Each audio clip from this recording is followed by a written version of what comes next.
those who are curious, the basic gist of the game is that our dude or dudette, our player character, got superpowers through some kind of unknown force. We'll know more about it a little bit later on in the game, but for now we just we were just chosen to get superpowers by virtue of this life force called Gaia, or the Hollow Earth, or Agartha. There's like a lot of words for it, and it's personified, maybe not personified, but it's represented by these little buzzing bees, these little bees that are like glowing and have magic. And you'll notice a lot of Agartha motifs have like kind of the honeycomb effect to it, so it's like there's kind of this like hive bee thing, like motif with this game a lot of the times. Also, we have some buddies who have completed the mission, so good job, team. Nobody died this time. Hey, and look, everyone's back to life. I mean, again, people don't actually, no, it's not like our people actually die, but it's weird how, yeah, things sometimes don't go so well. I'm gonna have them go for the agent gear reward, and this person's at a 69, so let's go for the 69 person. It's a 69 lady. Oh my. Little buzzing bees that glow. Or fireflies, yes. Yeah, no, I think the game explicitly calls them bees, but you're right, they're little glowy bee friends. Little glowing buzzy friends. And we see that motif represented in the lore. We see it represented in a number of places. Alright, Terry, it's all up to you.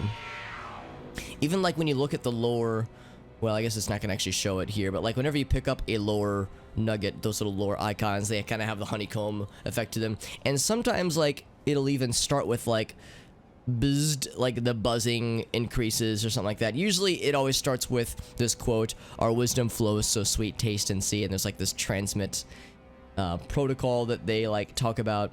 But sometimes it starts with like buzzed something, the buzzing. Yeah, that's not it either, but yeah, the buzzing.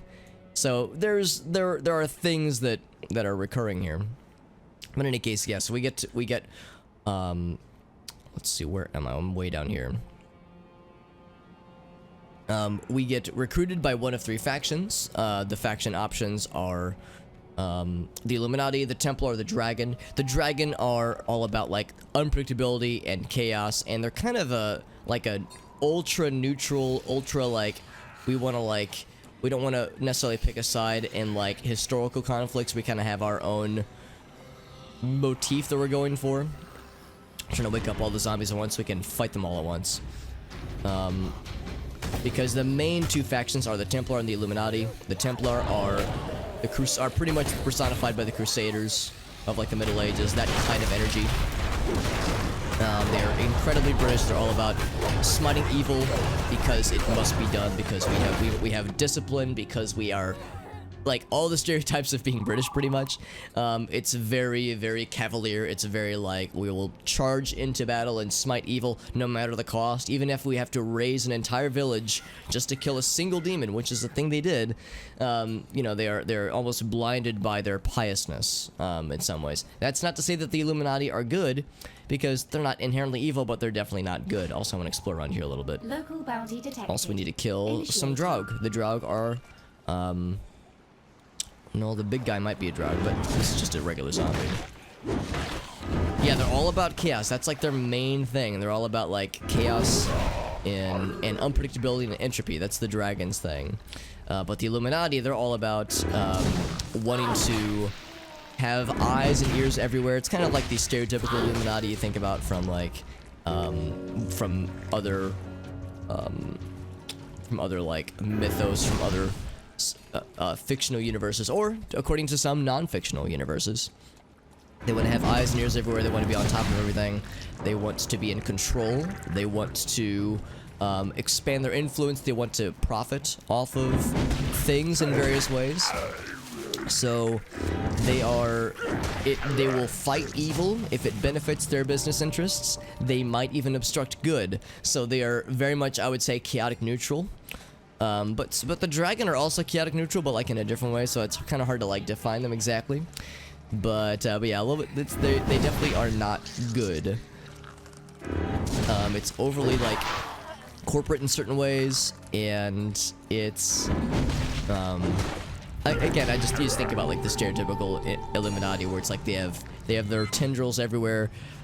In this case, it extends not just with like, you know, politicians and senators, but with angels and demons and gods and demigods alike and devils. So this game gets all over the place when it comes to how that relationship with the Illuminati is presented and how they're so deeply rooted with history. But that's part of what I love about it. I love the fact that it's so deep and so weird and so almost cartoonish, but I love that shit, man. It's really fun. Also, we have some of these distillates that I should use to upgrade my stuff, so I will do exactly that. 1, 2, 3. That'll level it up to all the way to level 2. Hell yeah, dude. Do that one, and we also have a talisman leveler. Let's do that one for this one. 1, 2, 3. Also, we have a really fancy one for weapons here. That's not that fancy, but it's kind of fancy. Brings it up to level 3. There we go. So we're slightly making our numbers more numbery. The tendrils everywhere, yes. Yeah, tendrils and tentacles and flagellates are a recurring motif in this game, if not just because of the filth. But I'm getting ahead of myself. Also, I'm looking around for lore just because this would be I don't think I've really explored this part of the island before, so I feel like this would be a good opportunity to do so. But anyway, so you get recruited by one of these 3 factions, and when you do get recruited, your first assignment, regardless of which faction you join, is to investigate the happenings in Solomon Island. Because Solomon Island, this fictional place off the coast of Maine, by the way, this game takes place in like modern times, so I think it officially takes place in 2012. Solomon Island, there are strange happenings here. In the case, so my character is Illuminati, just because I find them fascinating. I don't agree with them necessarily, but I think they're cool as hell, and I think the way that their lore is structured is fascinating, and I love their characters, just because they're so weird and so like quirky. But on Solomon Island, at least according to the Illuminati, here we go. The Illuminati has significant roots within Solomon Island, particularly the Academy. Oh, also this guy's trying to get to us. But particularly the Academy that resides here, and according to Kirsten, our Illuminati main contact person, they want to keep their noses clean on this one. If there's some bad shit happening in Solomon Island, and Illuminati has deep roots into here, we want to see what's going on, see if it's anything we need to be concerned about, and if so, then deal with it. I imagine the Templars is something along the lines of, there's bad stuff there, we must smite it because we are stereotypically British. And then the Dragon are like, there's weird shit happening there, we don't really know, let's go and check it out. You know, Dragon are more kind of, they just want to like find out for the sake of finding out, I guess. But anyway, you get here and things are fucked. You can see there's, well, that's happening. This giant fucking, this claw, gaping maw sprouting up from the ground. That's a little weird. That's not normally there. There's this notion of this fog that is arrived. Oh, and also, I kind of picked it up a little bit earlier, but the icon for the lore thing we just picked up, yeah, it had like the little honeycomb aesthetic. But I picked it up too quick to notice it, so I kind of goofed it there. But we learn about the Draug, though, which is interesting. Yeah, unfortunately, I can't actually just have that off to the side, so I guess we'll read it now. So the Draug had been encountered by Vikings at one point, and the Vikings who encountered them did not come home unchanged, it says. Traveled through fog banks and an ocean of alien weeds. Smoke weed. A graveyard that was at sea. Something got into them, gathered under their fingernails like soot, catching in their throats like smoke, dripping into their nightmares. That would be the filth, which sifted through their minds and darkest dreams. Found the passed down tales of the Draug, which bubbled and delighted at this inspiration. So that kind of like was a little like sneak, little like peek ahead of something I was kind of getting at, where there was this awful fog that has enveloped Solomon Island and caused all kind of bad shit to happen. We basically learned that there was this fishing boat called the Lady Margaret that became lost at sea mysteriously, some like weeks before the events of this game took place, and people assumed the worst. People were like, they're probably dead, you know, they're probably gone, they're probably never coming back. Why would the boat, also don't know what these guys are doing, why would the boat just vanish like that? And behind the scenes, what was happening is that they weren't dead, but they got lost. They did indeed get lost at sea, and somehow they managed to stumble upon this mysterious fog, which caused a lot of like bad things to happen. For one thing, it caused them to get lost, made their instruments fail, made the boat just not work, also played with their minds and start make them go a little bit insane. And they ended up in what was described as a boat graveyard, where from different parts in history, like they found modern cruisers and like battleships within this part of the sea, but also Viking longboats, basically just ships and boats from various parts of history. It didn't make sense. And this fog that was causing bad shit, again, causing their instruments to fail, causing the sailors themselves to in some cases start to go insane, was closing in on them. They were worried that if the fog were to envelop them, that would be the end. However, they spotted an artifact in the water that was glimmering and shining and had a almost ring of power like aura to it that drew the sailors to it. And when one of the sailors, Joe Slater, picked it up, it parted the fog and guided them home. However, the fog followed them. So when they arrived at port, at first everybody was relieved, but then the fog followed. And when the fog enveloped the people that were susceptible to it, either they were outside or they were around others that were susceptible to it, it caused them to... Also, I'm just looking around to see if there's any lore around here.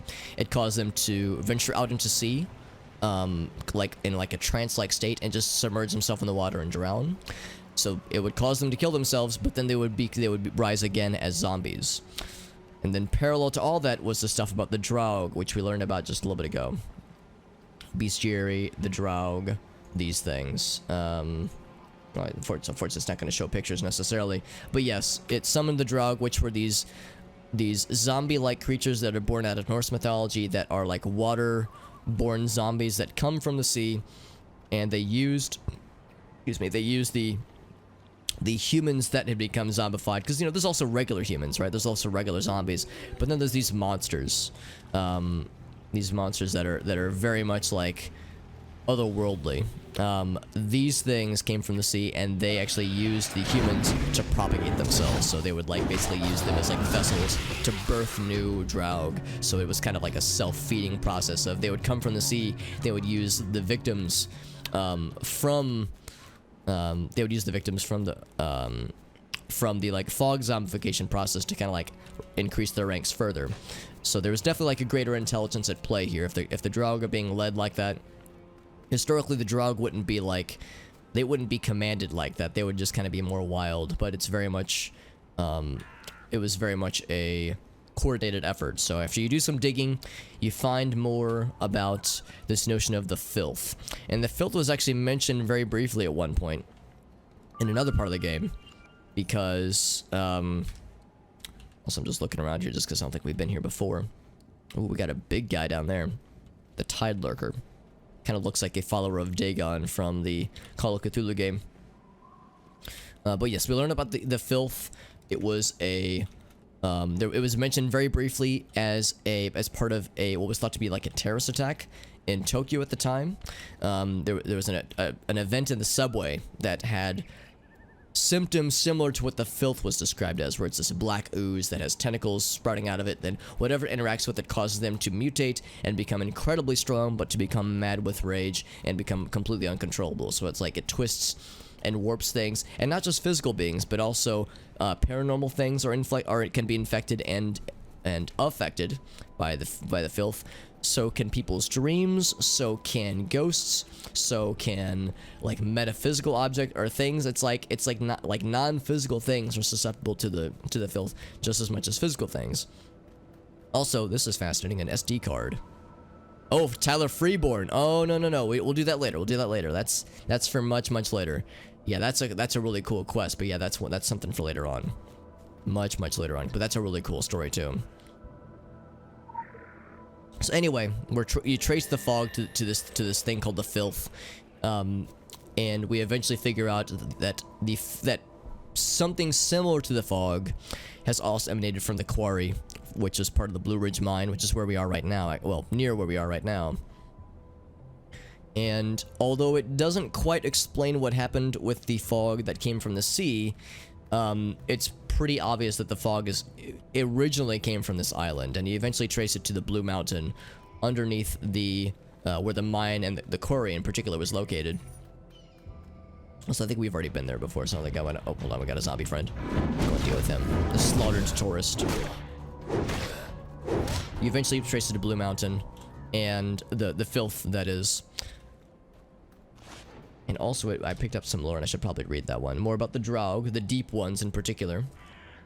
The deep ones have surfaced before, from time to time, into settlements.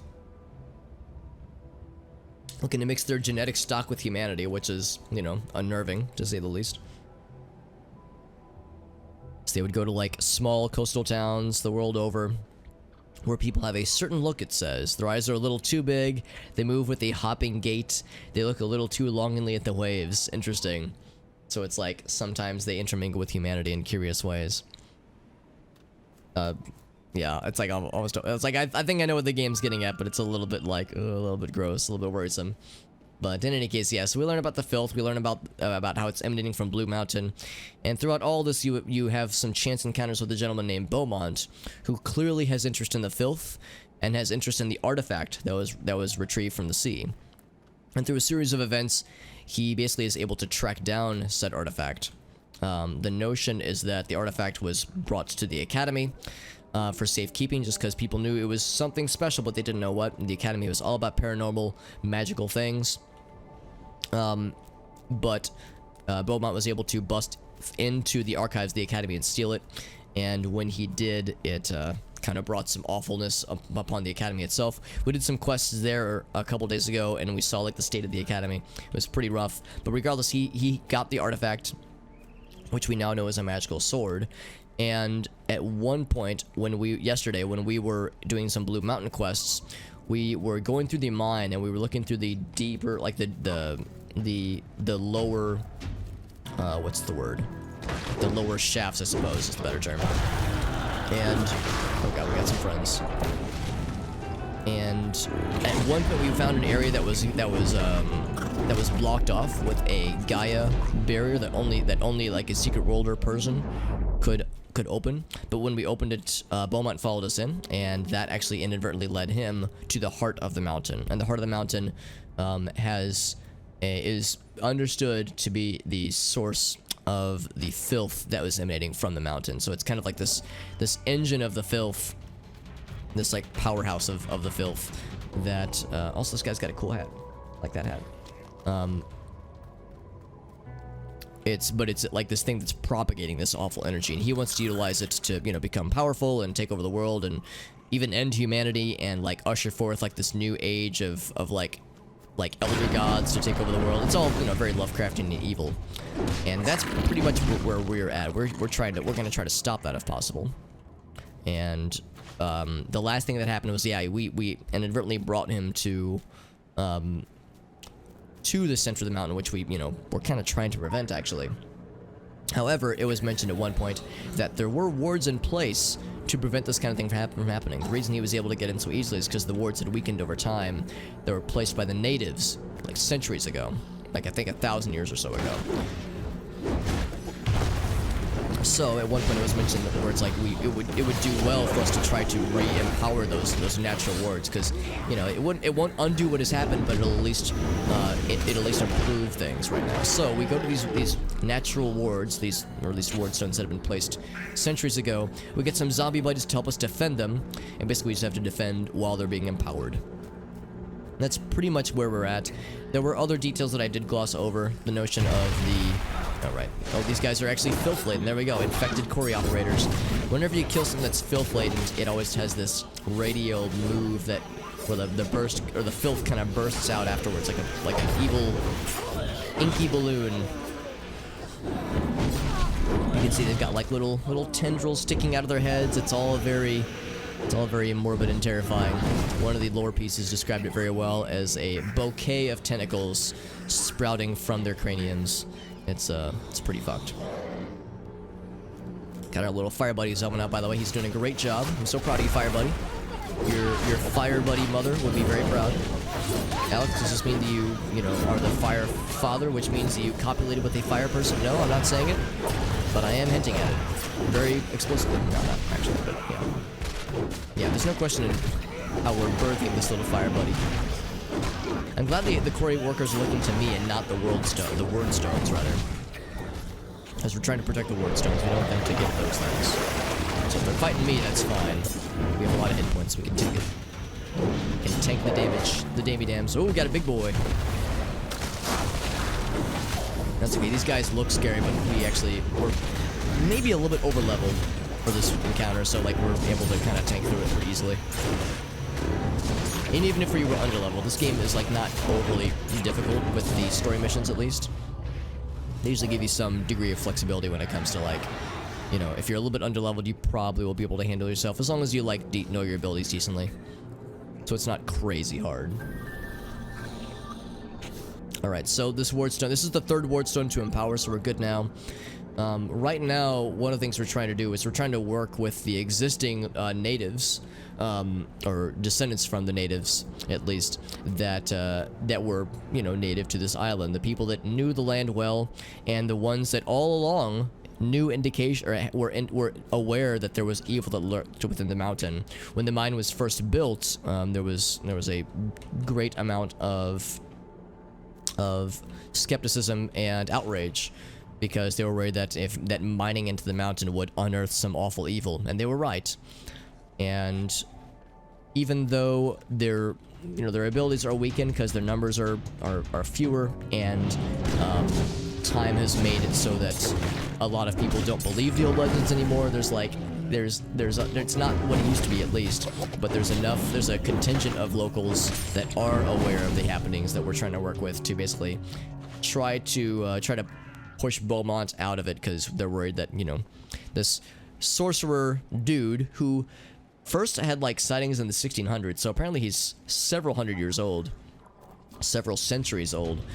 This evil sorcerer dude with a ageless artifact that is, you know, using this awful engine, this awful inherently evil engine to power himself and or the filth, or the mountain itself, I guess. Like, I guess maybe he's like powering himself up with this awful thing, this awful energy source to usher forth a new age of darkness, and like summon elder gods, you know, all kind of eldritch, Lovecraftian awfulness. I guess we have a vested interest in not letting humanity go to ruins. That's kind of like where things are at right now. Also, I might as well just warp, right? I was thinking I could just walk up this way, but this is hard to traverse.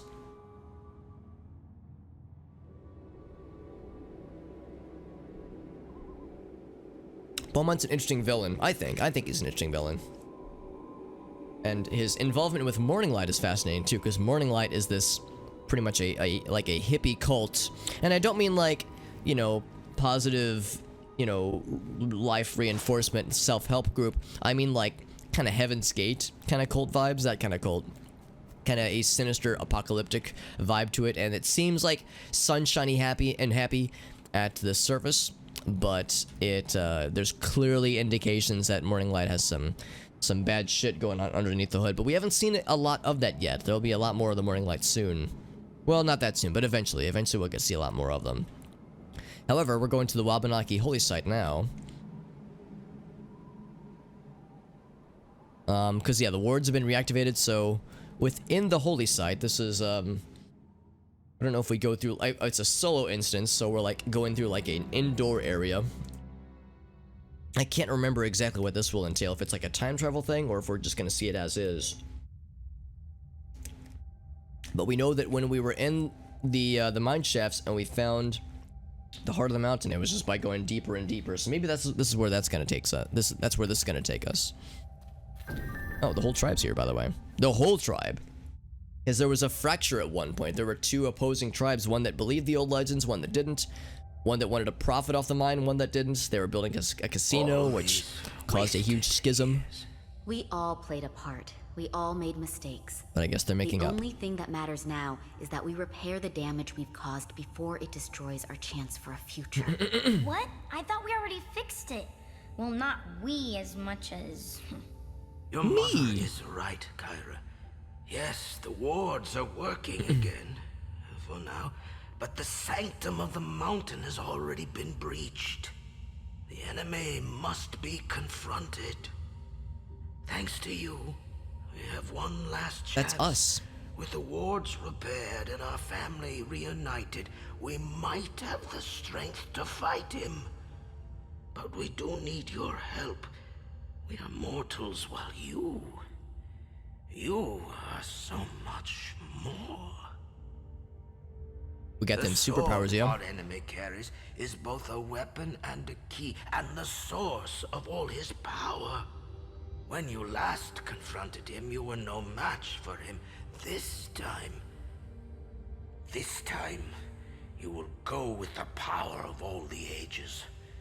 The wells of our forefathers have been filled, and you will drink from them.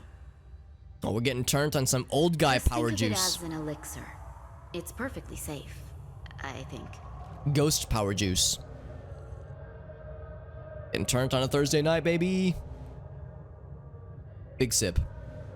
Yo, can I get a big gulp of this? Let's get a 32 ounce big gulp. You, and the thunder of the gods from the north to still the black waters. You Thank you for will zooming in on the wield guy's crotch, by this the way. Power, and the world will tremble beneath your feet. But be quick. Such magic won't last, and we only have one opportunity to right our wrongs. Both the people of the dawn and the people of tomorrow pray for your success. No pressure, by the way. Go Also, it's... team! Oh. Sorry, Mom, but it really was one of those go team moments. Her mom looks so disappointed. I've failed as a mother. It's nice of them to, you know, to trust me, to lead me to this very holy site that we definitely couldn't enter otherwise. It's also a little bit interesting we didn't learn about this until just now, but I guess, like, you know, this was like a very treasured secret. So as a result, we are fully loaded, anima power ready to be unleashed to unleash the ultimate spanking upon Beaumont's booty. Alright, go to the deep shaft. To the deep shafts we go. I'm going to insert myself into the... Wait, you wouldn't go in... You wouldn't insert yourself into a shaft, well, yeah, you almost don't want to think about it too much.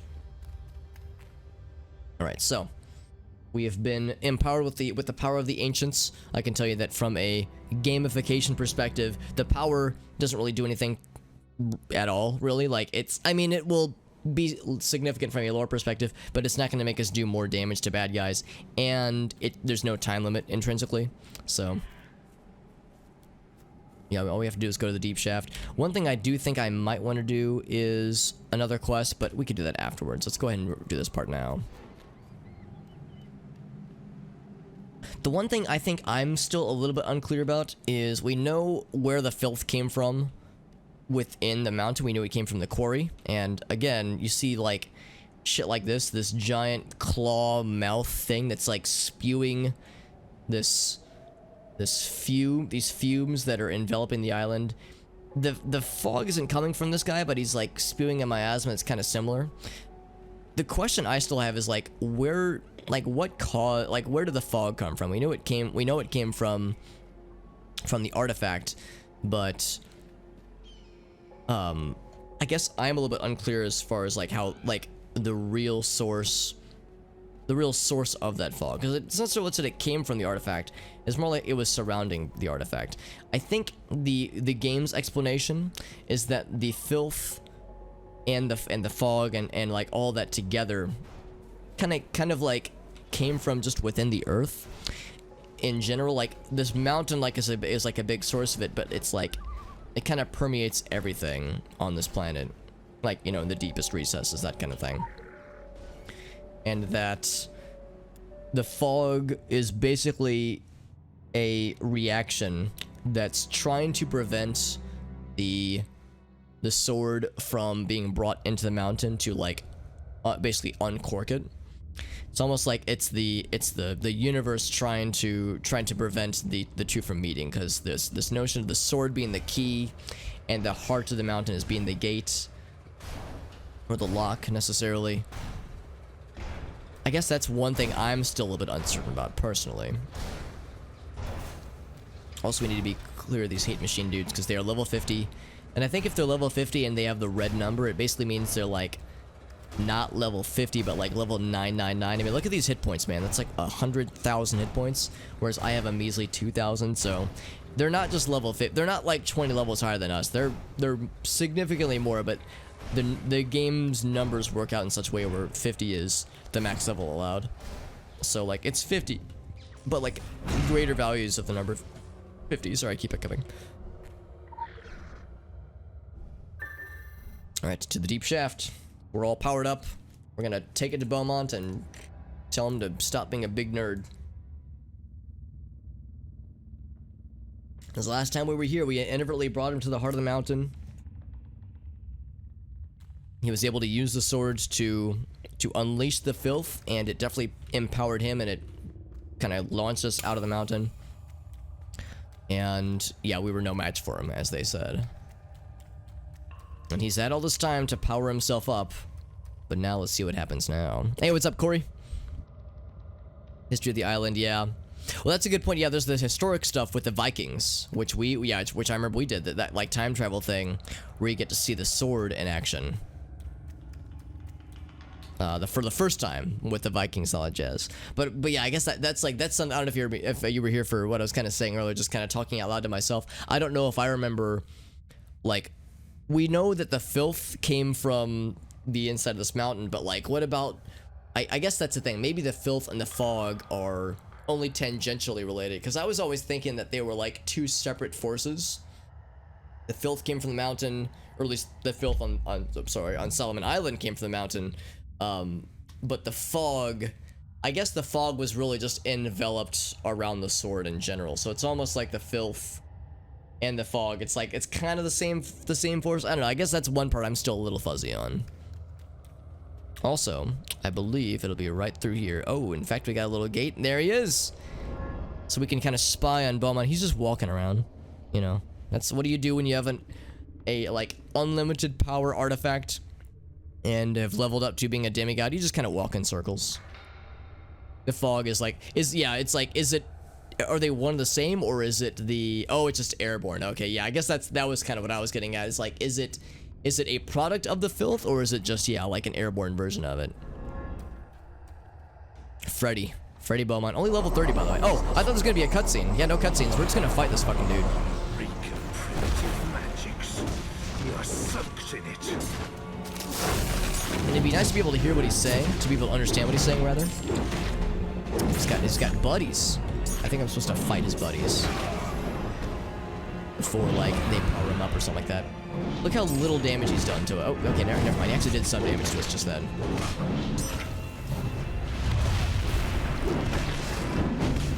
Speaking of buddies, I should get mine in here. There we go. So we're definitely out damaging him. Yeah, like, there's really no doubt we'll be able to win this fight. But I think you have to be aware of, like, whenever he does his, like, duplication thing. Duplication station. Also, we got this little friend. Say hello to my little friend. There we go. You arrogant child! Bam! That's always so satisfying. Multiple hounds. Alright, so I think... yeah, I can't just fight him. I think I have to take out the hounds that he's summoned. He's trying to corrupt my living flame buddy, but he's gonna have to try harder than that, homie. Let's hit them both. This is the hardest fight we've had in the game so far, but we're kind of over-leveled for this encounter, so I'm not really worried at all. He's trying like hell to do something over there, but it's not working. He's like summoning stuff over there. It's like he's trying to do area of effect stuff, but it's not doing a particularly good job. Oh, this one. I remember that move. Oop. Yeah, Corey probably remembers that one too. From the quest. Yeet.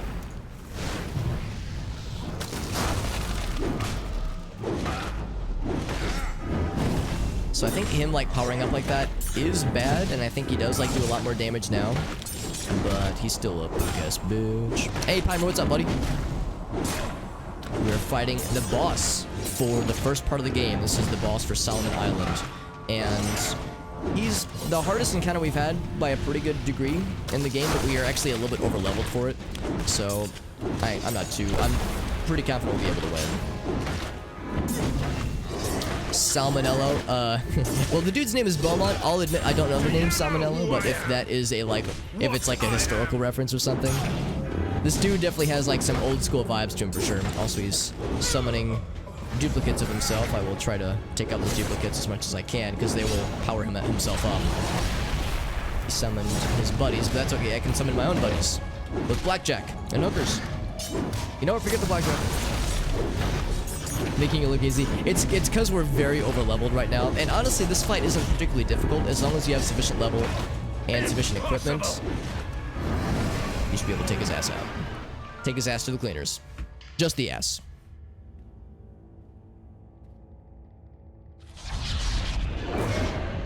Yeet. So we got sucked into a portal before we could grab the sword ourselves, which is frustrating because he's still alive.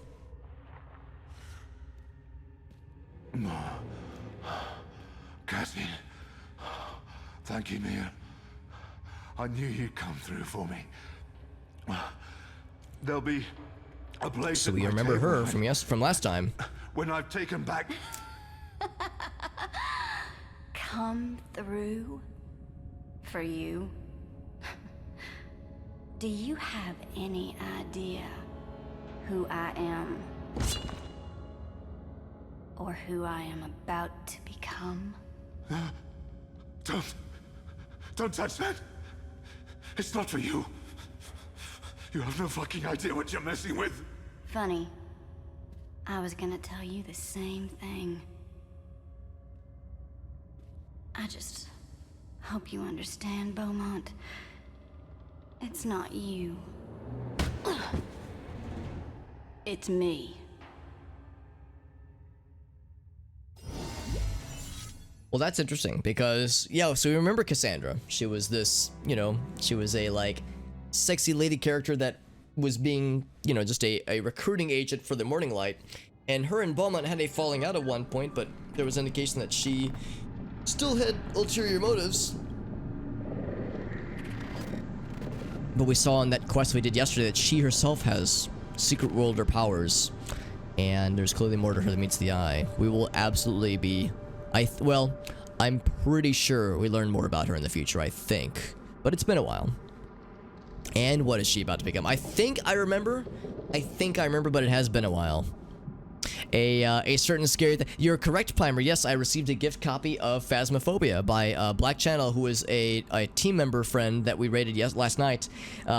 He mentioned, yeah, he was like, hey man, do you have Phasmophobia? I was like, no. And he was like, cool. And then he just kind of like did other stuff for a second. I was like, oh fuck, don't tell me. And sure enough, I got the ding. I was like, oh man. So he friggin' gifted me a copy of the game, which was very, very sweet of him. So yeah, that'll be a fun thing to play at some point with the friendos. Yeah, but yeah, she has like some kind of power. We don't know necessarily what it is that she has, but yeah, there's more to Cassandra than meets the eye. Seems a little bit evil. Yeah, she definitely has ulterior motives herself rather, and she wants to become something. We're not exactly sure what that's gonna be. Not Black Magic's, although I know that he does play a lot of Phasmophobia. The gentleman's name on Twitch is Black Channel with BLAKK instead of CK. Black Channel, he is a member on the Kingdom team to which I belong, and he's a very nice guy, and we've raided him a couple times before, and he's a really chill dude. But yeah, just at one point he was like, yo Hobbit, you got this game? And I was like, no. And he was like, now you do. And I was like, well, fuck. So that was very sweet of him. He's a very nice guy. For anybody who's curious, actually, here is a link to the team Jimmy Jazz, and yeah, within that list, Black Channel's list should be on there just to make sure that's make sure you got the full name, because yeah, I believe that's the full spelling of it for sure. Yeah, with Primer, yeah, Disgaea, frickin' no oxygen included, or oxygen not included rather, just being like, yo, Alex, here's. Is this a game you think looks neat? And I'd be like, yes. And it's like, in the light, and the path ahead leads to as your moon reflects your sun, so will you reflect our light in the waking world. Okay, cool. Yeah, which was of course very sweet and very much, as you know, I always have to emphasize, you know, completely unnecessary, never required, but absolutely generous and very much appreciated. But yeah, I wouldn't want anybody to ever think that, like, especially with a a shithead like me, man. I've got a huge game backlog already, and you know, I'm doing okay. You know, I'm employed, so I'm able to spend money frivolously on myself. So you know, I'm doing okay. I definitely don't need games gifted to me, but of course, it's very appreciated and very, very sweet. It comes from a place of generosity, and I cannot understand how like nice and heartwarming that is. But yeah, I can't emphasize that is never ever the expectation. I'm doing fine, you know, with my games libraries. It is. Because I love RimWorld so much, and I still love it, absolutely.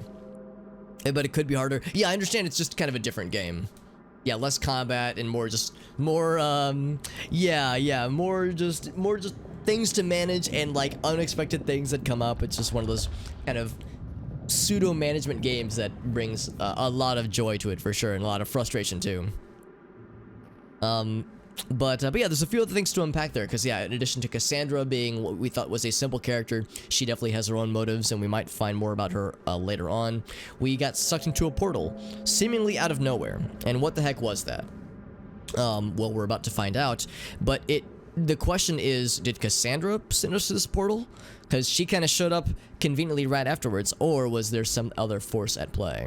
So, we learned that, we like heard that's like a very bright light. We heard a quote a little bit earlier from what sounded to be one of the natives. That's like the light from the moon is a reflection of the sun, and we too are a reflection of like their hopes and dreams. So let's kind of see what we got here. There's some scattered notes here. Amundsen. En halvveis ned var vi nødt til å forlate hundene med Hassel og Beaumont og fortsette med bare sekkene på ryggen. Presterud, Beaumont, meg selv It's og de French. tibetanske sherpaene la dagslyset bak oss og gikk dypere ned I. Well, I don't want to talk over this, but I can't quite understand it. But yeah, we're in this snowy area. Hvert skritt med stor møye. So skis were involved, had to abandon the sleds and the dogs. I den sikre død. Hassal and Bjalland. That's the most Scandinavian name I've ever heard in my life. Bjalland. That is a cool font, I agree. There were Sherpas, Prestrud, Belmont, and myself. Descended further into the icy depths. Not Beaumont, Belmont.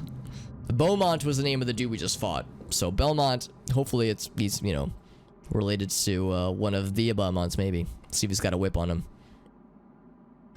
But they were plunging into this icy area. It was dark and cold and shitty, and very perilous, apparently. The language, that is. Oh, okay. It sounded French, but yeah, to me, it's all Greek to me, so to speak. There was some Germanic there. It wouldn't be shocking then if it was another like language from that particular area. Yeah, no, it's more the phrase like Greek. It's all Greek to me. It's like, no, not literally Greek, obviously, but it's unknown to me. You're right. Now that I'm listening closer. Yeah, it sounds more German than it sounds French. So they had to stay in the tent for 2 days. They wanted to make the push to the destination, descending into the crevasse. Yeah, very polished ice, very sharp rocks, lots of happy things all across the board here. You think it's German? It sounds German-esque, but yeah, it wouldn't shock me if it was a different language, but something around that region. So there was a blizzard, just awful conditions all across the board, waiting out the foul weather. So they looked at the map again, but he was struck by the lettering. Alien lettering and the sharp print and vivid colors. Strange texture of the parchment, too. I didn't know that there was a language for Danish, honestly. I guess it wouldn't surprise me, though. Yeah, I don't think that I knew that. I don't think that I knew that Danish was a language. Oh, that does kind of make sense, though, because yeah, I guess it would have to be Danish, right? You can see the stars really well, can't you? Look how vividly the stars are shining through. And like, wait, but they're moving. Okay, that shouldn't be. Stars don't just glisten and move on their own, do they? There's some weird shit going down here, man. Do we read this one? I think we read this one. Yeah, we read that one. Let's read this one. So the parchment is, yeah, an unknown texture of the parchment. Slick and durable, susceptible neither to water nor fire, which is definitely unlike the stuff we have here. Roald, I guess the name of the person, pointed to the center of the map where the gate stood. We are near the entrance. When the storm lifts, we should be there within hours, then our journey truly begins. So, the center of the map where the gate stood, it was described, the center of the mountain was described as a gate, or a lock, I suppose. So I wonder if this is them getting into the center of Blue Mountain, or if this is somewhere else. Oh, we already read this one.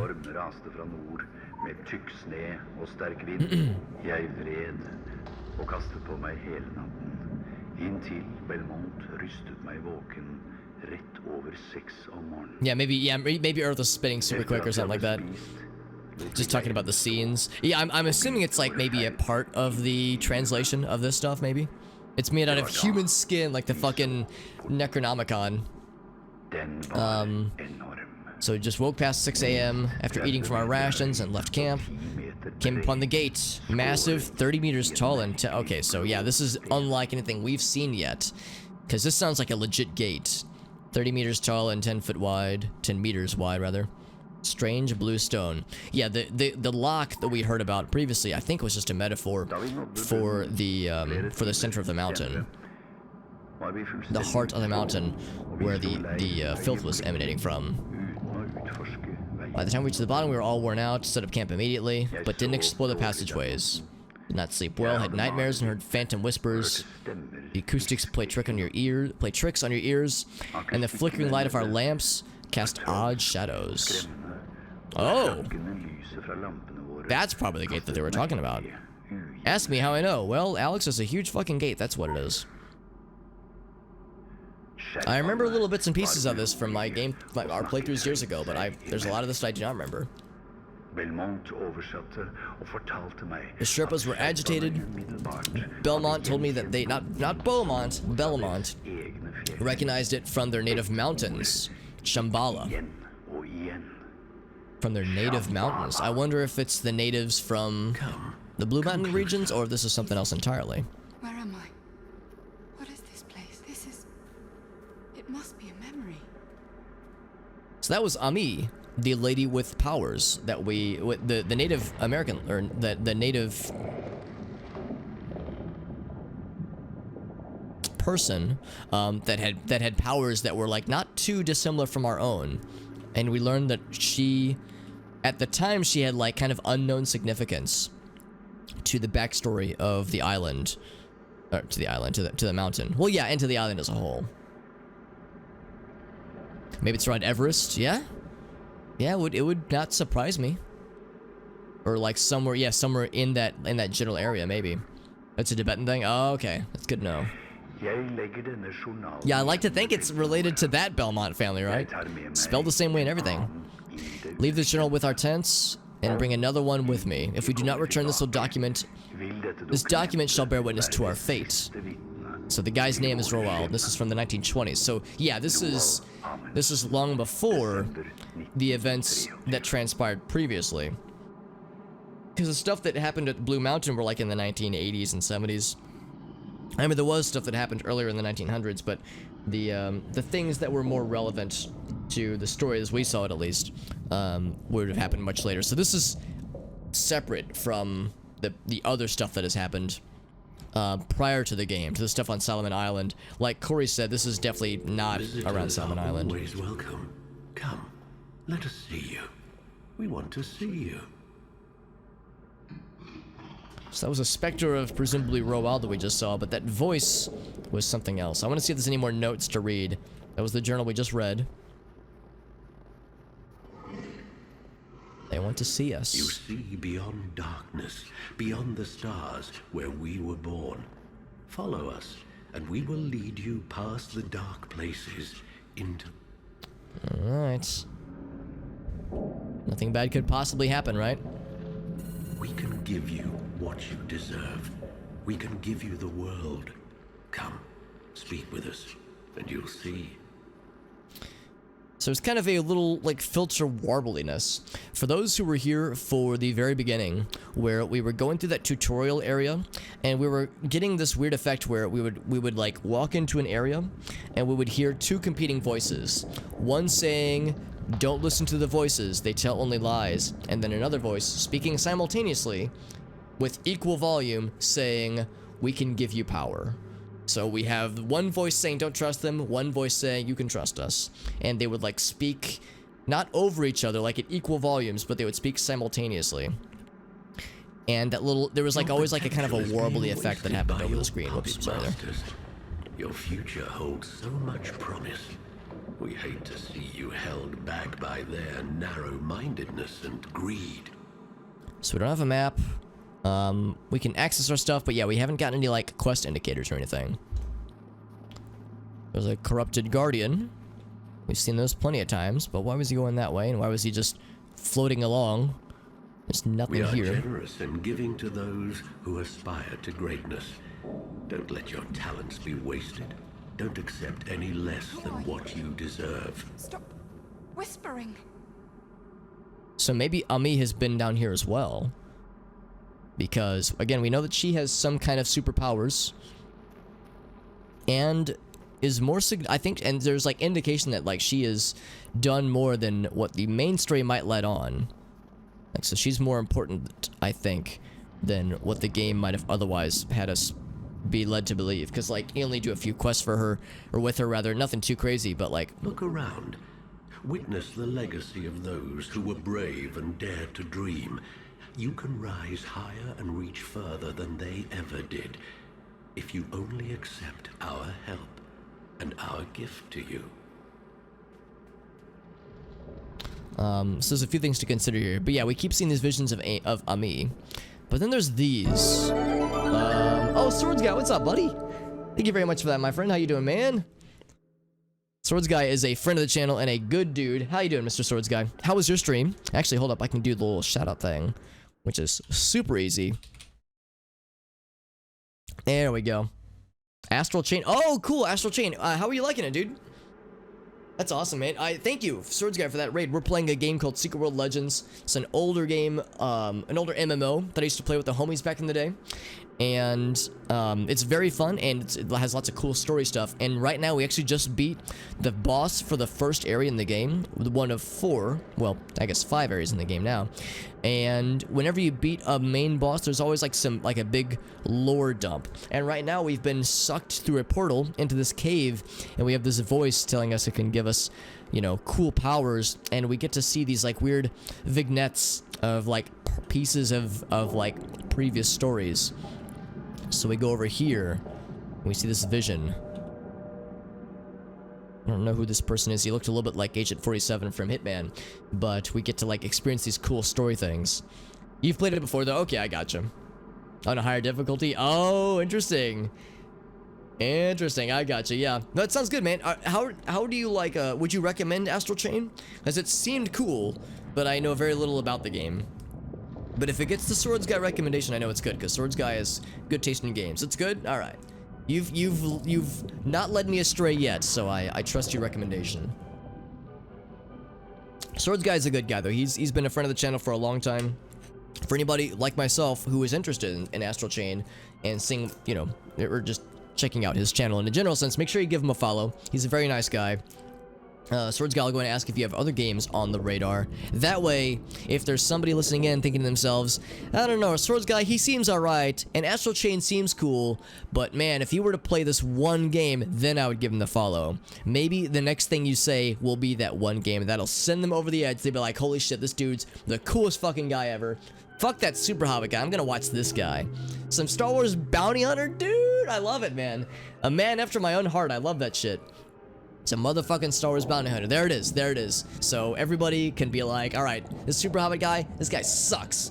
But this Swords Guy, though, he's got the taste in games. Love that game, dude. That's a good game. You know, I remember that game fondly.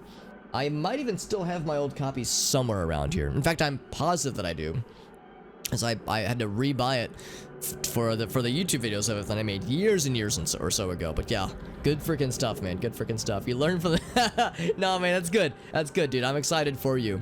I'll try to pop into those streams. Do you know when you'll be streaming next, Mr. Swords Guy?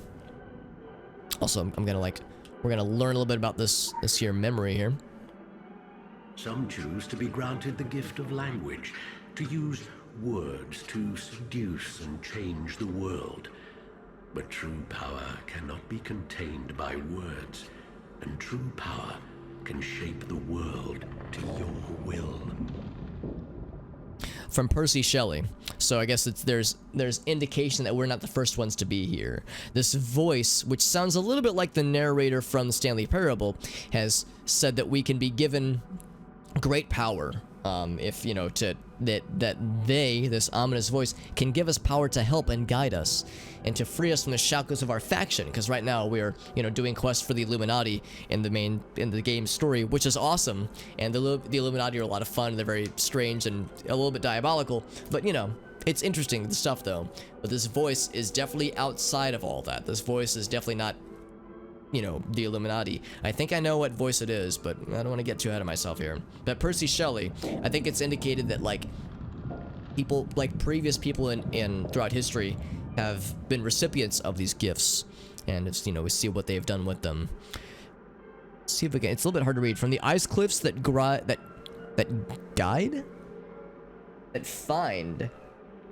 find his secret throne, bursting through these dark mountains like the flame. Well, no, that's definitely a G, right? I guess it's guide, that guide his secret throne. I don't know. It almost looks like gird or gind. Anyway, bursting through the dark mountains like the flame of lightning through the tempest, thou dost lie, thy giant brood of pines around thee clinging. It's kind of hard to read. Cursive sometimes. Children of elder time, in whose devotion the chainless winds still come and ever came. I'll admit I'm not exactly sure what this is getting at, but Mont Blanc is the name of the, I guess, short story or poem from which this was taken. Also, there's a lot of ink down here. I wonder if that's supposed to be filth, which is a otherworldly force that has emanated from the mountain that we just came from. But I don't know if I'm reading too much into this necessarily. What does this person do? A painter. Painting by hand, which is a little bit weird. But do you stream on Tuesday? Very nice, man. Think you're a lumberjack, able to split wood. That's okay. Wait. What McMagic? So like, you mean like chopping wood, that kind of thing? Reading cursive, yeah. Like sometimes it's fine, but like I think part of it is that I haven't read cursive in a long time myself. Like it's not something I do on a regular basis outside of like, you know, signing a signature. So writing cursive or reading cursive doesn't happen all that often. But yeah, sometimes it's like, what's that glyph? Is that an uppercase F or a lowercase F? Yeah. A machine though, yeah, that sounds very strenuous. No, I don't blame you for being sore, McMagic. Of course, I'm glad to have you here, but yeah, that sounds exhausting though. Hope you're able to rest, and of course, I hope you know you're I'm more than happy to have you here. But if you have to like hop off to get some rest, man, I will totally understand. Now, a few things. We've seen this painting once before. It's a little bit hard to see, but since we got like this like warbly vision going on right now, since we're like seeing these vignettes of like previous scenes. However, also, was that a car? There's a car over there. Also, but on the parchment upon which he is inscribing something, there's Illuminati symbols. So you've seen this painting a bunch, and I always like to point out this painting, because whenever I look at this painting, this is a real life painting, and it's I think Bruce Dickinson, the lead singer of Iron Maiden, had a solo album, and he used part of this painting as the album cover. Some choose to be granted the gift of sight, to envision and recreate beauty. But beauty is hollow compared to true power. So far, this gift has bestowed upon people the ability to create art in different ways, whether it be the written word, or the written language, rather, or creating visual arts. Raphael, to whom nature feared to be conquered while he lived, and when he was dying, feared herself to die. Pietro Bembo. I'll admit I don't actually know that artist's name. Uses cursive for religious. Yeah, like old school cursive. I think it's like cool to like visually. It looks cool. It looks pretty, but yeah, it can be kind of hard to read. I know that there are people that get very up in arms about this, but you know there are still some school systems that teach cursive in schools, but it's kind of a dying art form at this point. And there's only so much time in each school year, you know, semesters and whatnot. So there's kind of a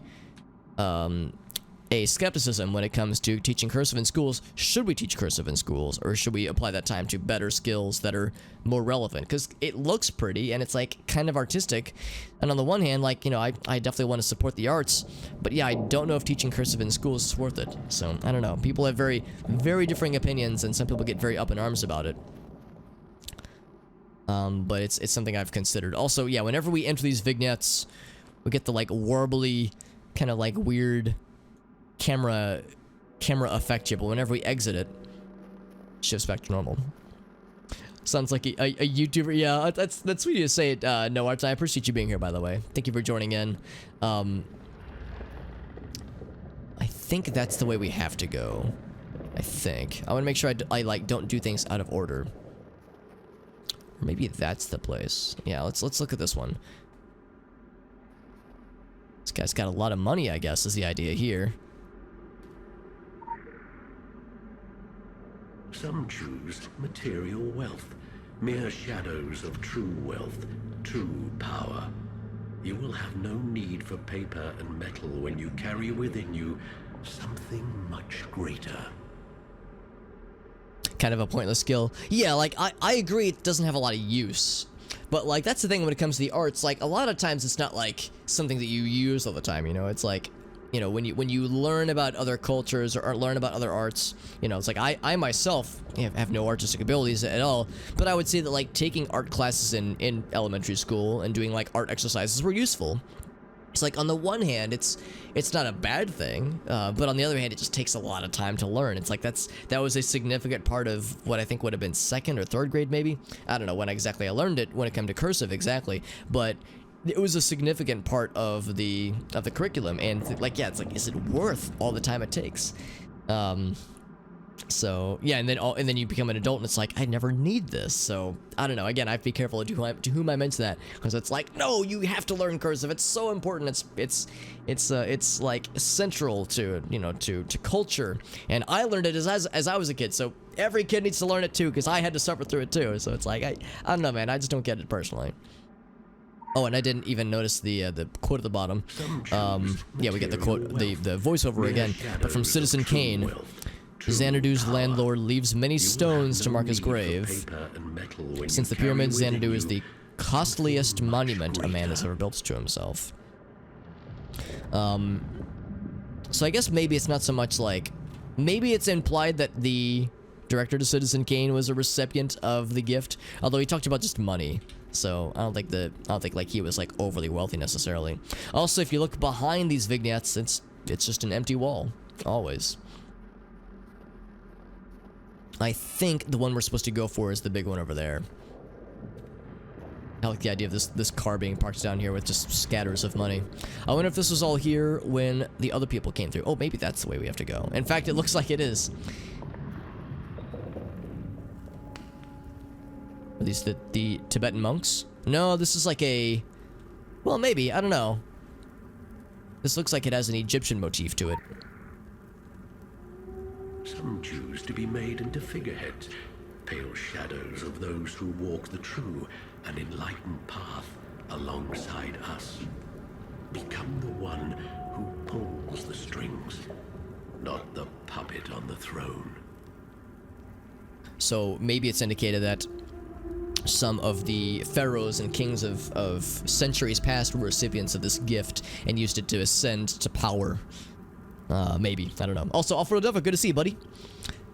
Just mess with this stuff till it looks right, yeah. Well, and as Off-Road Devil, well, as I don't know if you know this, Off-Road Devil, but as Off-Road Devil has demonstrated, rather, Off-Road Devil is a talented artist, and I'm not saying that because I'm biased, because he made an art form of me and or my voluptuous booty, but I'm not saying it, so I'm just implying it heavily. It's good to see it, by the way, Awful Devil. Also, we're playing a very lore-filled game that might be up your alley. I don't know. Every exact accurate crevice, every curve. I don't know why I'm doing this with my hands. It's good to see you, man. Yeah, we're playing a game that's very lore filled rather. We just beat the big bad boss of this area, but there's a lot more to come. And after we killed the boss, we were sucked into this portal, and we don't really know why we're here. We were sucked into a portal, and we're trying to just kind of meander our way through. And there's this voiceover that's telling us, hey man, we know you've been doing missions for this faction. You can ignore all that. We are gonna offer you something. We just want to help you. And it's all very ominous. And we don't quite know all the details yet. Calligraphy in high school, yeah. Which helped it. Yeah. I mean, there's like calligraphy. There's other, I guess, art forms or other means of expression where cursive can be useful. But yeah, for 99% of us, or maybe 90, I don't know, for the majority of us, it's a skill that we spend a lot of time learning, and then we never have to do anything with it. So I don't know. It's a little controversial, I guess, but I think most people are kind of coming around to the idea that it's like, I don't know if it's required really. To remove facial hair and the long hair. He found it so convincing. Oh, really? Oh, that's awesome. Hey, man, when you sent me the booty picture, I was like, dude, we've got to make this an FFC emote. If I had more channel emote slots, I would have made it into a regular emote for that matter. Yeah, I'm down for it. I'm down to like get rid of it, or to not teach it at least, and maybe not have it be mandatory. Maybe as like an elective thing later on or something. But yeah, I don't think it's worth, honestly. Maybe it's like easier to learn when you're a kid versus when you're an adult, and maybe that's why they wanted to teach it earlier. But yeah, I questioned it for sure. But Marduk, let's see. Looked happily at the good deeds and steadfast mind of Cyrus, and ordered him to march to his own city, Babylon. Set him on the road there and went alongside him like a friend and companion. His teeming army, uncounted like water flowing in a river, marched with him. Also, Awful Devil, you'll be happy to know that the second area that we're going into, minor spoilers, will be Egypt, or an area within Egypt. But the third area will be Transylvania, which means lots of vampire shit. So that might be up your alley. But that admittedly won't happen for a while. So come. And then we'll there's this. Speak of your future. We are fascinated by you. We want to hear everything about you. It's like a wall of stars. Gaia engine. I can't believe it. So Ami has been here previously. Gaia engines. Oh my. I remember this. It's been a while, but I do remember this. What about these Gaia engines? Tell me more. So there's only one piece of lore to be learned with regards to Gaia engines. These giant fucking cubes. And every time we get a section of lore unlocked, the first message is always the same. Our wisdom flows so sweet. Taste and see. Anima circulation. Apply to affected area. The slumber syntax. Protect your family from airborne impurities. Relevant, honestly. The Titan schematics. The greatest oil spill disaster in history. Interesting that they called this, they're referring to oil spill since the filth is so frequently given this oily vibe to it. An FVZA vampire. Not really any colorized photos. Right, yeah. I wondered, yeah, when you were talking about removing the hair, I was like, ooh, I wonder if there's a little something devil's going for here. The Gaia engines. So these engines run, but who built them? Cleansing efficiency compromise. Engine 45B lost. The filth leaks. So there is something regarding the filth here. It flows up alien gravities. Initiate diagnostic protocols. Alert the immaculate machine. Initiate distress beacon to the host. Is anyone out there? Who mans the light at the end of the tunnel? It's all very archaic. But again, I find it fascinating that Ami has been here, and she didn't mention anything to us when we did quests with her. Oh my god. That's Amundsen. That means Nicholas must be here somewhere. So The she time seemed... has come to accept our gift to you. We can give you everything. The world. You only have to choose to accept it. She seems like she was like freaked out by all this, understandably so. Who are you? He just jumped off. Get away from me. Get the hell away from me. I think it's implying that other people have been here before. The dude we just saw jump off, I think he or she rejected the gift, and I think Ami might have accepted it. And this is pretty fucking cool, honestly. I want to learn more about the Gaia engines and how they're related to the filth. Although I think it's implying that the filth infected one of the Gaia engines, because we learned that the filth doesn't just infect physical beings, but also like metaphysical and occult and paranormal things. So spirits and ghosts and dreams can be affected. So let's look down. Wow, it looks so cool. I love these kinds of visuals, man. So ethereal and otherworldly. What's that back there? Is that so? The Gaia engine. It looks like a cube, and that kind of looks cube-like back there. Maybe there's one back there. Oh yeah, that's going to be a lot more involved for sure. Understandably so.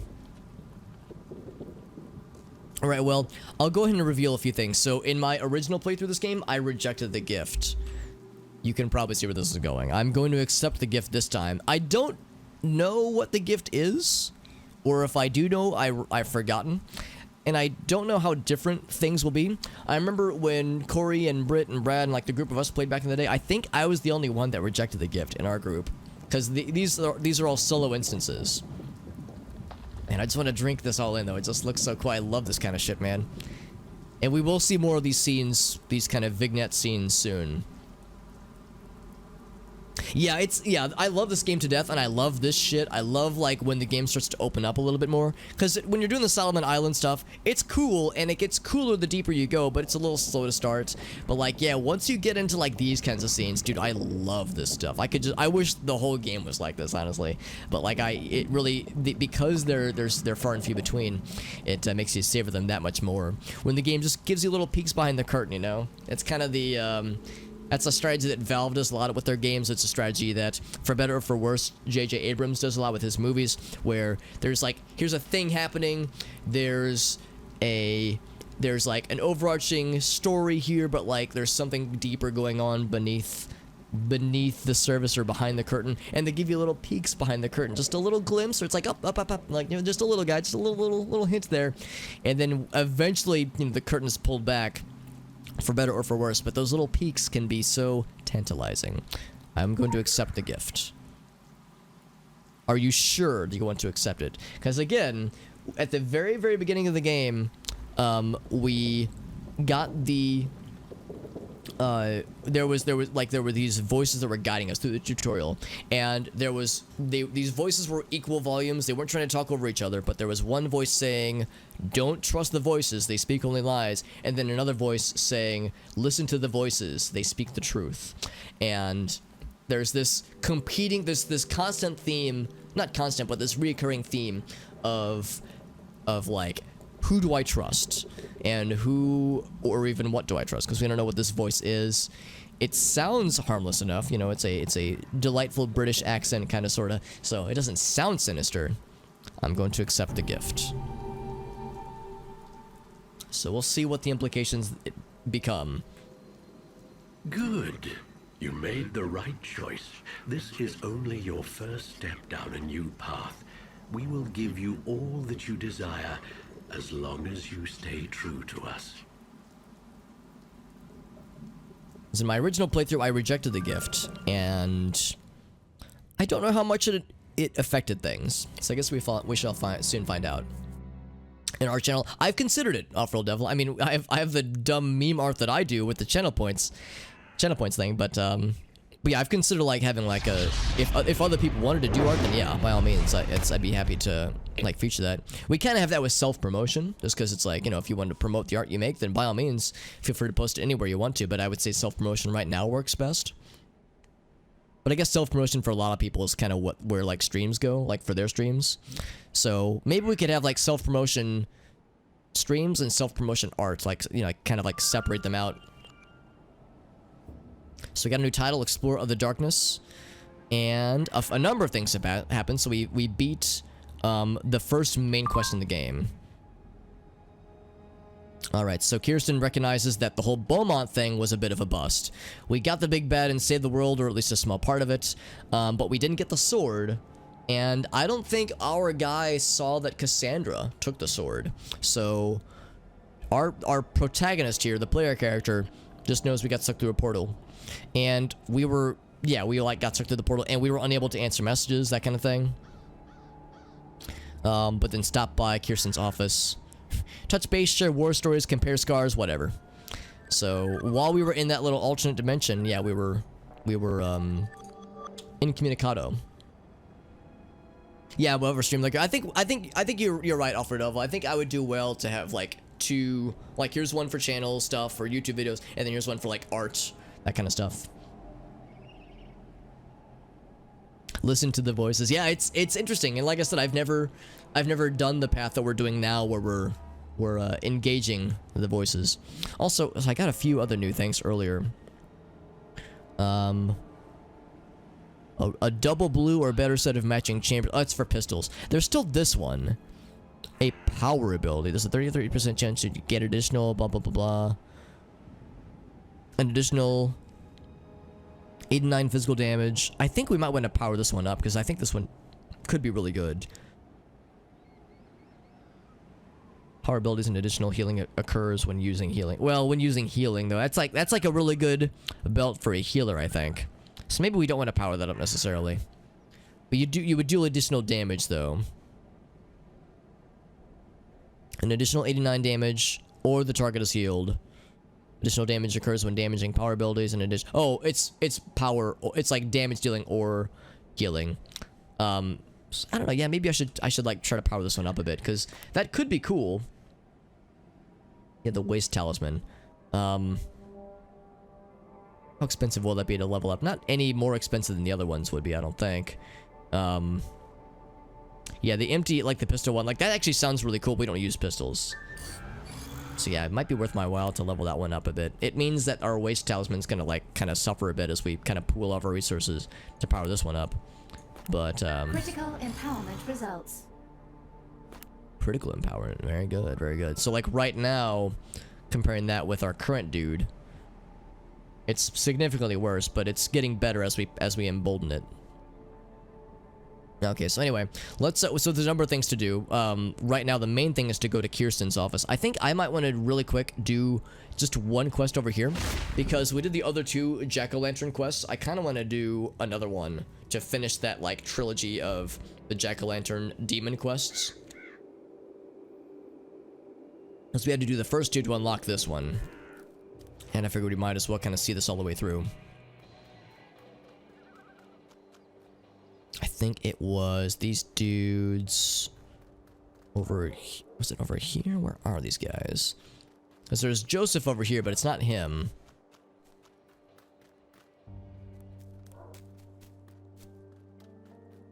Oh, I see, there's a third bundle of people over this way.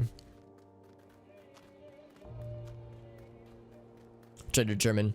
Oh yeah, from like, yeah, not talking about the stuff in the video game, but yeah, just when it comes to that kind of stuff in real life. Yeah, that makes sense. That totally makes sense.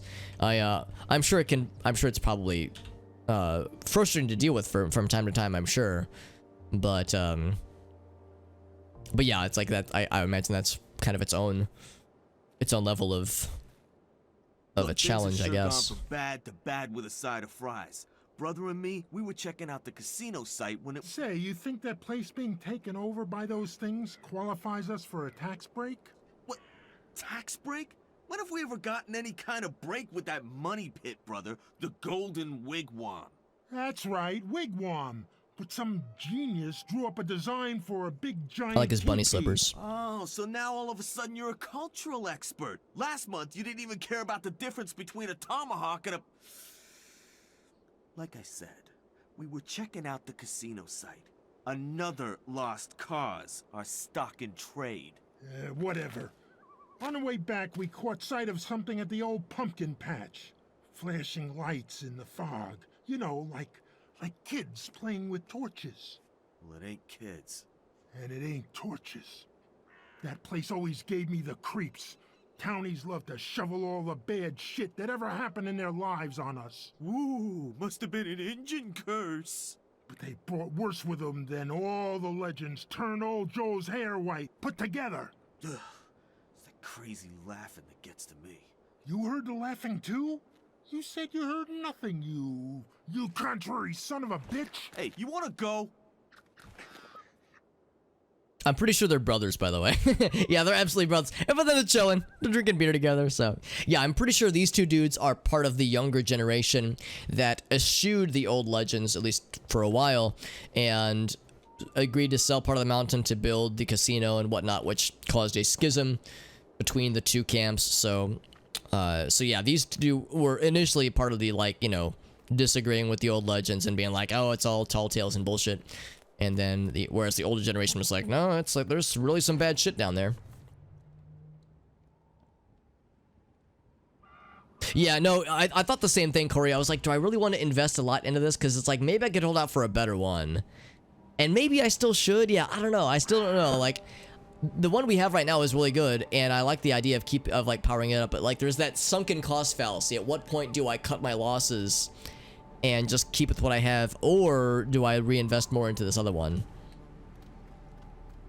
There's 3 dots in the... Oh, interesting. But yeah, you have to go for the auction. Are the auctions still going on in this game? Because I remember the old game, that was a big thing. But I don't remember if they're in this game necessarily.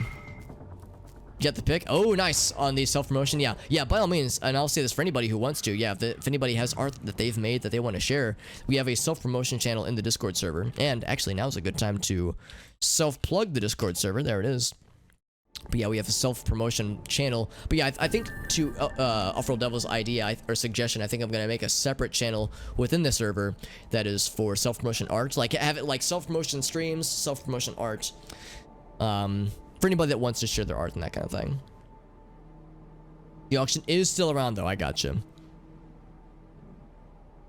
I want to sell my ass in the chat corner. Just a little booty. Just a little piece of booty right there. For a better PC. Yeah, exactly. Something to run Cyberpunk. Hey, man, just a few weeks, right? A few weeks and the game will be out. Also, we got these big boys. These big scarecrow boys. So let's look for the pumpkin patch and try to see if there's a way to kill it from evil. But we can talk with Jack. Oh, he's just here. This fucking pumpkin demon just chilling.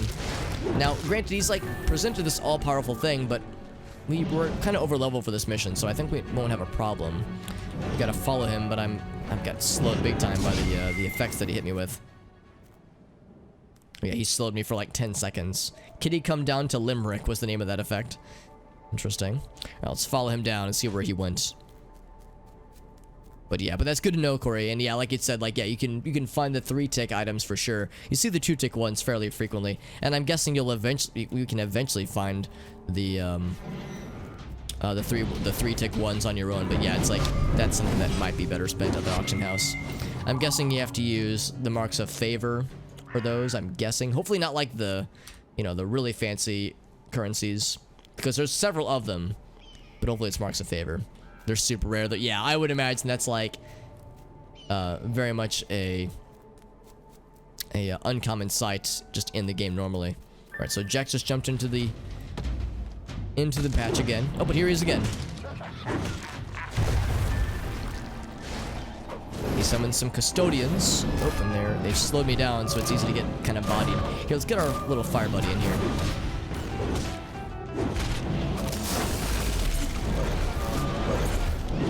I like how this one keeps like going back and forth as to which one he wants to fire at.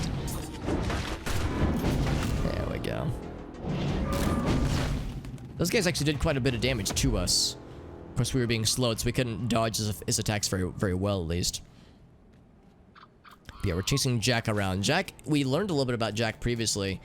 The, I think, basic story behind Jack is that he is like this spirit. He's either the spirit of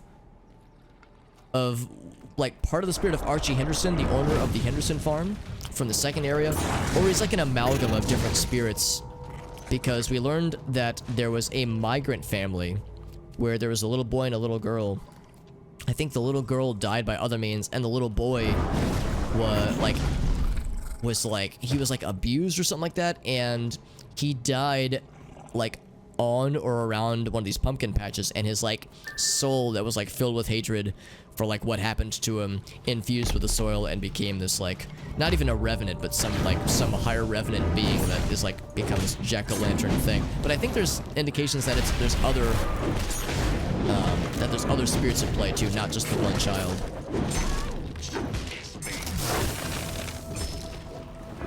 We fought him before, and he keeps just coming back. He keeps like, we keep killing him, and he just keeps popping back in. So it's like he doesn't give a shit. And he summoned the Verminous King, who's kind of a revenant. Yeah, in fact, he's more revenant than he is Scarecrow. So it seems like some of these monsters that are around Jack have revenant like aesthetics to them. But yeah, I kind of mentioned this earlier, how the lore pieces kind of have like a honeycomb motif to them, which is fascinating. Let's learn more about these scarecrows, shall we?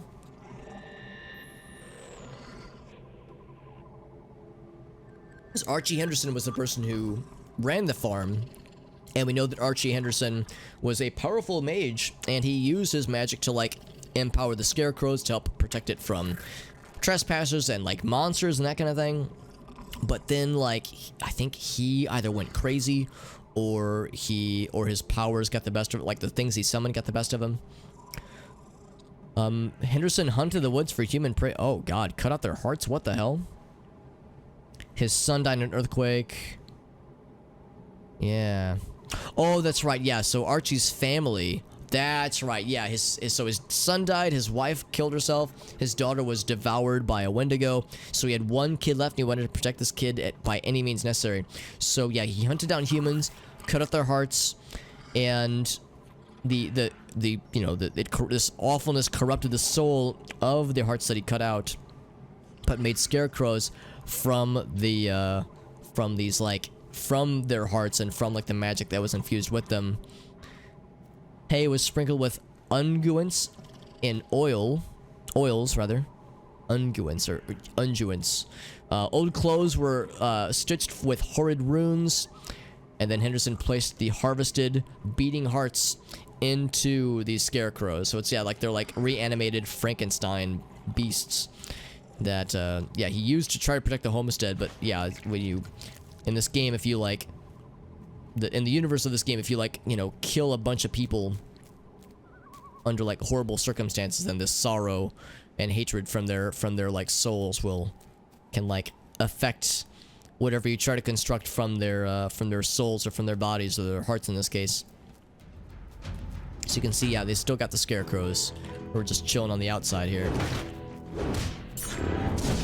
I think it's implied that this is the Henderson residence, whereas the farm was a little bit further out. Or maybe this is one of his residences, because he was a pretty wealthy guy, I think.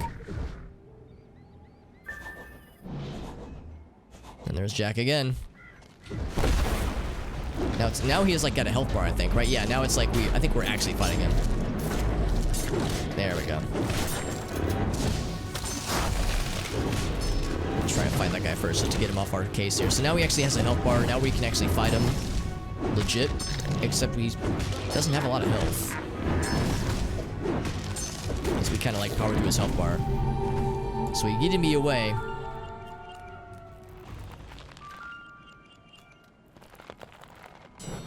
Are you gonna fall over? Okay, so it's like he kind of goes away, but yeah, Jack just keeps coming back. It's the darndest thing. Handing in your timesheet is going to put up red flags with the accountants. Results per hour spent curve is taking a dive with this guy. Yeah, we keep killing him. He just keeps popping back up, honestly. The stories are out there. Yeah, the stories are interesting for sure. And I'm probably not doing a very good job of summarizing some of them, just because I know there are certain details I'm a little bit fuzzy on. But yeah, it's just the notion of the scarecrows and like the whole lore behind them is pretty fucked up, honestly. Yeah, Kirsten's like, you keep killing him, he keeps coming back, why waste time? Activated.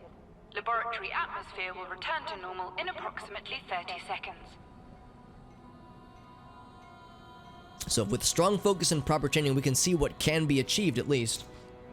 Yeah, the whole thing with the Illuminati is that it's almost like a corporate conspiracy organization where like, yeah, there's like jokes of timesheets being written, results per hour curves and whatnot. With Archie Henderson, the man did know his way around curses, and his ability to hold a grudge is an inspiration to us all. So maybe a Jack is like a humanification, or not a pumpkinification rather, of Archie then? Because yeah, I guess I'm not exactly sure about what Jack is and like what spirit he's embodying. Get that to level 17, very good. Let's also power this guy up just to use up some of these. Very nice. We also have a number of weapons. Let's use that to upgrade this guy. 1, 2, 3, 4, 5. Air stabilizers activated. Cool, so we're just powering up a bunch of things, which is nice. Oh, I should have used that one too. That's fine. Laboratory atmosphere has been stabilized. It's just to kind of go through some things in our inventory. Power things up a bit. Okay, so that was the only other quest I wanted to do. From here, there's other quests to be done. Jack in the Box, yeah.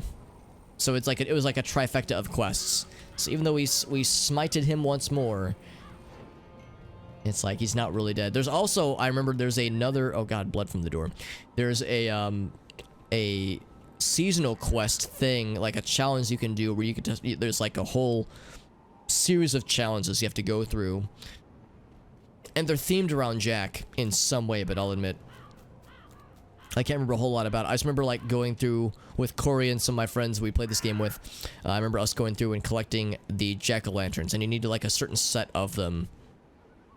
Here, I'll just warp. Let's see, where am I going and where am I right now? I'm right here. There we go. Let's just warp there. Yeah, there was a series of jack-o'-lanterns you had to collect, and you had to get a certain number of them and a certain variety of them to summon Jack in a group setting. And it was like a dungeon fight that required multiple people. But yeah, it's like he's just this recurring thing that just never stays dead. Also, what the heck is this? So we've been on Solomon Island for so long, we haven't had to go back to Agartha for a long time. But Agartha is this game's true overworld, so to speak, or the hub area. And you can get to Agartha by these little life tree portals. You can see like it's very naturey. My druid character from our Pathfinder game would be very happy here, but we can enter Agartha. We haven't been here in a long time because we haven't needed to. But Agartha is the hub world where like all the different regions of this game are hosted, because we've been in Solomon Island for so long, but there's still more to be done and more areas to explore. So the next area is going to be Egypt themed. But you can see, yeah, we did Blue Mountain, we did Savage Coast, we did Kingsmouth Town. So this is like the first kind of spoke off of the overall hub. So this is the life tree, or the Hollow Earth. There's a number of words for it, but the official name is Agartha, and it's pretty fucking cool. I always like the vibe of Agartha, even though it's a little bit like, I guess, barren in some ways. I just always thought it looked cool. Got the little whirligigs and like steampunk machines. Got a little robot buddy over this way. So, and also you get to see other players, which is kind of cool too. There's not a ton of them, admittedly, but they do exist. Also, it lags quite a bit whenever you get to this main area over here. Got these big robot buddies. There's a few human players over here, so it's like, again, a reminder that there's other people that play this game. Also, Activities Paragon. I think that's like a higher level thing, right? Oh, the British Museum of the Occult. Now, we have a few items for that, but actually, no, just one item. Also, this lady's got the cool, check out like the cool like jacket she's got with a little hive, like a little honeycomb motif to it, which is kind of neat. So we don't have access to this one yet. There's lore nearby. There is lore. The Whispering Tide. Oh, Awful Devil's got some art for us. A 3-minute masterpiece challenge, MS Paint masterpiece challenge. The Whispering Tide. Yes, we see that one of the Agartha portals has been very much filth infused. I like this lore down here.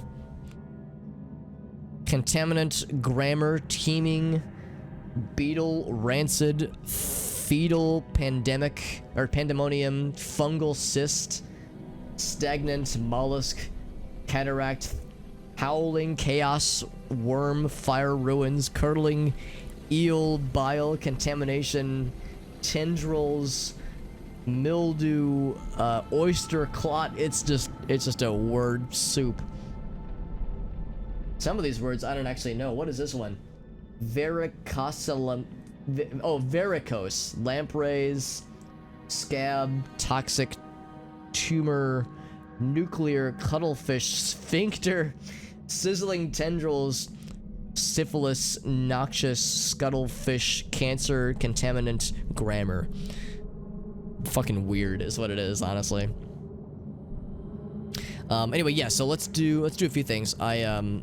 We've already like kind of explored the overworld area pretty well, but it is always kind of cool just to check in and just see how this place looks, because I always think it looks just neat. With the way the wisps flow around, and I don't know, it's just neat. I think it's just cool. And again, it's also kind of cool to see like other player characters around here, many of which are of course very much max level. So you know, we're kind of the scrub here. Oh, and the little pets. Look at this little buddy, Leet. He's adorable. Look at that little buddy, so cute. Oh, check out that cool outfit. That's cool. He's got like little glowy after effects. That's neat.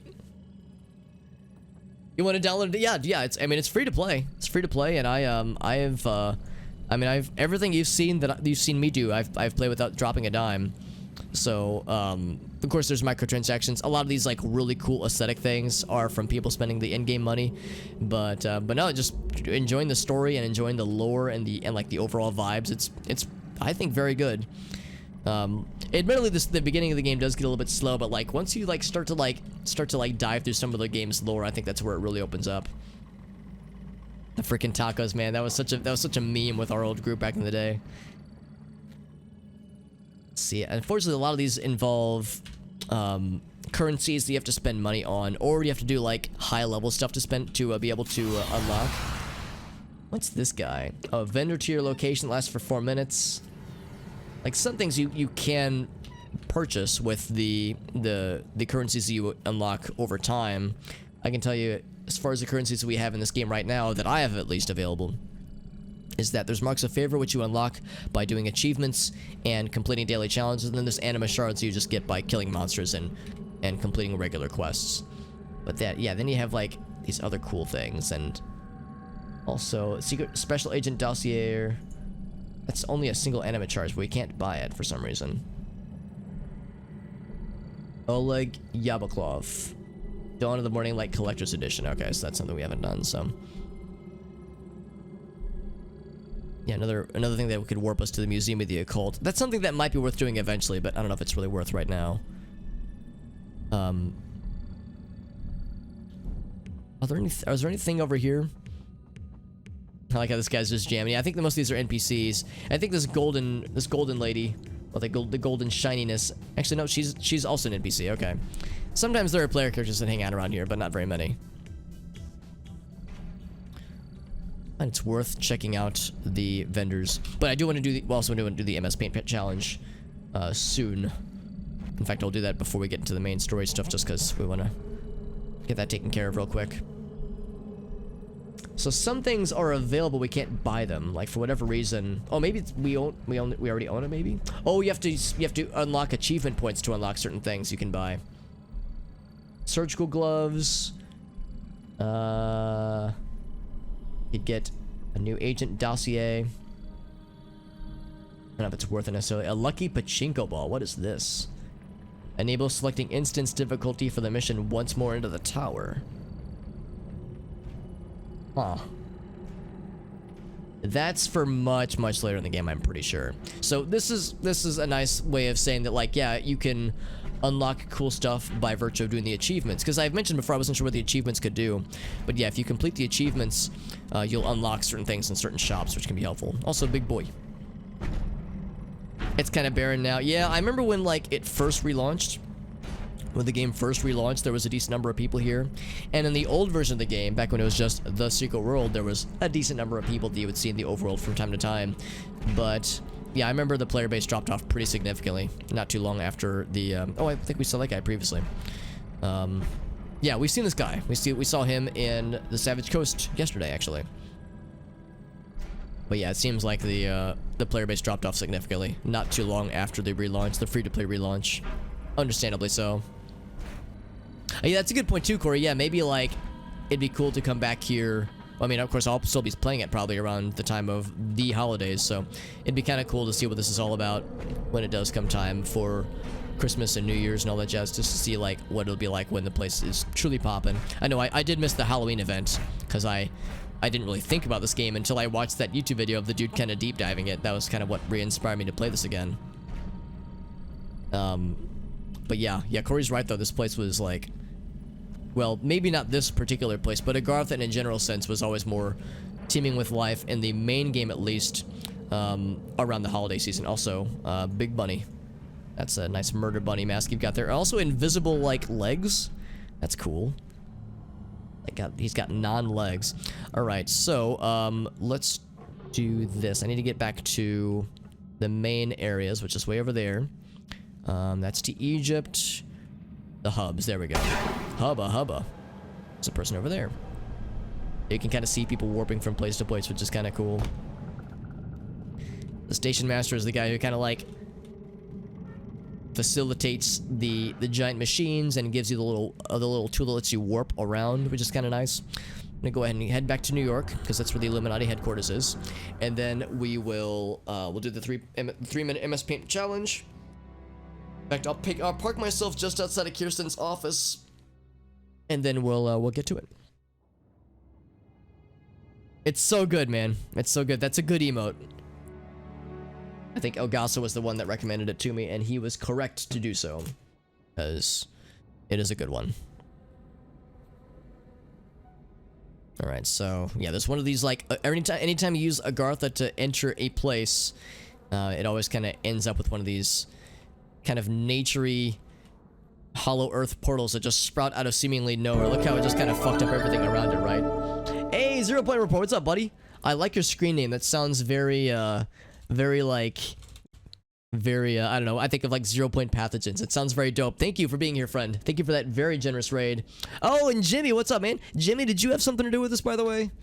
Jimmy is a friend of the channel. He's raided us tons of times. He's so freaking cool. And Jimmy is a veritable expert of this game and this game's story and the lore. So, Jimmy, it's good to see you, man. Thank you, 0 Point Report, for that very generous raid. Hope you guys are doing well. Baby Yoda has some Peepo vibes. Kinda. He's got some maybe we'll just say Peepo happy, maybe. Oh, nice. That's a Jimmy project, actually. It's a podcast stream. Nice, man. Secret World Legends podcast stream. Jimmy, you're a fucking badass, dude. Thank you so much for propagating yet another raid to us, man. You're too kind. You're correct. We were doing Secret World Legends. We just spanked Beaumont's 400-year-old plus booty, and we of course saw the cutscenes, and for anybody curious, we accepted the gift because in my previous playthrough of this game I rejected it. So I don't know how much it'll play into things, but I am curious to see how things happen. I know, right? I'm pretty excited. And we're returning to New York, to the Illuminati headquarters, to turn in that quest and meet up with Kirsten to get the next kind of status report. And I was just kind of talking about how, like, with Agartha, yeah, we just see this, like, these portals sprout out of nowhere. It was interesting in the first cutscenes of the game, when you first learn about Agartha, Kirsten's like, because of the attack that happened in the Tokyo subway with the filth, which we later learned, it was called the filth, but at the time we didn't know what it was. She was like, you can use Agartha to get past quarantine. And in my brain, I was like, fuck, I wish I could use Agartha in real life to travel outside of quarantine, because fuck, man, that shit sucks. But anyway, so we're here in New York, and the way to get to the Illuminati headquarters is a lot easier than it ought to be. I think the in-game lore is that because we're part of the Illuminati, like, we just know how to get to it. But, like, we're in this, like, warehouse area. There's just people just chilling, just vibing. And all we have to do... Oh, there's lore nearby, though. It's down below. Okay, cool.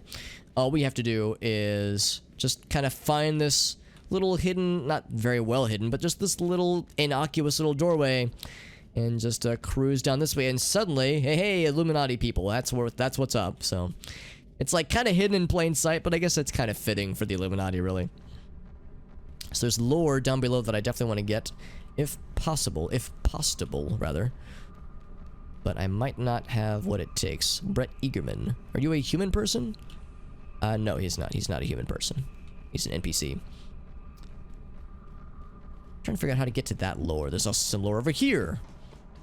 And yeah, there's a senator that just chills here in the headquarters. This is very Illuminati-esque, obviously, with the with all the screens and all the people just, you know, checking on things, checking reports, checking graphs and such, you know, just chilling. I can sit in the chair and pretend like her, I'm a person too.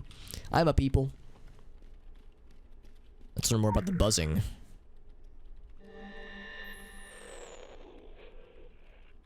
Hello? You've heard us before, it says. A prelude to a bloody nose. The weird geometry of our scribbling. Illuminated mysteries behind the migraine. Our apocrypha is written in the plasma blood of your mobile phones. Read us, it says. So ominous, man. I love it. But yes, you're 100% right, Mr. Devil. I keep getting distracted because I want to pick up the lore whenever we find it. I'm not sure where to find how to reach that one necessarily. Oh, it's just where we came from. Okay, that's easy then. Let's grab that real quick. Then I'll park myself outside of Kirsten's office, and then we'll do the MS Paint shenanigans. Shenanes, as we call them in the industry. Yeah, these tunnels were how we first got here, actually. The sewers. The skewers.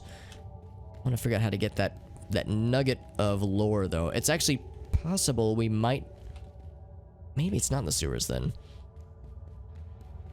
Okay, no, I think it is this way, actually. Never mind. Some Illuminati lore.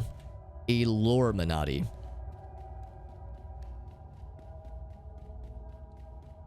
I'm gonna go pretty far out of our way for this, but that's the curse and blessing of having the Lorehound plugin installed, is that it makes it easy to like see where things are, but it can be hard to find where how to get to them sometimes. I'm cursed with this knowledge, knowing that it's here. There it is. I mean, there's no way I'm gonna get all the lore in the game, but we definitely have a vested interest to get as much as possible. So when it comes to the overall Illuminati story, we actually just unlocked the last piece of it, which is kind of cool. The executive summary has been achieved. So the one we just got... Actually, which one was it?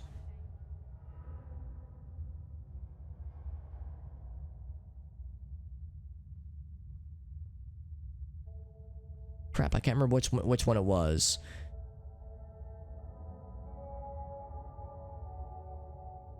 It was number 9, so it was pretty deep in here. I think it was like this one here. So yes, there were 3 siblings when it comes to the 3 factions in the game. But they have a choice. Do they battle the sleeping horrors that are engulfing the world, or toil in the struggle to define those who rule and those who are ruled? So the Illuminati so long to reign, and diabolic rumors follow them like a fouled cloak. But they don't want to give their planet to the monsters, so they'll fight the darkness and maybe profit off of it. So it's like the Illuminati have their own motives for certain things in this game. I think that was the one, yeah.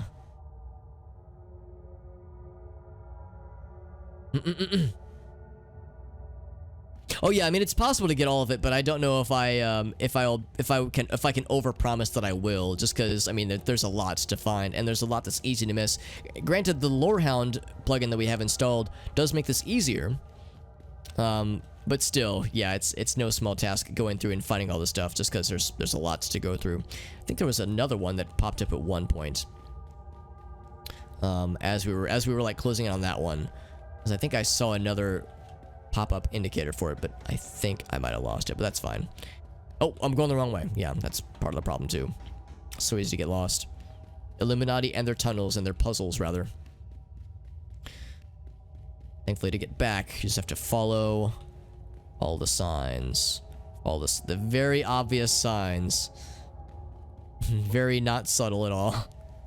Which I appreciate because it makes my job easier. Yeah, all the eye iconography and the hands pointing which way to go.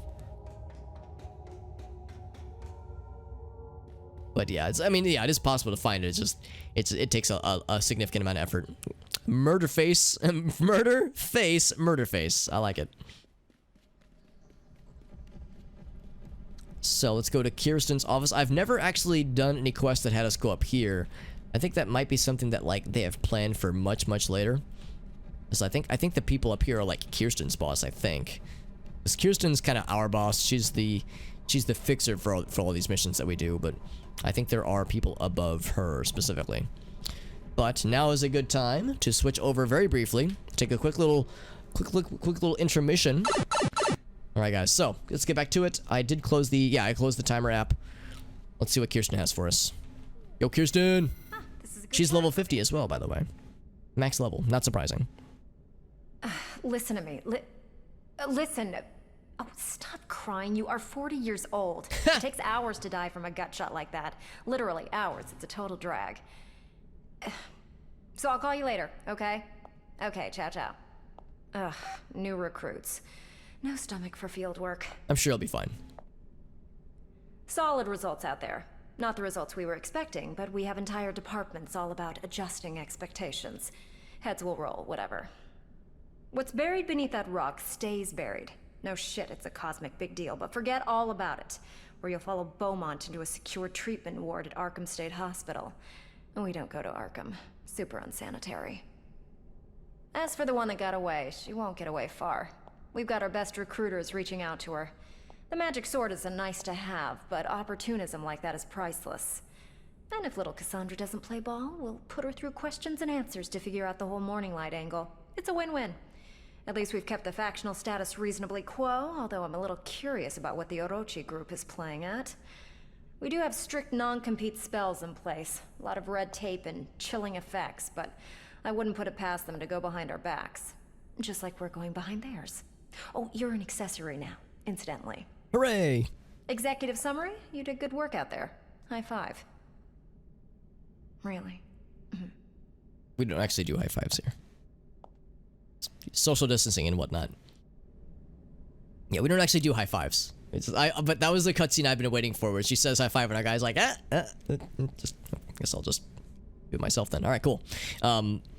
So, all right, so that's a few things. So it sounds like Beaumont actually didn't die necessarily, but that he got taken away to Arkham, of all places, which is, yeah, super unsanitary. And that Kirsten doesn't seem too terribly worried about the whole Cassandra deal. Like, they're looking for her. Or, yeah, like the Illuminati people are looking for her, and that they're trying to recruit her, actually. Cassandra is, you know, kind of mysterious and apparently quite powerful, but Kirsten's like, hey, how do we, like, get her on our team? Whereas other people are probably like, dude, we gotta hunt her down. She's scary. Illuminati's like, how can we harness this? Okay, so that's nice, but now let's leave and see what else awaits.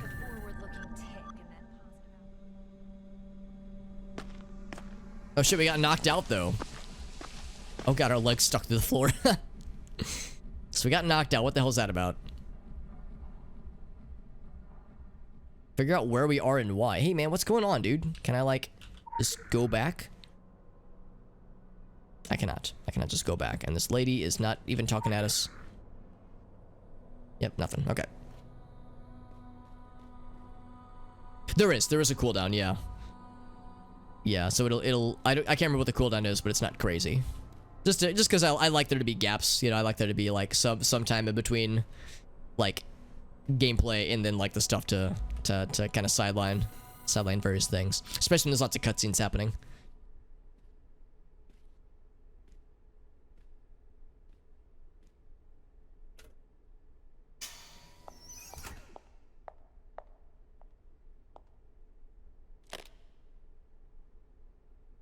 Very serious, all business. It's like we're being called into Do you know what that means? Into the principal's office. No, you don't. You have absolutely no idea what that means. Today we'll be doing questions, but we will skip the answers. We know the answers. Miss Geary already debriefed you. There's no need for repetition. How would you rate your performance? Don't answer that. We know about the sword. Didn't I tell you? We already know. Bottom line, you failed. Lucky for Yay. you, so did everyone else, which makes it hard to establish a cutoff point. Geary's job is to make you feel special, to make you deliver. Ours is to simply evaluate. We look at facts. The facts concern us. Your loyalty concerns us. We have questions, but your answers are irrelevant.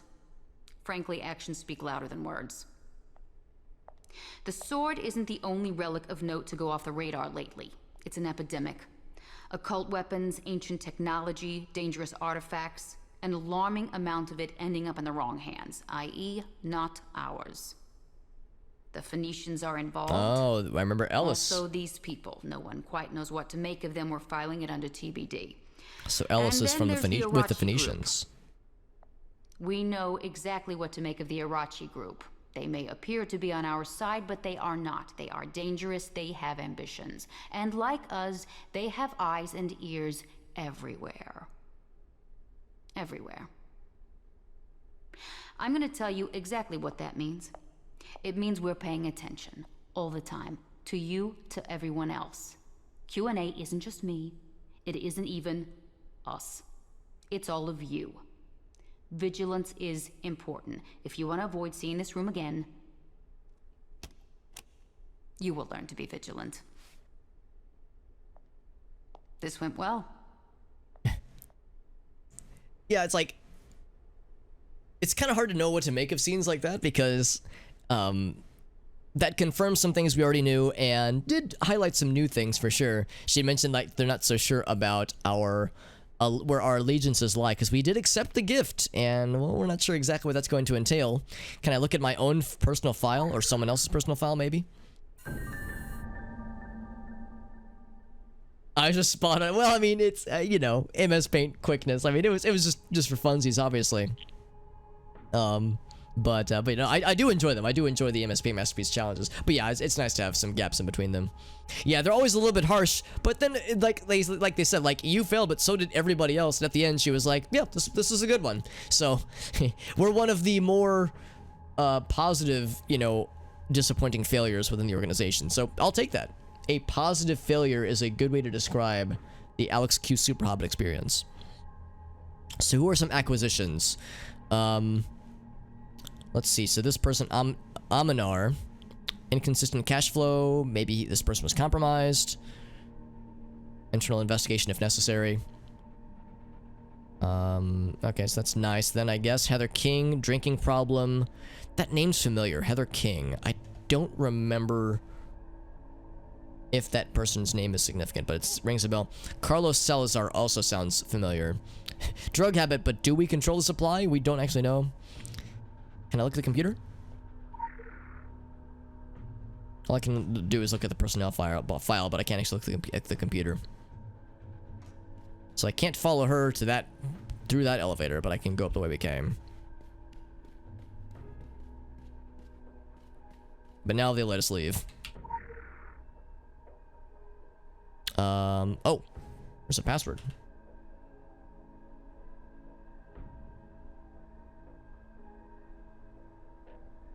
One name caught the attention of Aaron Mahler's internal investigation. Oh, it's probably the highlighted one, right? Okay.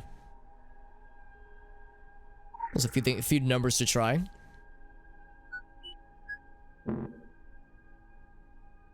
A floor code. Oh, interesting.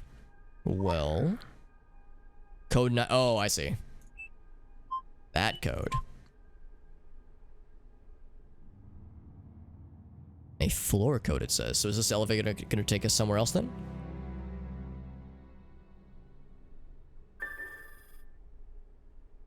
It did take us somewhere very else. An agent under suspicion. Yeah, we have faced we're facing our superiors in New York.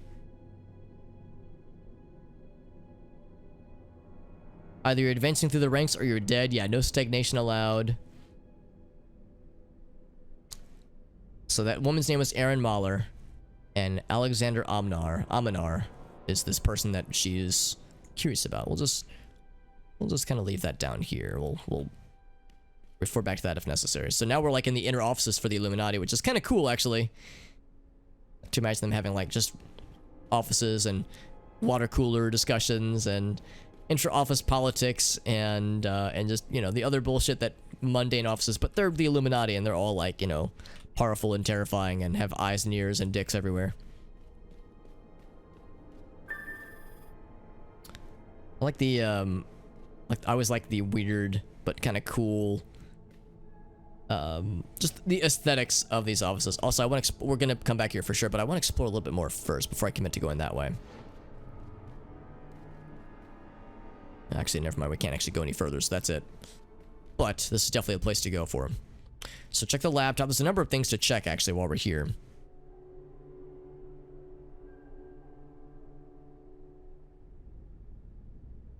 Oh, the FVCA comic. Okay, I gotcha. Gray skin instead, and regular eyes that were maybe bloodshot, so just less consistent then.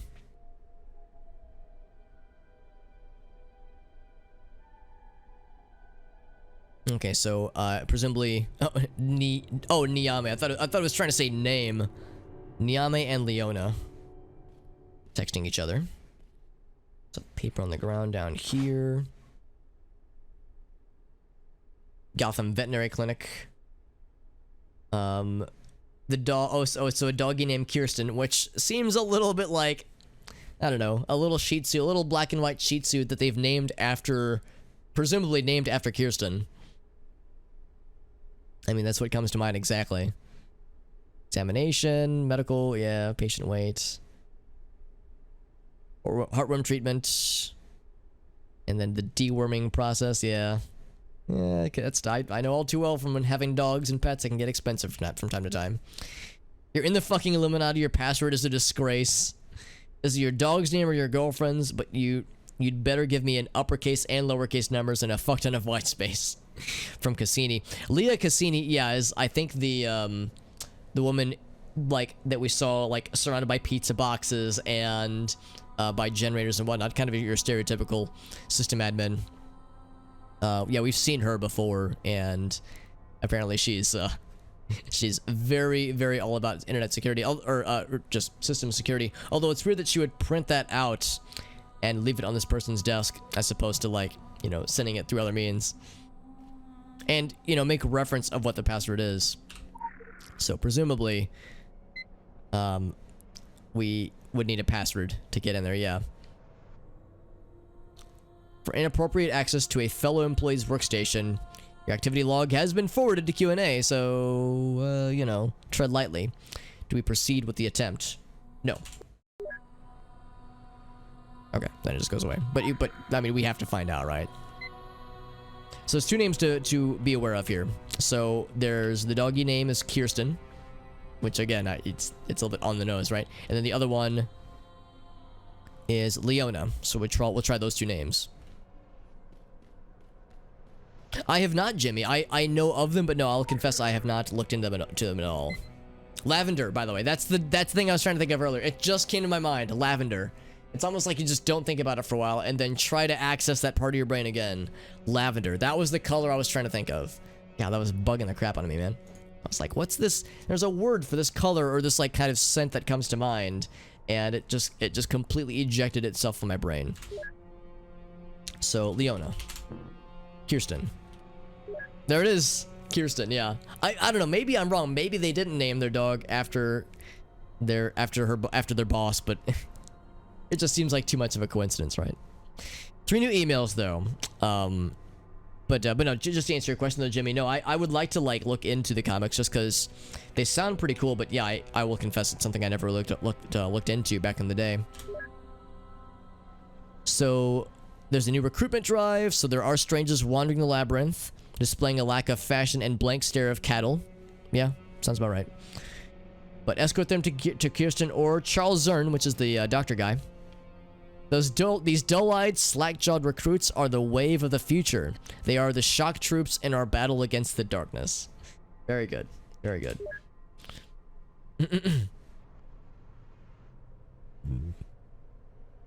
Yeah, that would be a lot of effort for sure. But let's see, old Jim used to work in the cafeteria, or Marjorie with the silly laugh who was in accounting, and no, we don't. Your coworkers do not show up for work, or if they don't show up for work, then you report them. If your coworkers do not show up for several days, forget them. They never existed. Jeez. But what about this delivery for this person? The courier service is still in effect. The white truck waits near the subway station. Get inside for a ride to the warehouse. A shipment out of Egypt, and it might be exactly what your people are looking for. So maybe this Illuminati member that we're investigating was working with somebody else, working with someone outside the organization for illicit means and or illicit gains. Courier service is still in effect. White truck near the subway. It'll take us to the warehouse. A shipment out of Egypt. Well, they talked about how artifacts were disappearing, the sword being one of them, but that there's others where they came from. So, also like how this guy's got a book on his desk that, if you look closely, it's a little bit hard to see. Can I zoom in? I cannot. Has like the honeycomb pattern on it. All right, so let's go back to the main area then and try to find this delivery truck. Go back the way we came. Oh, it's alt. Oh, okay. Because yeah, I couldn't remember how it was. Because yeah, you can do it in the pause menu or in the like dressing room menu. But yeah, doing it without getting into that menu is a lot easier. Thank you, Jimmy. Like I said, Jimmy is a veritable expert on this game. And if anybody's enjoying this game and you want to see more Secret World shenanigans, especially from somebody who knows the game and its lore very well, then Jimmy, who's in the chat right now, is a knowledgeable lad. Knowledgeable is a understatement, significantly. Anyway, we're back in the main area, so nice and familiar again. I think if we tried to talk to Kirsten, there's like nothing else that she has for us right now, at least.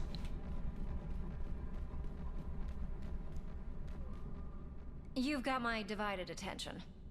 Not undivided, just divided. Like, we can talk to her about other stuff, but like, I don't know. I actually enjoy the dialogue stuff in this game with just regular people, with regular conversations rather with the NPCs outside of the cutscenes. But it's a lot to go through, and I don't know if I want to go through all of them necessarily. But there are like fun little facts that you'll learn about people just by taking the mundane conversation topics outside of the cutscenes. But we're looking for a white truck, pickup truck just outside the subway. So let's head to the subway. Let's see what is around. There's a pickup truck over there. Except our little indicator thing is kind of hinting us this way. I'm actually kind of curious if there's any player characters chilling around here. Because it can be kind of fun. Can I sit in the chair from here? I can. I can just teleport through the wall. Yeah, it can be fun, like, being, like, playing the game of, like, spot the player character versus just, you know, NPCs wandering around.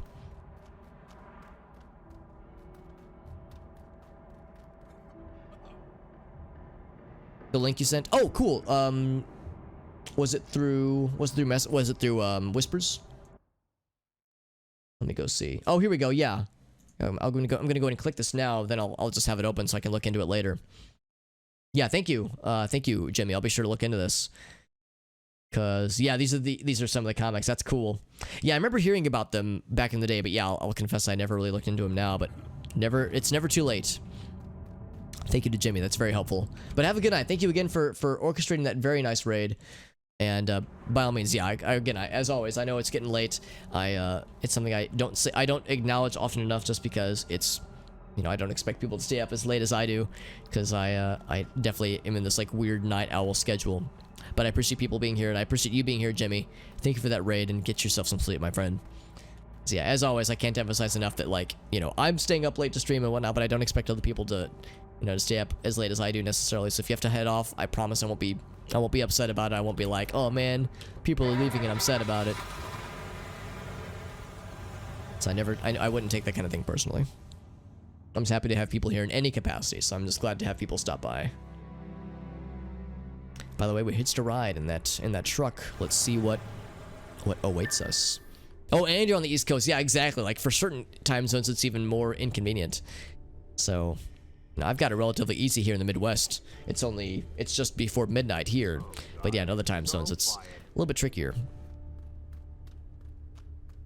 So we're looking for an agent. And these are all, like, just, you know, factory workers. I guess they're not perplexed by our presence here. Maybe they should be. People be like, man, who's this dude with a hammer and a weird like USP bundle thing, waltzing around like he knows, like he owns the place. I guess maybe they're not too bothered. I think these people might be aligned with the Council of Venice, maybe, but I can't remember honestly. I'm thinking maybe that if they were Phoenicians, they'd be trying to attack us, but I figure if they're council members or council faction members, then they wouldn't, you know, necessarily want to murder us. Still, you think that somebody would be like, maybe we should like talk to this guy who's clearly not in uniform, clearly not wearing a hard hat, wandering around, leaping from box to box, all wimbly bimbly. Like we need to either climb up things or ooh. Oh, never mind. I thought that was like a sign of something. Oh, maybe this is a sign of something.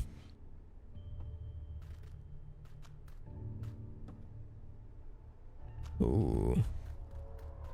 Very dark and mysterious this way. Now we have a little indicator saying to go this way though, so maybe I shouldn't get too ahead of myself.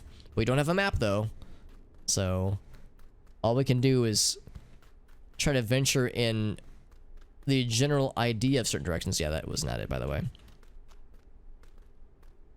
I keep looking at this box cluster here and think to like myself like, oh, maybe I have to jump up this thing. I think I had the right idea though. I think this is the way to go. I got too ahead of myself with that last leap. Leap in logic and also leap in boxes.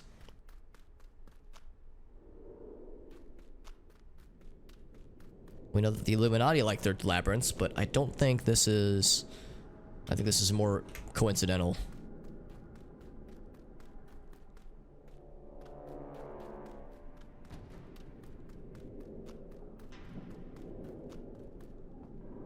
I think I remember what this eventually leads to, but I can't say for sure. There's a particular agent we are looking for though. Just gonna wrap around to the forklift room, the forklift like spot we saw earlier. It is, and this blinking makes me think like I'm supposed to jump up this way. That seems like the kind of thing where the game would be like, hey, check this shit out. And I'm checking this shit out. But it just leads back to the open area that we came from. So it's like, this isn't special at all. There's more to investigate though, because there's a lot of branching paths here. I think the idea here is that we don't, the indicator isn't necessarily saying go this way. It's saying just like somewhere around here. But who is this agent dude? Or dudette? I think it's a dude. Who is this dude and why is he... What delivery was he looking to either pick up or deliver? And to whom? That is one of many questions. Ooh, now here we go. Here we go. This is looking a little bit more encouraging. So because we know that there's signs of stuff coming up with Egypt pretty soon. Oh, Gasa, what's up, dude? We just beat the... main boss of the Solomon Island area earlier, so now we're kind of in the in-between stages for getting to the next major area. And we see some artifacts and some treasures that are indicative of Egypt stuff. So I think that's what awaits us. And there's an anima well, a respawn area, and a dead dude. This is very clearly the agent that we've been searching for. And, well, I don't know if he was a mole. We don't know what his deal is, but he's dead now. This is a labyrinth speaking. Please report to light blue. Okay, so we gotta get back to the... Well, there's an anima well here. That's probably the game saying, yeah, you might die from things. Oh! An Egyptian dispatcher? Should I fight you? Or should I not fight you? I'm leveled enough where I should be able to.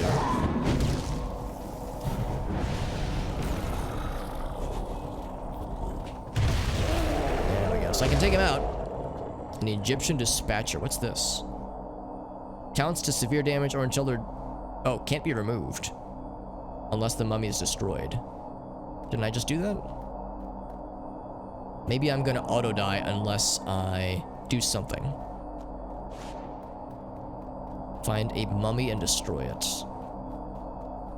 Maybe I wasn't supposed to fight that guy. Alright, here's what happens. Okay, no, it's fine. I was thinking maybe something bad was gonna happen. And we fought a mummy. That's, you know, I guess bad in some ways. Oh, we have a helmet. Right. Whoa. An Egyptian assassin just chilling here. I was like, wish I could see in the darkness. But now I can see, and it's getting into some weird shit. Don't open the box. Yeah, the Ark of the Covenant.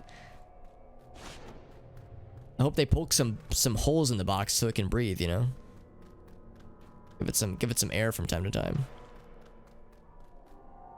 So we're seeing a lot of these guys. Yeah, the game is very much giving subtle indication that whatever this dude, this agent that is now murdered, whatever this dude was intending to deliver or to pick up, he was killed, and in his wake was presumably some artifact either from Egypt or to Egypt. Again, it's still a little bit unclear, but we do know from Kirsten, according to Kirsten at least, that other artifacts have been missing.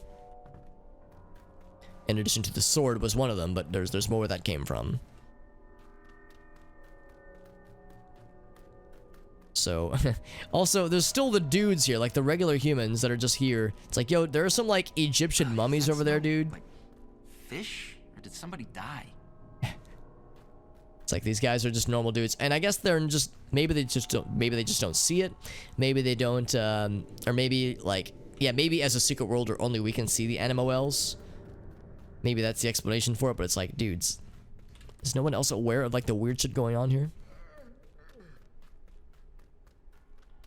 Now we can just get out of this. We can just leave through this regular door, which I guess just takes us to the New York overworld. We need to get back to the Illuminati headquarters and report our findings. Because this dude who was allegedly compromised, I mean, we can double check the lore here.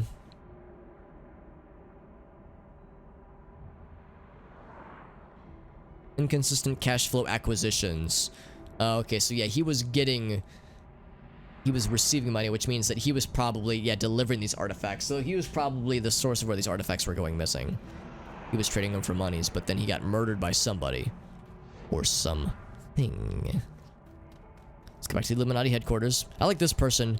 It's very much not a human person. It's a NPC. But I like the Pied Piper. The Pupped Piper. Pied Pupper, I don't know. The doggies that follow her. Let's get back to the headquarters then. Again, we have a convenient way to get there just because, even though it's kind of hidden in plain sight, I guess the lore explanation is that, well, when you're part of the Illuminati, you can like see into the mundane and find these hidden passageways that seemingly are just, you know, out in the open. Hiding in plain sight, too obvious to warrant attention. To the server room. Oh, that's where Cassini is, right. Yeah, because Cassini was admonishing that dude for having a very shitty to crack password. Which in itself gave indication of what that password was. Which was not very system admin of her. I think this is our first time getting to interact with her in a cutscene, though. Have you tried turning it off and on? No? Then please kill yourself. Yo, I'm the sysadmin. I've been tracking you since that unauthorized email access. Strike one. Is the agent Psionic dead? youth? Out there, Oh my god. In the system, his mistakes will live forever, like stains under blacklight. Dirty digital fingerprints all across the world. With that Seriously, neck do tattoo. these people even understand how technology works? Everything is recorded. Nothing is deniable. We know your entire life story. It's chill, though. My job isn't in the details. Your weird-ass preoccupations are totally your own thing. Can you not try to make eye contact? I also do numbers, data. I ran all those shipping numbers you saw, which, FYI, takes longer than it does in the movies. Yeah, Egypt. I bet you twigged when you got jacked by mummies. Gold star. But check out all this activity in and out of the desert. Let's say half of them are dummy shipments, to throw off anyone with too much time and satellite access.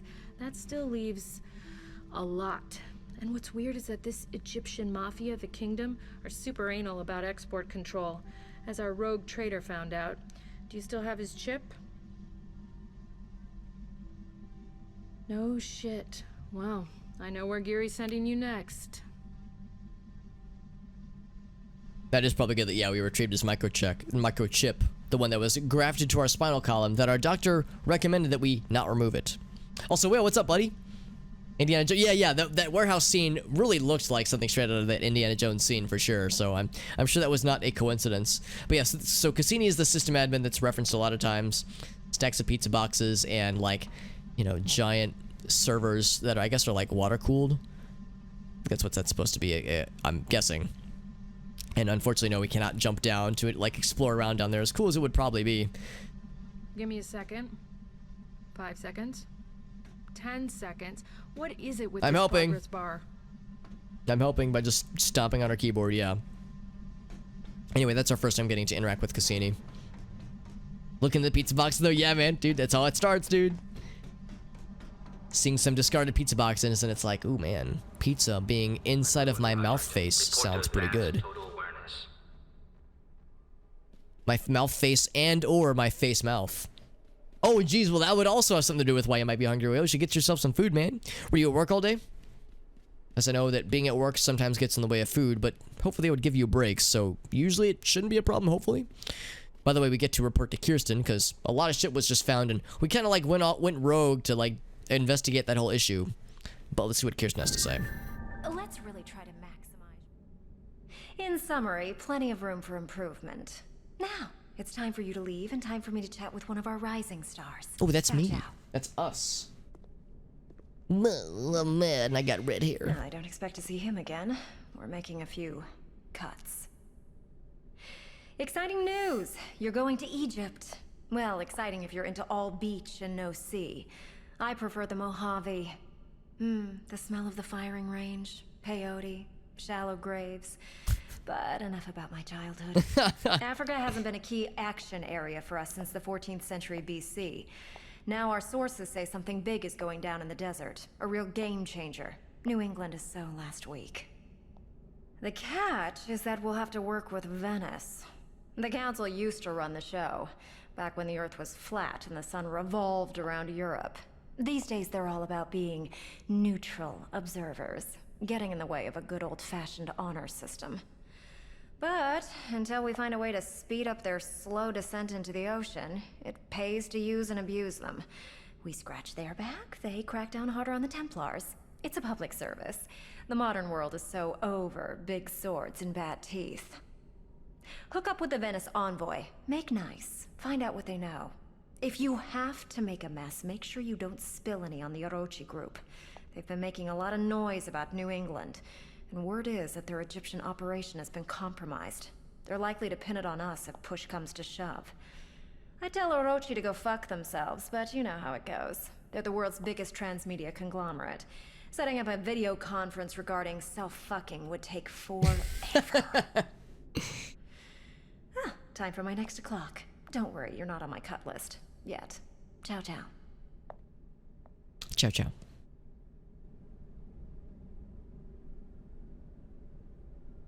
Oh, okay, yeah, just a weird schedule because yeah, having to be in quarantine. I gotcha. But coffee. Oh, really? I have the I have kind of the opposite problem, or at least whenever I drink something that has a lot of caffeine, if I've just eaten, I'm okay. But if I'm a little bit hungry, it makes me super hungry. It's like it burns up whatever fuel I had. Then it's like, oh, I need more stuff to put inside of my mouth and then to eat. So, if you run into any problems, solve them, then call me. Solve and then call her. Okay, cool. Interesting though, yeah, so she mentioned having to work with the Council of Venice, which is something that, yeah, the Council of Venice is something that, like, it's like this mercenary group that, like, I guess I'm still a little bit unclear as to, like, what exactly they're involved with necessarily, or how they're involved. Historically, they had significance, but it seems like they have, like, less power nowadays. The old focus group got surplused. You need to go through total awareness now. Oh, I wanted to hear more deets. Let's go out the way we came. Let's go back through Agartha, the Agartha portal.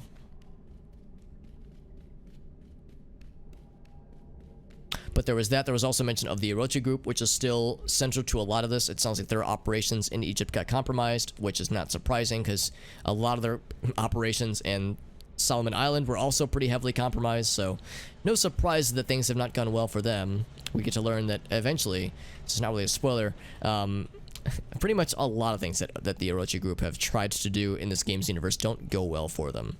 Especially in Tokyo, but that's you know, for much later in the game. But there was that, there was, how yes, like whatever this person was trying to sell to Egypt, to people in Egypt, there's reason to believe it might involve the artifacts that are missing that are very powerful and very bad if they fall into the wrong hands, or in the case of the Illuminati, if they're just outside of their hands, because the Illuminati wants to like have, you know, total control and total influence. Ka-thump. I think she was here earlier, but she had like a different outfit. Oh, she's got the cool spooky eyes, dude. Oh, I want the cool spooky eyes. That's dope. That's awesome. Yeah, there's some really cool aesthetic stuff you can get in this game, man. Some cool stuff you can unlock. Or just straight up buy with monies. With real monies. Contamination undetected. I think that leads to either Tokyo or the Dark Agartha stuff. Anyway, we did the New England stuff. We did the hell out of that with the main story. We did a bunch of like bonus story stuff too, which I'm pretty happy about. Okay, so that's the deep raid, or the public raids, the deep Agartha. So here we go to Egypt. And unlike Solomon Island, there's only 2 key areas: the Scorched Sands and City of the Sun God. I remember this one too. So that is kind of nice that there's, even though there's, it's got like the glasses and the tiara. It's nice too. Even though the Egypt areas can be a little bit long on the tooth, it's a little bit reassuring that there's only 2 main areas for it. That way we can get that much better, or that much quicker to Transylvania, which I think is much more interesting. Definitely from a lore perspective, but also just in that there's more variety with the landscapes and such. Call of the Nameless. The Station Master. We got the guy we saw earlier. The guy that that gave us the warp magic that lets us use and travel to the Anima Wells. He carries on. He keeps calm. He works as he has always worked and always will. He's a Sisyphean individual. You can't see the tears behind his smile. Aww. How much longer, he asks when no one is looking, and the silence answers forever. Interesting, yeah. We don't really know a lot about the Station Master. He's just kind of there to be an arbiter for traveling this area, but that's about it. Yeah, the question is what happened to the artifact that went missing, or artifacts in this case, and also who's buying them and why. There's unanswered questions with regards to the filth still, and there's also signs that Orochi is still involved with everything. So the fog with Solomon Island is one thing. That's like, we figured out that it was all within the mountain, or emanating from the mountain at least. But yeah, still unanswered questions of some of the other happenings throughout this game. And here we are, new area. New area for the first time ever, getting to step foot into Egypt. And well, it's like Kirsten said, all sand and no beach. Or all beach and no water, I guess. All beach and no sea. Or ocean, for that matter. So let's grab a few things we got unlocked. Nothing crazy. We didn't like unlock any crazy cool things necessarily, but some nifty things for sure. Alright, and it's nighttime right now. In the in-game, it is 1:40 a.m. Out of game, it is 12:07 a.m. Central Standard Time. Alright, cool. So, sure enough, very Egypt looking. And of course, there's all lore to get now. There's like new monsters to fight, and probably some familiar things to encounter too. I expect there'll be lots of lore, or lots of filth things around. Also, we got a cutscene. So presumably these are Council of Venice people. Bringing us members. Reinforcements today. We could use reinforcements. We have already lost the outskirts of Almaraya. The town itself cannot be allowed to fall. This is why we are here. We are the Maria, young warriors of an old land. The Black Land. A land of old religions, old enemies. Ask the desert what it remembers. It is merely an expression. Boss, these plans... I know. I know it is different from the stories. When the stories were written, no one had machine guns. Egypt's strength is its people. Time and time again, when their voices are silenced, they raise up their fists. The cult of Aten, they fear the people. So with poison words and drugs, they empty men's souls to join their uprising. An uprising that spites freedom, leaves only mindless slaves. Slaves to a great enemy who hates all things. This is his homeland. They are preparing it for his return. We fight, but every day there are more Aten as slaves. Too many. Soon, more than we can handle, without resorting to extremes. This started as a guerrilla war, but now it is open war between the Maria and our ancient enemy. So there's a few things to note there. So you made mention of this this group of cultists, or we'll just call it what it is, a cult of Aten. And I remember that from my previous playthrough of the game. In Solomon Island, we learned a lot about the Morning Light. Well, not a lot, but we learned a little bit about the Morning Light, which was a cult that was at least partially led by Beaumont. And now we're learning about a cult not so much around like a new age hippy-dippy movement that has sinister roots, but a cult worshipping very explicitly an evil god dude named Aten. So they're Atenists that are you know, trying to do his bidding and all that jazz. And we don't know much yet, but that will permeate a lot of the Egypt adventures from what I can recall. Kind of an appetite killer. I don't know, maybe I'm weird. I think it's more so like, I think coffee, for me at least, probably does kill my appetite, but like if I ingest caffeine and I haven't eaten recently, then it makes me very hungry like very shortly after. So like for me at least, I think it probably kills my appetite, but then like I get hungry 20 or 30 minutes later, or like an hour later. So it's like it burns off whatever fuel I had, and then it's like, oh, now I need to eat. I must consume. Scarab frequencies keep out of reach of children. Fights infection and prevents future outbreaks. The Tutankhamun Proclamation. So Maria is this like resistance group against Aten. I think the idea is that the Aten cult followers are like conquering villages and whatnot because something is powering them. So we need to figure out what's powering them, and also try to work back at their progress. Let's grab a few side quests for the heck of it. So what's this first one? I just grabbed them without looking. We need to restock supplies. Not surprising there. Not surprising or surprising there. Okay, that one's pretty simple. So find stuff. And then the other one is... Oh, wait. Was this another second one I can read? Oh, we have to click it separately. That's why. So the enemies are, yeah, augmenting their numbers and whatnot.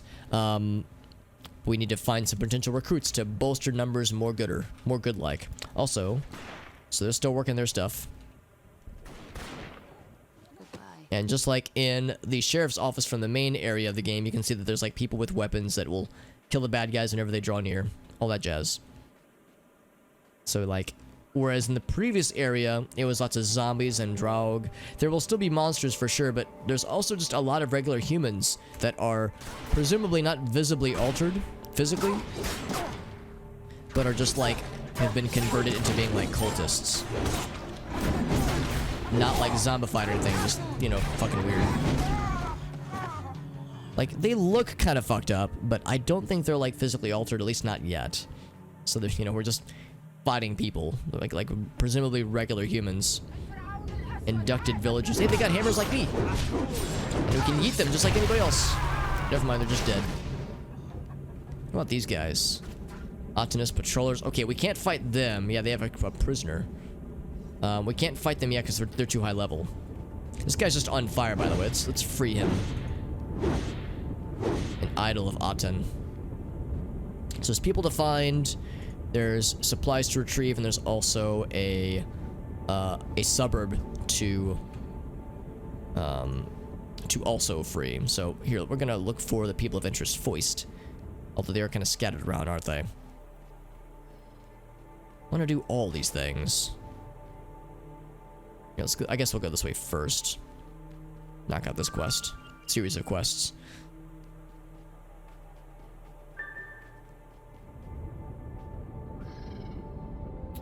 Let's see what this is. So the area of cultists and inducted villagers and... What's this? Can I just break it? Oh, it explodes. Okay, I guess I'm not surprised. Barrels in video games. Exploding in perfect harmony. Inducted villagers, yeet! That was quick and deeply satisfying. Get some water for our boys and girls. For our friendos. Some more purified water. It's nice that there's so much of it around here. I don't know how much we need necessarily, but we need... Oh, 3 out of 8. Yeet! Double yeet. Oh, didn't get the... It actually missed them, actually. That's unfortunate. Maybe when they're on sloped surfaces, it kind of messes it up sometimes. They're better off... What was that called? Cursed cultists? They're cursed. Okay, so maybe they are otherworldly or other human in some way. Am I actually hitting it? Oh, there we go. Now I'm hitting it. Okay. I can't target it now, so I guess it's okay. It's like, is what I'm doing worthwhile at all? Nobody knows. Some gasoline and lots of water. Wow, lots of supplies around here. Supplies, motherfucker.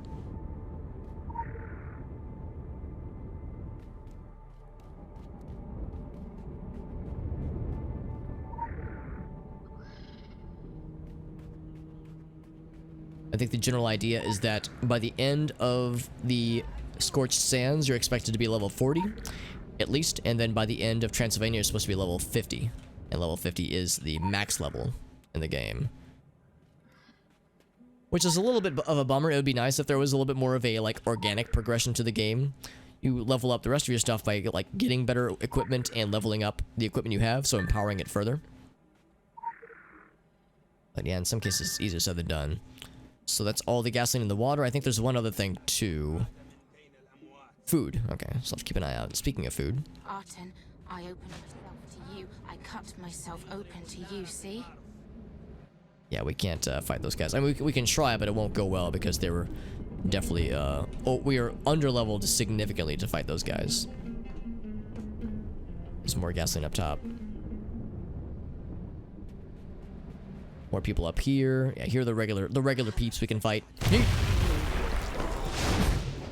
So fun just one-shotting them like that. We won't be able to do that forever. Let's bring everyone together. The flagellator. He's got pistols. Check this shit out. Yeet! That was a lot of damage though, unfortunately. Let's get the fire buddy in here. Bam! There we go. Cultist flagellate. He's got the pistols. Oh god, he's doing a lot of damage to me too. Although those exploding barrels also do a lot of damage to me, so I guess I'm not surprised that it maybe had some ill effects. But good to know, I can't just like power through everything mindlessly. I have to be a little bit more careful here. How your grace burns my skin. I am blessed. There we go. But yeah, I feel a little bit more careful when it comes to high-level encounters and whatnot and getting swarmed like that. There's a cultist leader somewhere in this area that we can track down. I think indications from the game itself are saying, hey, check this shit out. Yeet! Leaving is hard to do unless you explode their dicks off like that. Okay, now this guy looks very similar to the cult dudes, like the high-level priest dudes from Resident Evil 4 with the red robes and the, well, pale skin. Red robes and pale skin, that's 100% why. He's fucking dead, hell yeah. To the Eastern Bridge next, and we're not seeing any lore or anything like that. Of course, I do love exploring. I cannot climb the ladder. I want to explore more, but yeah, these high-level dudes patrolling make it a little bit tricky. I don't want to get too close. Although I think since I'm so underleveled for them at least, that they won't engage me unless I engage them first.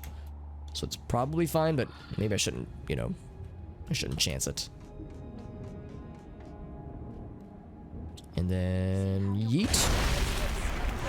I like that there were people who were like, whoa, when we knocked them upwards, but then there were those who were just like, I'm just gonna like stand perfectly still while I'm being yeeted upwards. So for some bad guys, we're dreadfully underleveled, and others were super overleveled, it seems, because we're just powering through some of these guys. Just outright killed that one.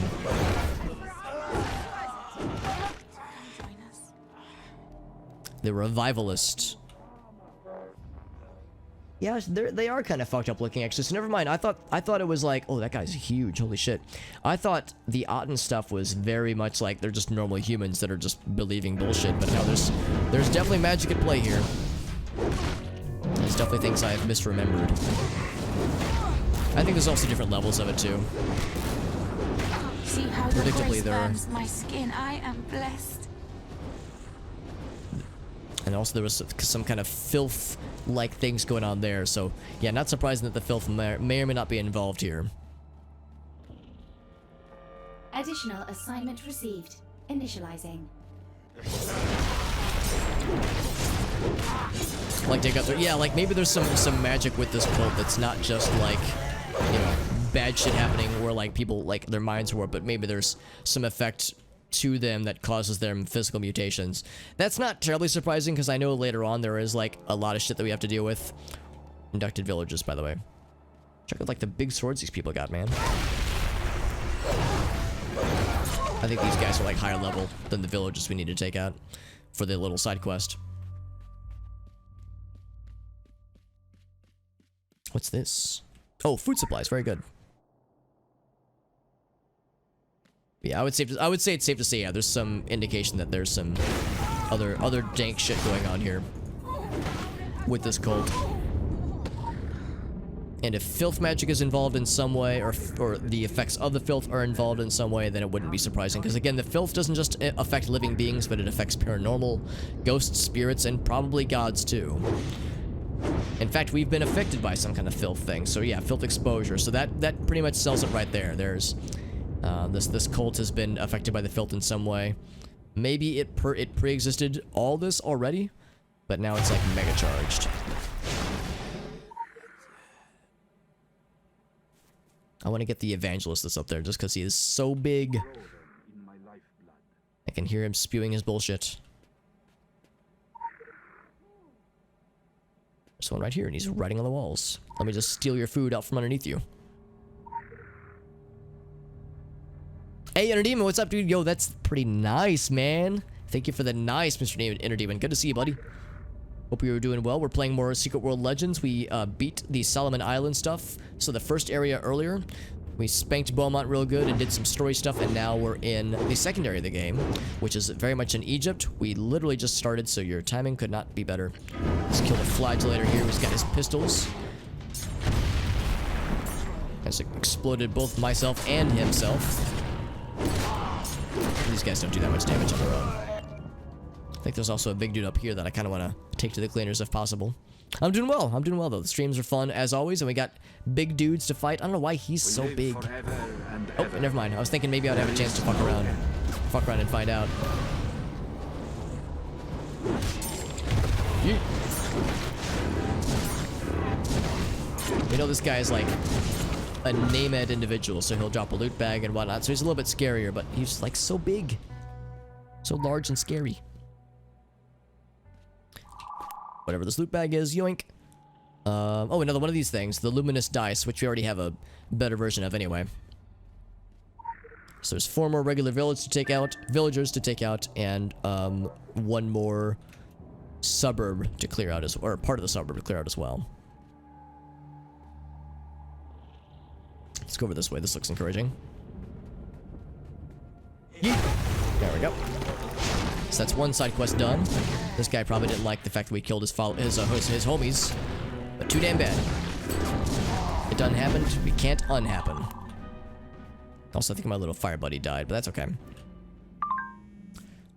For cleansing the area. Well, it has been cleansed. Like cleansing be done.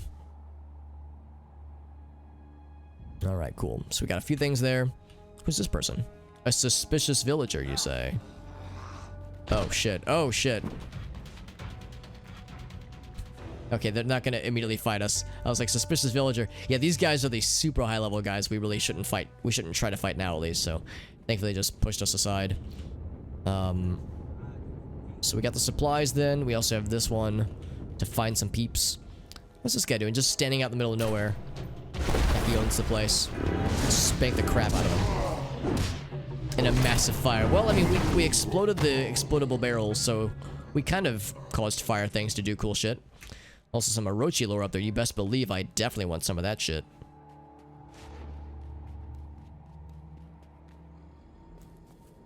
Let's see if there's a nifty way. Maybe I'll hop on this explodable barrel. Nothing bad comes from interacting with these things, right? It's fine, it's fine. Just don't worry about it. They seemed very upset by my presence, but I reassured them with explosions. Also, donkey. Donkey and chicken. And they're all, like, presumably normal and not horribly mutated, which is a nice change of scenery.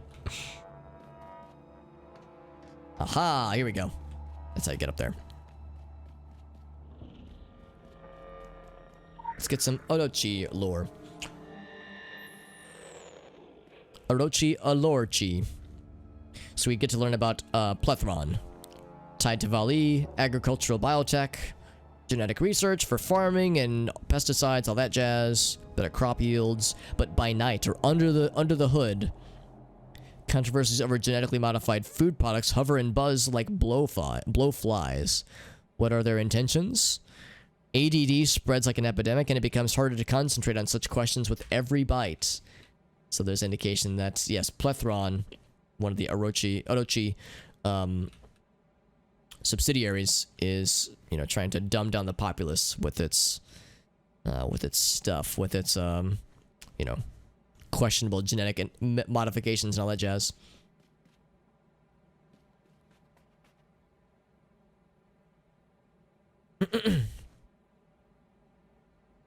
Politics into a character. Oh, really? Interesting.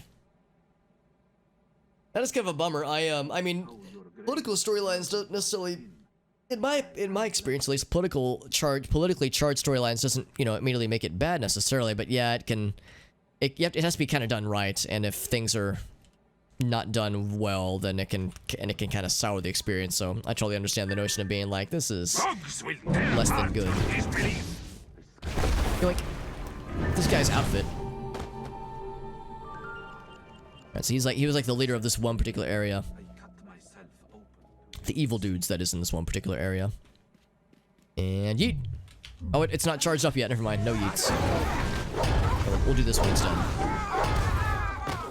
Even though the main guys are super strong, the little dudes are pretty weak, thankfully.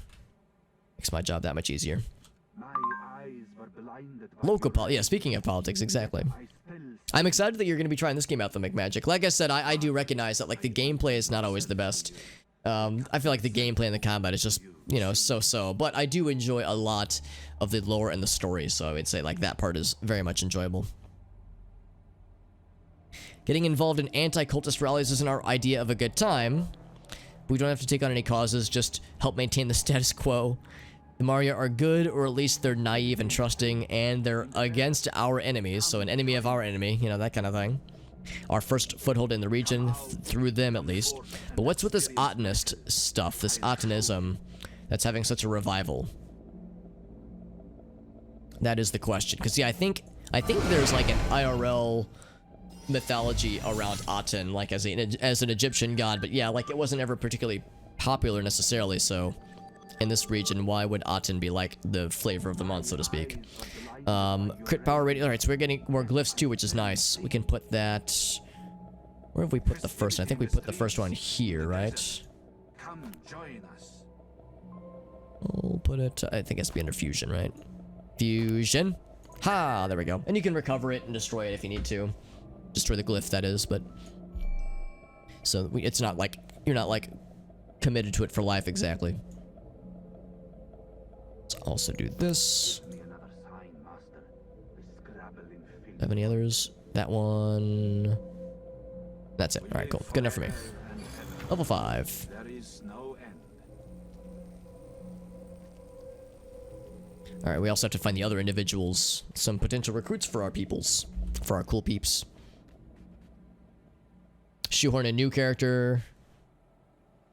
It's just, yeah, it's just overtelling it. Yeah, that's the thing. It's like I said, like I don't think politically charged things are bad in games like that. Like, you know, I think that it can be cool, and if it's done well, and you know, it's a unique storytelling opportunity. But like, yeah, I feel like if it's like shoehorned or if it's forced, if it just feels like it's just there to be there without also suspicious villager. Why are you suspicious? We don't know.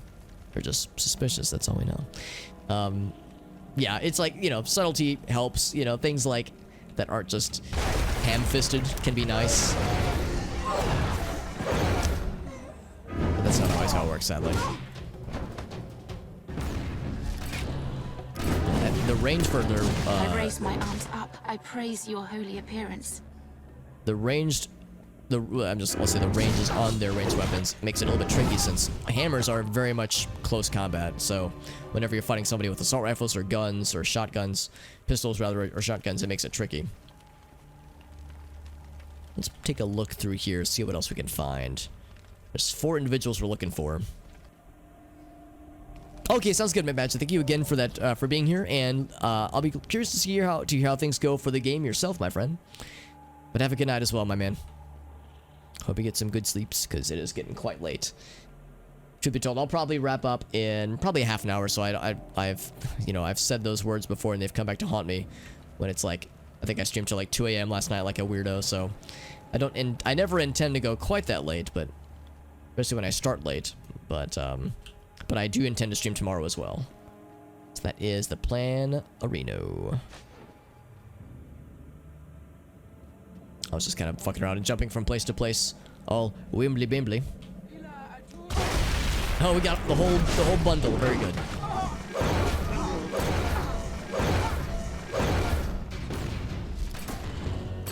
And there it is. Cool. Need to bring my fire buddy back in because it looks like he keeps dying.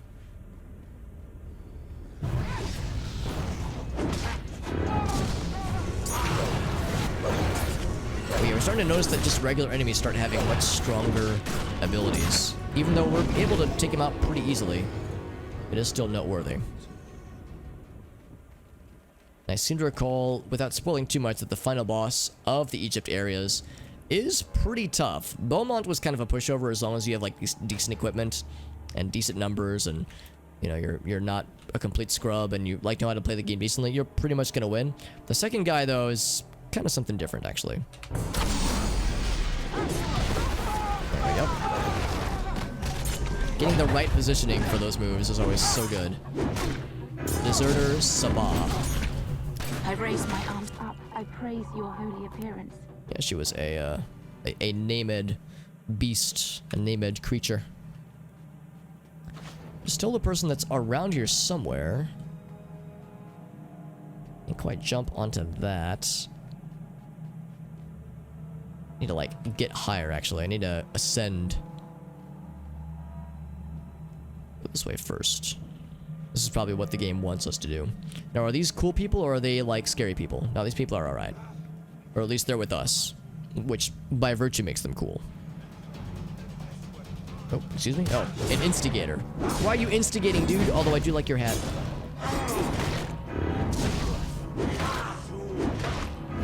There we go. So these guys aren't necessarily filth-ridden themselves. They're not like... They don't have like that filth effect whenever they die, but some things do though, which has been noteworthy. And I haven't really been doing a good job of keeping track of who does have the filth and who doesn't. But it's definitely a certain class of these dudes. Apprehensive villager. He's like, oh, I can accuse him. Oh, interesting. And then we don't know what would happen. That's why it's like a yellow instead of red or green. It's somewhere in the middle. Find Ibrahim. Where is it? Oh, hold on. There's some morning light lower right here, apparently. Oh, it's a little bit further out, actually. Hold on. We'll get that in a second. I wouldn't expect to find morning light stuff here, though. That seems a little bit out of reach for this area.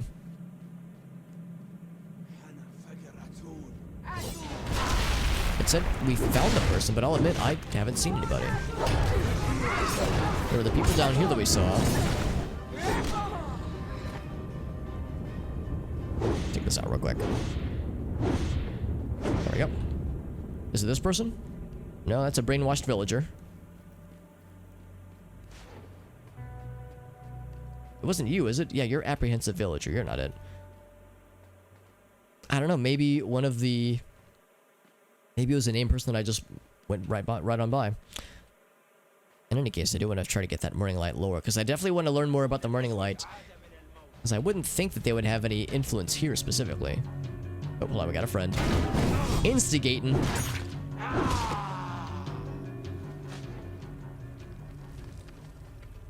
I don't know how to get down there, actually. It's like we have to get inside this building, like the basement of this building, maybe. Maybe there's a quest we have to do later on where we, like, actually go through that area.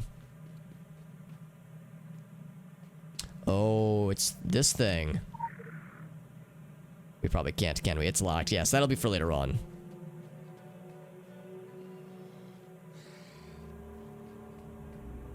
Okay, well, there's other people to watch for, or to look for, rather. Maybe their locations will be more obvious. As for the person I quote-unquote found earlier, it just kind of went right by me, honestly. You can just blindly accuse people.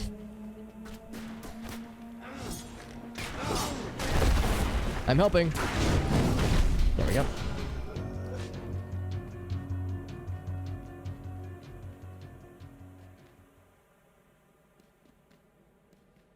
Can I accuse them? No, I can just talk to them.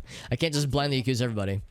So some of the apprehensive village... Oh, wait, no, that's not it. Okay. I was thinking maybe some of the apprehensive villagers might be the people. There's some lore stuff that-a-ways. Hey, shack door, can I, knock kindly? Oh, they're monsters. Okay. This one does have the filth on. We can see the tendrils in his face. So, yeah, the people we're looking for are all monster fight. That's why I didn't see the name earlier. Yeah, just going around blindly accusing people. What's that? Oh, that's the hammer that he had, right?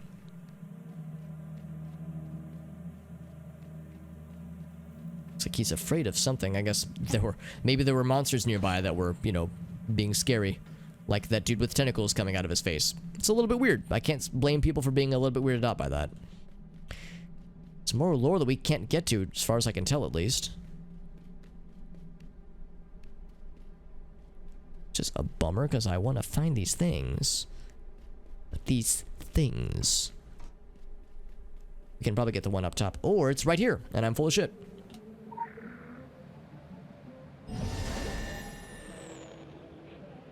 The Agartha fan club, that's correct, yeah. Yeah, if you like weird tentacles being in places where they shouldn't be, then the stuff with the filth is going to get very weird. It doesn't get that weird in Egypt, unfortunately, and we start to see, like...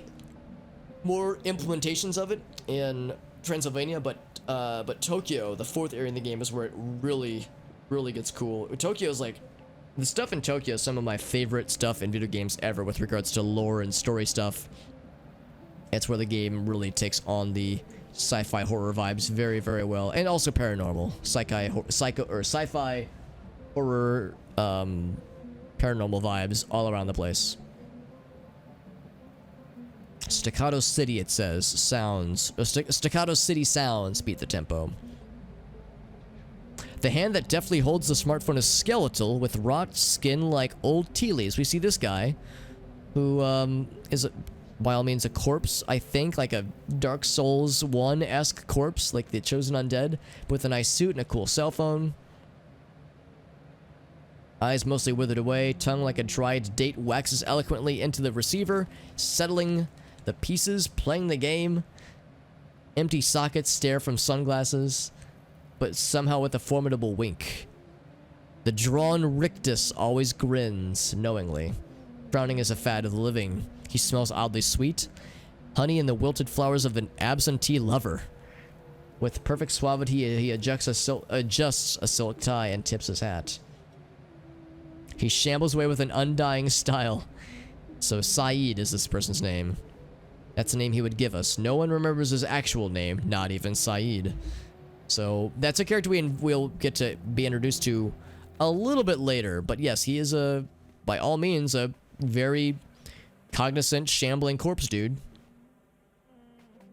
As weird as it is, and it is weird. It's not mince words. At least they got Bingo Cola out here, thank goodness. Can always get my fix. More people I can just accuse for no reason. So some lore about the kingdom, which coincidentally enough is the name of the Twitch team that I belong to. Streamer team. But it also has roots with this particular dude and some other organization. No morality or loyalty. Those things rotted away long ago. No plans for world domination. The debonair mummies continue their eternal existence. But the internet has been kind to the shamblers. Information and anonymity all at a touch. The flesh be preserved, but the spirit be willing. Undead but not anachronisms. They delight in the digital toys of this faceless age. So it's almost like chosen undead, like zombie dudes that are still able to like carry on some semblance of normalcy, which is weird. Doesn't even remember his own name. Nobody does, not even Sai. That's correct, yeah. Strange as it is. Strange though it may seem. There we go. I want to find the lures. There's some up. I'm helping. Can I get up to where you are so I can get that tasty lures going? I want them tasty lure nuggets in and or around my mouth, please. That is the goal. Hey, Zeno, what's up, dude? Yeah, Said is pretty cool. There's a few of the NPCs I can remember, but whenever I think the Scorched Sands, Said is the first, like, figure that comes to mind, because he's like a charming lad, dude. He's a cool dude. Tutankhamun holds his mother's cold hand, and presumably the Maria came to him at that moment. Set the call of his ancestors. He offers us milk and honey. We sing to him, and he makes them a vow. So maybe Tutankhamun was an ally. Is an ally of them, at least. Is this guy like, he's like preaching like, hey man, everything's cool, and like everyone's scared or injured. So say disconnect here. Yeah, everything's kind of miserable here apparently. There's a lot of people that are feeling kind of shitty by all this subjugation of this murderous cult that's causing awful things to happen. Who knew? Who knew that murderous cults would be bad? The darndest thing. You're not it. I need to find a particular person. It's like apparently right under my nose. I think I was supposed to go up, wasn't I?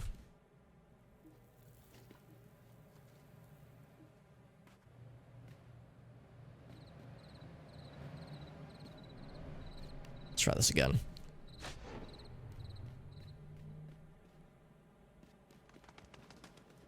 There's a person that I seek, and I think I caught a glimpse of a little identifier thing. Oh no, it's saying to go down. Apparently there's somebody right around here, right below me. Maybe it's inside this building, actually.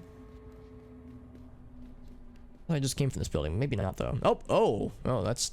Okay, well, there he is. We found him.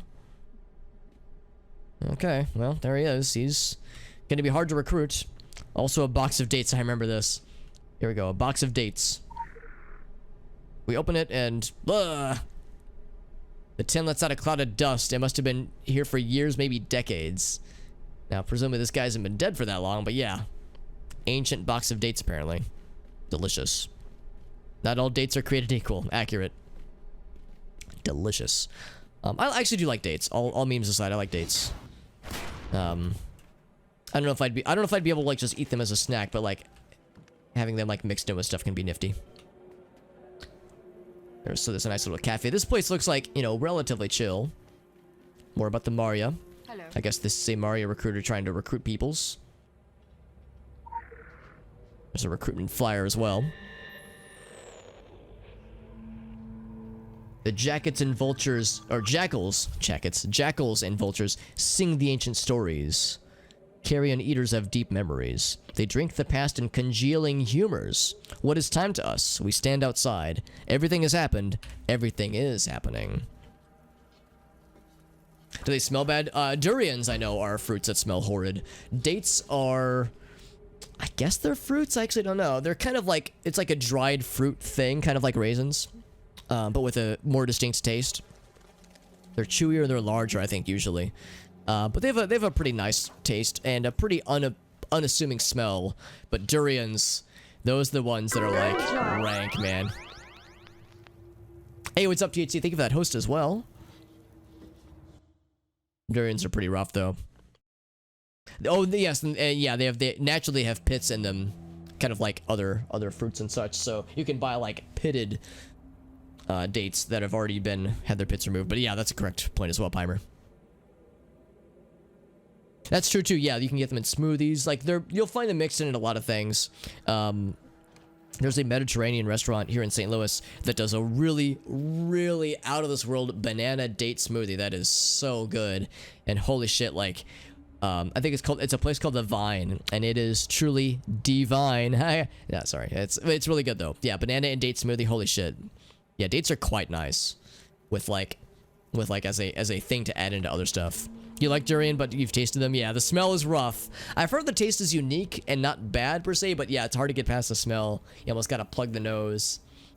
The taste makes the smell good. I think I remember you were saying something about that, Pimer. It's like there's kind of this whole experience where if you just smell it, it's horrible, but if there's like a little bit more to it than that. It's kind of a whole complete flavor and smell profile to be appreciated. But yeah, the smell is quite noteworthy apparently. Cultists hide amongst the population, by the way, spreading mad propaganda and sabotaging the fragile defenses of the village. They must be rooted out. So let's find and accuse them. How do we accuse them? Oh, also we have a cutscene here. Oh shit. These are definitely Council of Venice people, as we can tell by their outfit. Oh, they got the insignia on their hats too. I'm here to help.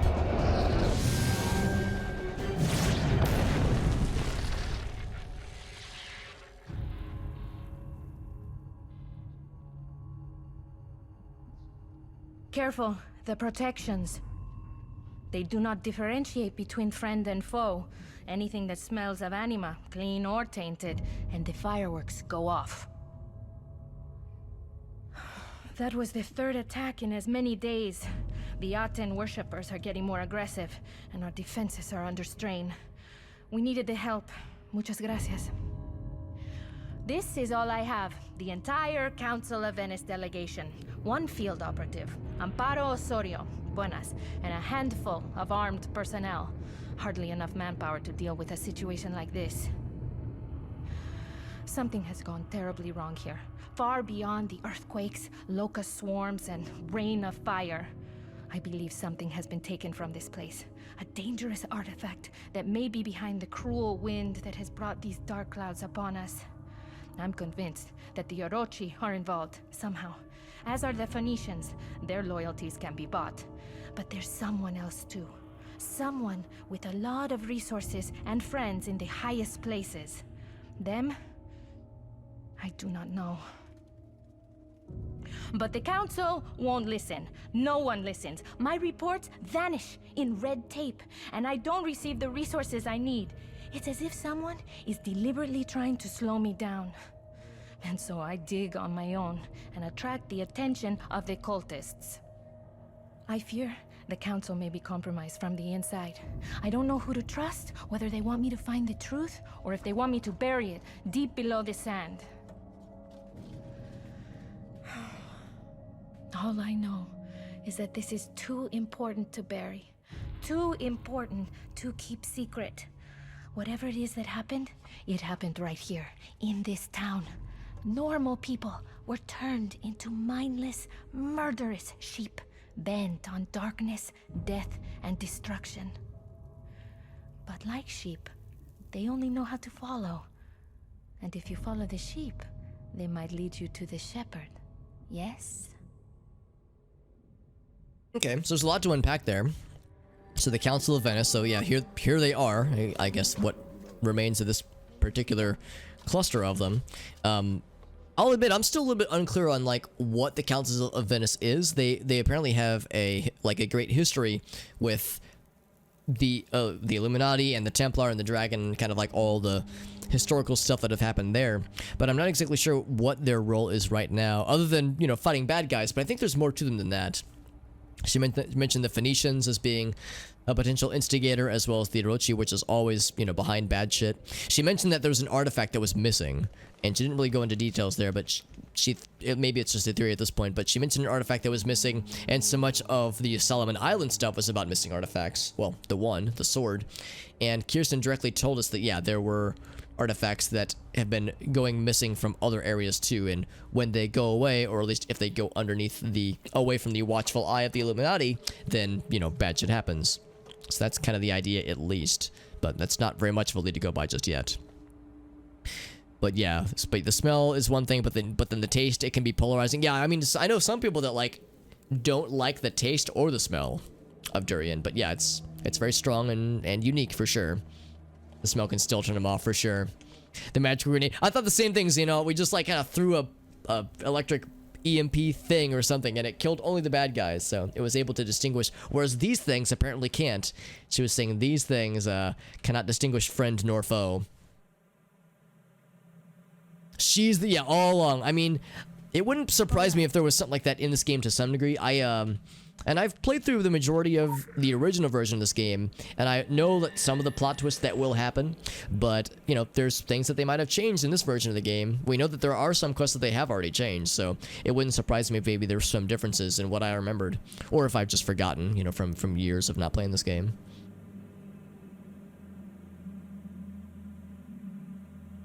A mass polymorph spell. Oh wait, with regards to the artifacts that are missing, that kind of thing, because it's definitely artifacts that have been taken. In the case of the sword, it was because Beaumont hunted it down and tried to use it to like empower the filth that was inside of the Blue Mountain to, you know, basically summon an elder god, for more or less. Oh, turning people into sheep, very much metaphorical. You know, the whole like wake up sheeple, the idea of people either because they got brought into a cult or just because they fell in with some kind of charismatic leader, they're following something blindly, as sheep can, you know, will follow a shepherd, following something blindly without, you know, questioning their actions. So, although I love the idea of a mass polymorph spell, that sounds a lot more fun and a lot more entertaining. But anyway, yes, the Council of Venice. There are dark days within Egypt and Transylvania, both areas we'll see later in the game. The Council deploys agents, and Amparo Osorio, who is our connection here, and then there's also Carmen Preda, which I believe is the person in Transylvania. The treaty over Solomon's treasure is violated. When old agreements are breached, things turn serious. The farce ends. Diplomatic crisis croak the storm crows. Murmurs ask if there's even a need for a council anymore. Yeah, because it seems like the council have kind of like lost their significance in a lot of ways. Also, we still have a lot of quests to turn in, and I can't take any more right now. I just want to get this little right here. This well-hidden stuff right here. Oh, okay, I got you, yeah. I love the idea of like an actual cult that just turns people into literal sheep. That's almost a cult I'd be almost tempted to join, honestly. The Temple City. Oh man, I remember some of this. Yes, they sent a representative to Egypt to observe some happenings, but then there was a lumbering giant. There was a smuggling of occult artifacts that goes against their strictures. They assumed it was a false alarm and reacted slowly, but the bureaucracy grinds its gears. So yeah, this disappearance of powerful artifacts has a number of people worried, understandably so. Hello. Search the outskirts for hideouts and such. Also want to take a main quest, but I also feel like I should finish up these side quests first. So we have to turn in the supplies, which is pretty easy. We have to find El Karim El Toni, and then accuse a bunch of people to try to find the hidden dudes. Also, some bonus lore up here. Hell yeah. Just inject the lore right into my brain. Just stick that syringe into my face, please. Whoops. Gave me the lore nuggets. So, more about the Council of Venice. In the ancient times, something went wrong. Those who sleep gigantically nearly woke. Apocalyptic desperation breeds cooperation. The Cabals worked side by side but realized disaster could have been avoided long before, and then we buzzed in their ears, it says. So, I don't know. It's still very archaic and still very unsure right now, at least. He's just a villager. I can't accuse the villager. I can talk to him, though. only wait for my own death. To the storm, he says. I wonder what that could be referring to. Oh, they're just killing the they're not zombies, but they might as well be. Or just a cable. Yeah, just plug me in. Give me the good shit. Alright, apprehensive. I accuse you. Point. He refutes. So you have to just accuse. Then he tells us to shove it. Oh, this guy's it though, yeah. This guy's definitely a bad dude. Can I accuse the suspicious villagers? I cannot. Only the apprehensive villagers. So if you accuse somebody and they are, you know, they're innocent, they'll tell you to shove it. Understandably so. But if they're evil, then they'll be like, I'm gonna fight you. You accuse them, it's like, hey, you're evil. And they'll be like, I am. You're correct. How did you know? Like this guy, for instance. He was like, I am evil. How'd you fucking know? And I'm like, it's because my brain's so huge. We live forever and ever. There is no end. Well, they do keep respawning, so she's not wrong, I suppose. Yeah, now I will attack you for figuring me out by just pointing at me. How dare you point your fingers at me? Are you a dude? Maybe. He is not a dude. Not one of those dudes, at least. Oh, whoops. I shouldn't just whip out my hammer. Aha! I like how the other guy that he's talking to is like, I'm not really gonna bother to, like, react. I'm pointing with hammer and handle. They were both evil! I'm shocked. Shocked! Well, not that shocked.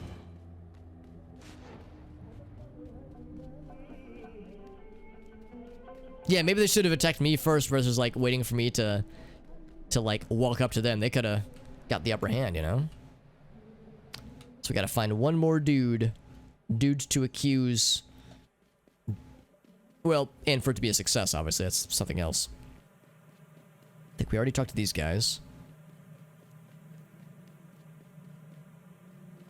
It's a large area, but I will admit I probably am going to inevitably stumble upon the same areas over and over again. Here we go, this guy. Ah! His sword was just in his hand, but like he hadn't assumed the battle stance yet, so he was like, he had it like sticking through his face a little bit. Deprogrammer, yeah, we're deprogramming them by ejecting their brain matter all over the place. I'll convince you to not be evil by killing the shit out of you.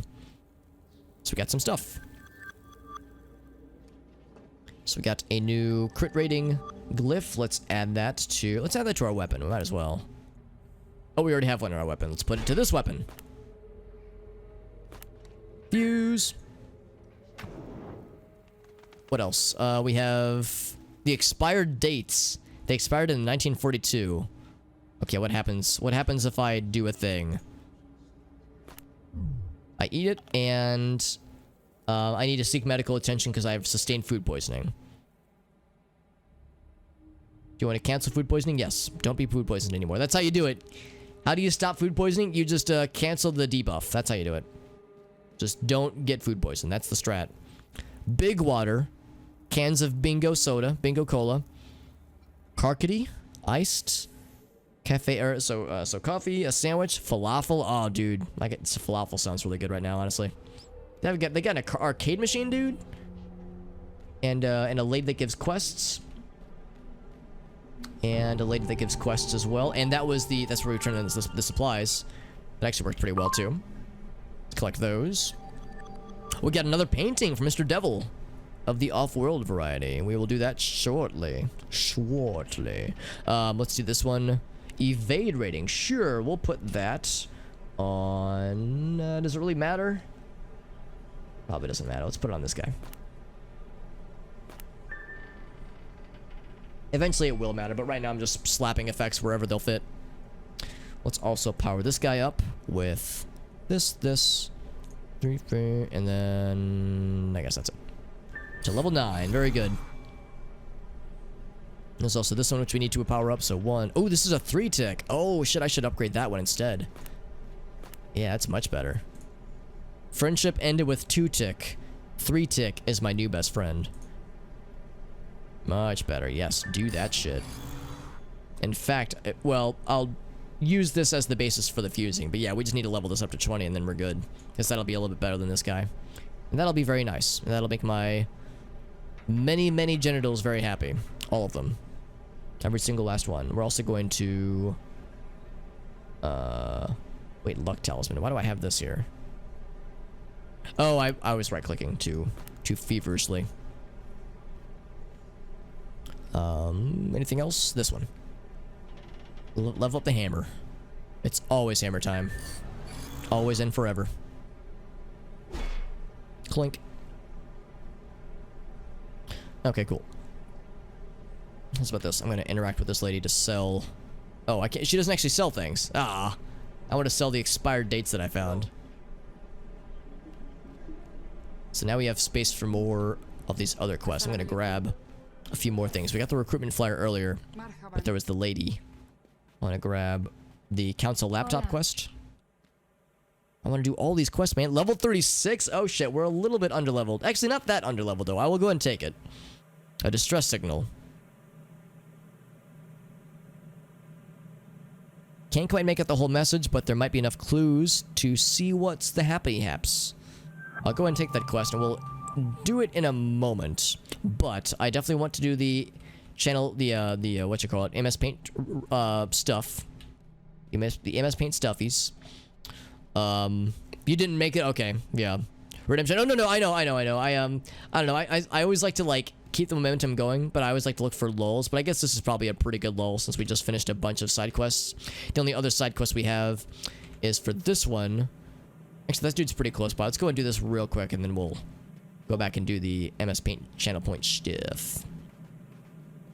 This dude is pretty close by. And before I go off into the weeds of this other quest we just undertook. It's a nifty little doorbell, which looks like a spider web on the wall. Bing bong. Are you the dude? You're are. Right. We must fight back. I'll be there, I promise. Oh, that was easy. Did I poked him? Okay, so I guess we had to find this guy to recruit him to our cause, I guess. Recruiting is not in your future. I don't care how many were dead. That kind of conversation rate, or conversion rate is brutal, rather. Just pissing around for the Mario. Yeah, pretty much. Nothing crazy. Playing the infiltration angle. Yes, that's why. Being nice, getting them to like us. Play the human shield while we look for the game changer. Do whatever it is necessary to appease our contacts and make things reasonably quo. Signing up suckers for the slaughter, then so be it. Yes. Ooh, and a 3-tick one of these guys too. Man, we're getting all kinds of good stuff. That's very, very good. Man, Corey was telling us how these 3-tick talismans are pretty hard to find, but I found 2 in the matter of just 5 minutes, which is very, very lucky. Alright, cool. So yeah, now's a good time. Let's do some MS Paint challenges. So anyways, we have a little bonus quest we've just taken on. Let us look on it for deets. For details.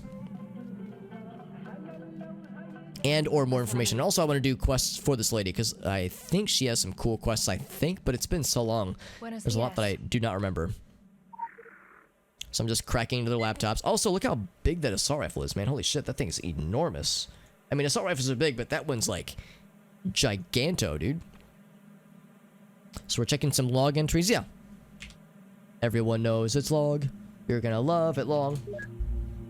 Not synced. Connection to mainframe failing. Ah, so logs entries 1 through 1377, not 1337. Yeah, no records of that one. How about this guy? Arrived in Egypt. Everything is fine so far. Alright, sounds good. Actually, never mind. We're running into hostiles. Set up a perimeter. Council approved runic defenses like these guys. These little firework spawner lads over there. Let's see those bastards get through these, he says, confidently. Well, how did that go for you, fam? Oh, never mind. They got through. Keeping vigil over this particular little corner of hell right now. Requested backup from Venice, but no answer, as usual. Bureaucratic procedures and such. We need help, and soon. They did enlist some local talent to help out, non-local as well. Had them investigate the strange occurrence near the volcanic cracks north of town, but no reports yet. But I have faith. And now ominous music. How fitting. They have picked up a strange signal. There is, let's see, sending on our frequencies, but atmospheric disturbances or something is jamming the signal. Vanna suggested we look into ways of amplifying the signal to trace it, but we don't know how to, and we don't have the manpower for it.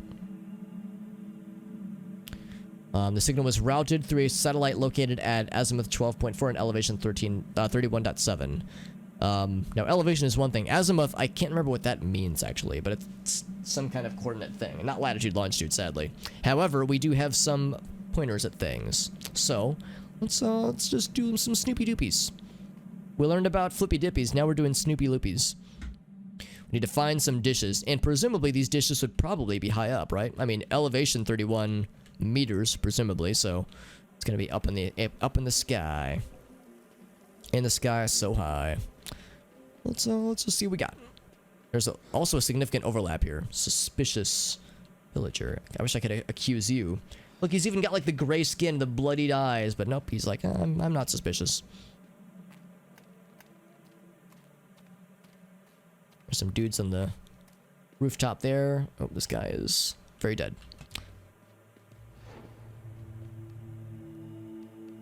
Oh, there's a satellite dish right there. I don't know if it's like any or all satellite dishes, but that's encouraging to my entire face and my butt, both of which I've been known to talk out of from time to time.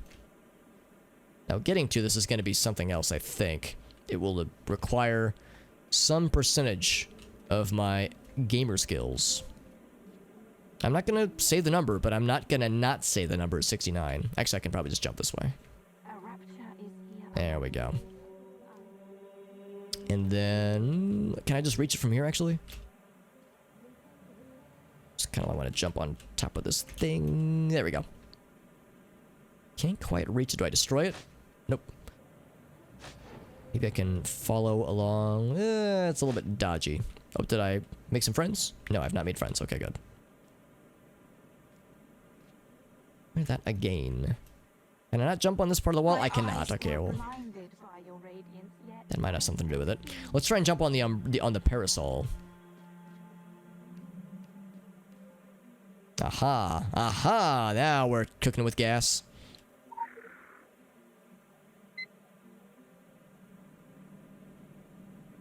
So, azimuth and elevation, things restored.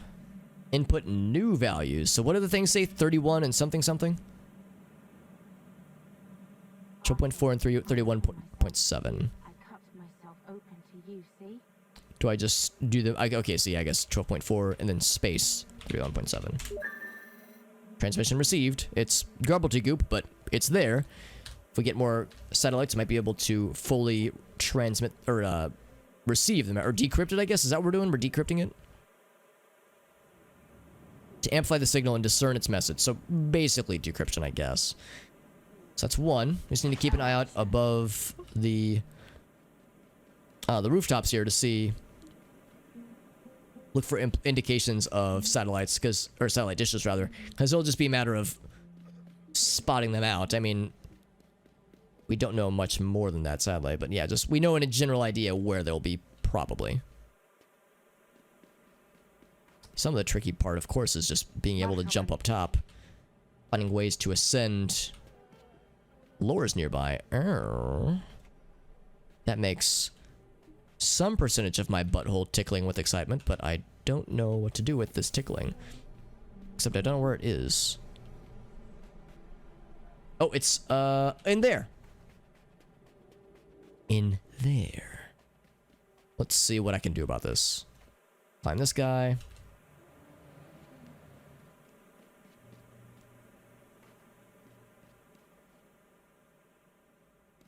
It's like, fuck the main quest, man. I want to get them tasty lore nuggets, man. Give me the lore nuggies. Yeah, it's... oh, I will be able to stand... okay, I wasn't sure if I'd be able to stand on this part of the wall here. Is it just inside this person's house? Yo, I'm in your house, by the way. Oh, they got like a dope-ass record player. Dude, that's cool as hell. This dude's vibing, man. I like this, dude. Sick-ass record... or like a jukebox, rather. Like, old school, too. Man, I'm jelly. Assalamu alaikum. Oh, wait. Oh, it's just the roof of this place. I'm the world's biggest dickhead ever. God damn it. Well, oh, it's up here. Man, I was like overreaching big time to get to this thing, man. Overcomplicating things by leaps and bounds. But the Phoenicians, the evil purple dudes. It's like the purple evil version of the Council of Venice. Some mercenary group that has You know, they'll just they'll do stuff for the highest bidder. Some kind of falling out, shattering the promise of Babel, precipitating a war that would stretch all the way into the now. Our brother took to the valleys and plains, founded us a secret society that spread to Babylon, Persia, and Rome, which became the Templars. So the Phoenicians and the Templar have bad blood. Well, the Phoenicians have bad blood with everybody, but apparently especially with the Templars. I guess the Illuminati have bad blood. Well, the Illuminati have the worst blood with the Templar. Maybe everybody just hates the Templar. Maybe that's what it comes down to. They're like overzealous piousness might just rub people the wrong way. Also, that looks encouraging.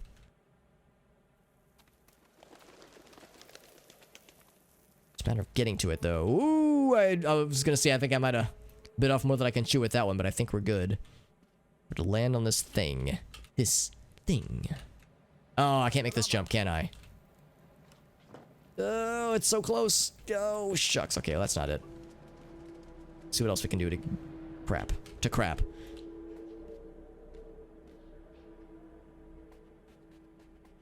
And navigating this is tricky. I wonder how these guys feel about me just like jumping over their shit like a dang jungle monkey. Leaping from tree to tree all wimbly bimbly.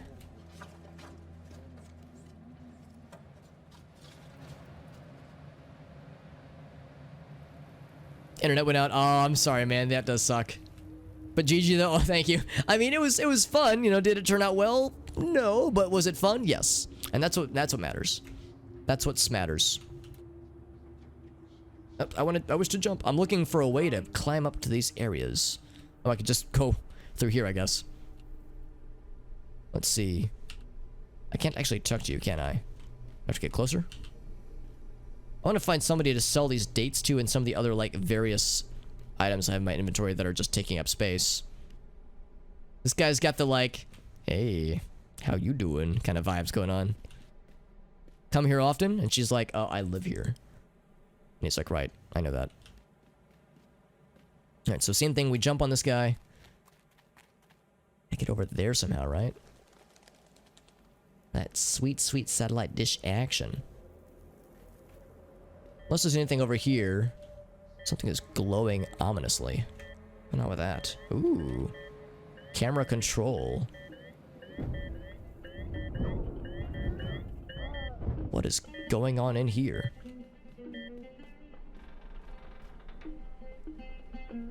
Oh, a player character. They're doing a quest thing. Okay. Sorry. I think I'm interrupting something. I'm sorry. I'm not trying to distract. I think she was doing a quest and I just like crashed the scene because I was like, what's going on? This all sounds cool and weird. And it was cool and weird. I'm straying further from my goal. Active explosives. I'll take that quest too. Assalamu alaikum. Scour the streets and disarm them. I hear a beeping somewhere. Oh, well, there's this one. Yeah, disarm this one. Alright, 1 out of 10. Let's try and go this way. Maybe, like, I'm barking at the wrong tree when it comes to finding which way to go.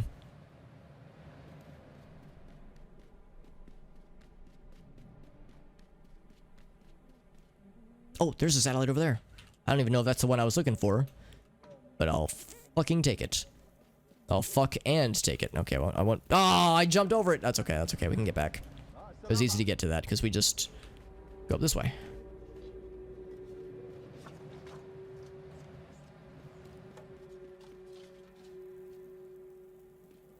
Little antennas. Please. Antennas. There. Ah! Fuck. Actually. Do it this way instead.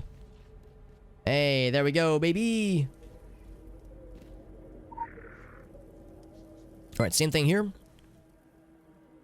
Boink. 12.4 and 31.7. Azimuth and elevation respectively. Now, so it's still gobbledygook, but I mean it's numbers, so maybe that could map to something. Let's keep going. There's 2 more dishes to find. Actually, I'm doing them a little bit out of order. That was the 2nd and 3rd respectively, but the 1st and 4th still remains. What dis mouth do? Explosives!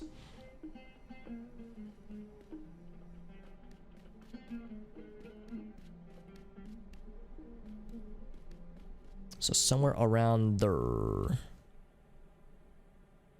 Let's go this way, Foist. Trying to keep an eye on like the rooftops, the exposed rooftop areas, and see like where some obvious things could be. Also, I completely fucked that jump up, but that's okay. I think that might be it. That might be our guy. Let's see if we can climb this structure. Ladders? Ladders? Any ladders I can climb? None, unfortunately. If I jump on this box, what then? What then, say you, game?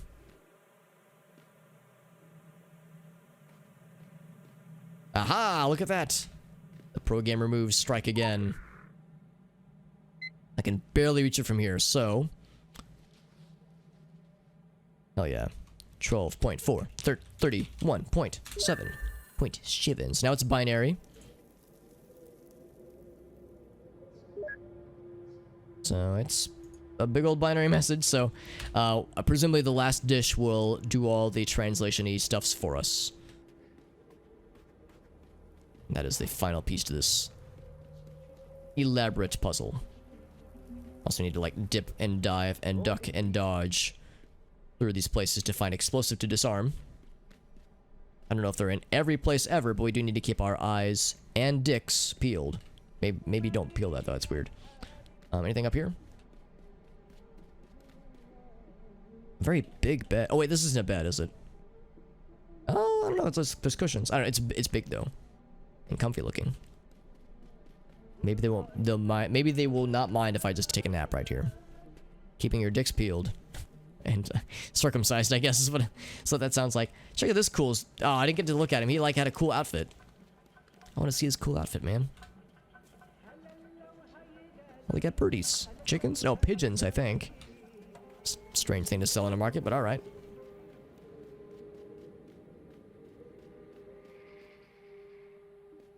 Somewhere around here, we need to get nice and high. I need to get very high. Excuse me while I just make myself really nice and high real quick. Disarm that one. Although I think that's the same one we did earlier, so we kind of double dip with that explosive disarmament.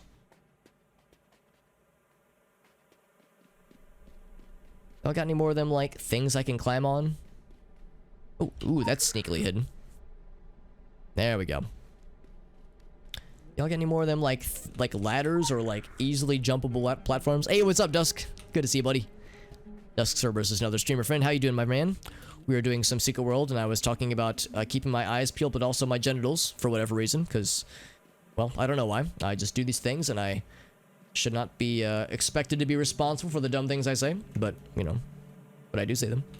And regrets were made. Regrets were had, rather.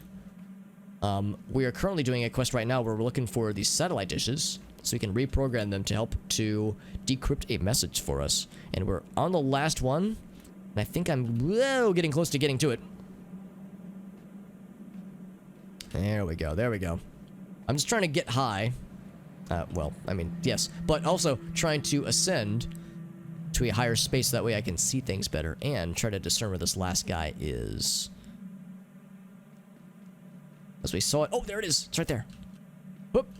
Oh, that's okay, that's okay. We know that it's pretty easy to get back to that, I'm pretty sure. Let's go back. And a jar of alcohol. Well, you know, it's like keep it nice and close. Snuggle up with it in bed at night. I do the same thing. Umbilical cord, baby teeth, yeah, all thumbnail and fingernail trimmings, all sprouted hairs that have fallen out. You know, just the usual, nothing weird. Yeah, Dusk was like, Alex, should I call in some support for you, Alex? Hello. Because you sound disturbed. It is disturbing, understandably. I appreciate you being here, Dusk. I appreciate the lurk, man. It's always nice having people to just chill with. It's always very much appreciated. This thing again. This thing. So where was it? I saw it earlier, and I got so excited. There it is.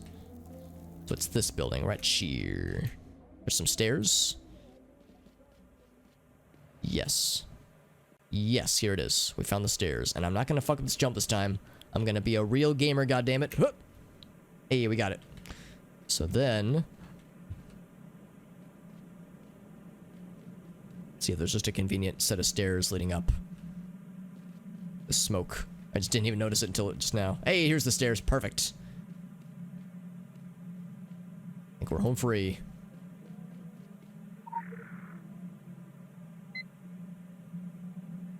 Yeah, only mildly weird. Yeah, you gotta go full bore, dude. Full weird.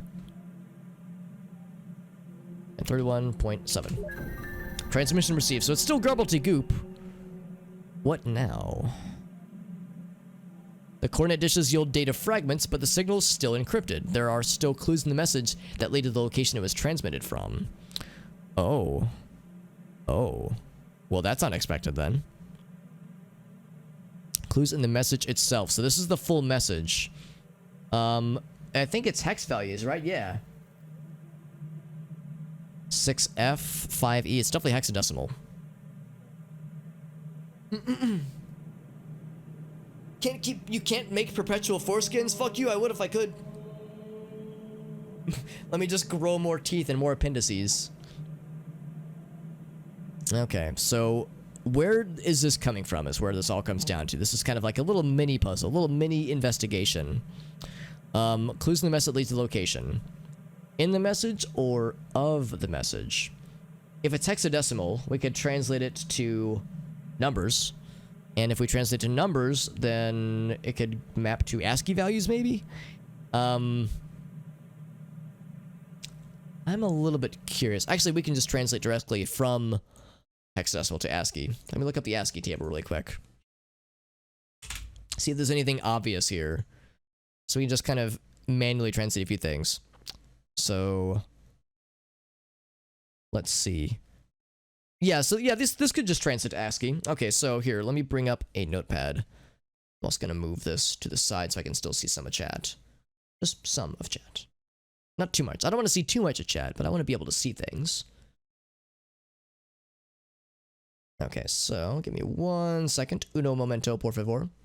Let's see if I'm barking up the wrong tree here. It wouldn't be the first time I've done a challenge puzzle thing like this, and trees were barked up that were incorrect, but if it's hexadecimal, that's like I think usually like a pretty safe assumption when it comes to how these things work. So 29, the hex value 29 rather, would be the ASCII value for a, oh, okay, well we're already off to a not good start. That's closed parenthesis. 21 would be exclamation point. Off to a good start. 68 is D. Let's keep going, but yeah, I might have to change gears here if this isn't getting me where I want to go. And preacher for being circumcised. Interesting. Okay, because he just keeps growing new ones. Well, there you go. See, this growing pile of foreskins, which get turned into face creams. Yeah, it's not weird. Just infinite foreskins forever. You're like a foreskin machine. Okay, sounds good, Inner Demon. Thanks for stopping in, man. It's always nice getting to chill with you, my friend. Have a good night. Let's see, we are on 6F, by the way. So 6F, I'll put the cursor right there so I can see with my human eyeballs. 6F is... O. So do, D-O, do 24, lowercase o, just to be clear. The other ones were uppercase up to this point. 24 is going to be $. Oh, whoops. So some of this still is like gobbledygook. 28 is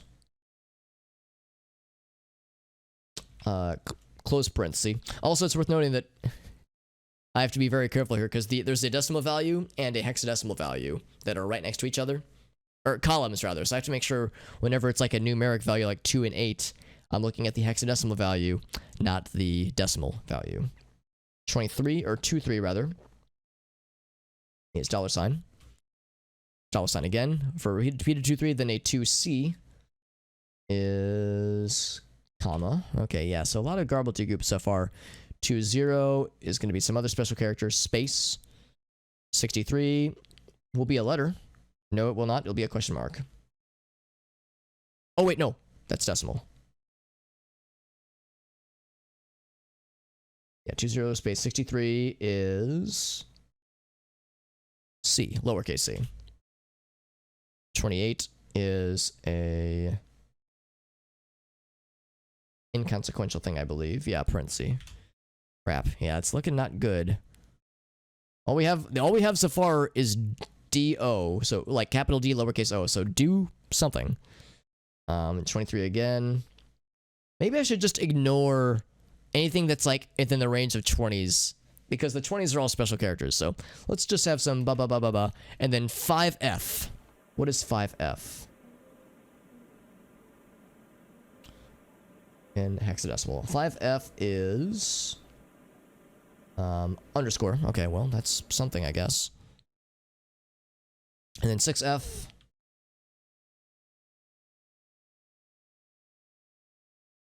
is lowercase o. Okay. 23, blah, blah, blah, blah. 68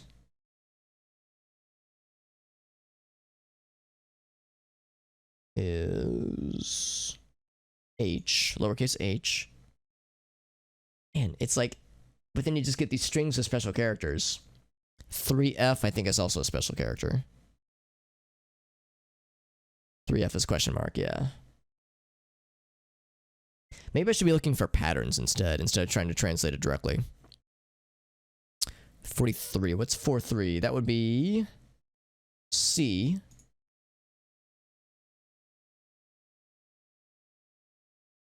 So if this is encrypted, yeah, maybe I'm going about this the wrong way. If I'm just translating the values, it's not going to get me anywhere. Like, I got excited because 68 and 6F is capital D, lowercase o. So, like, do something. Like, oh, do. What do I do? I was thinking maybe that would lead me to something. Are there any strings of, like, characters that are close together that are, like, a little bit higher up?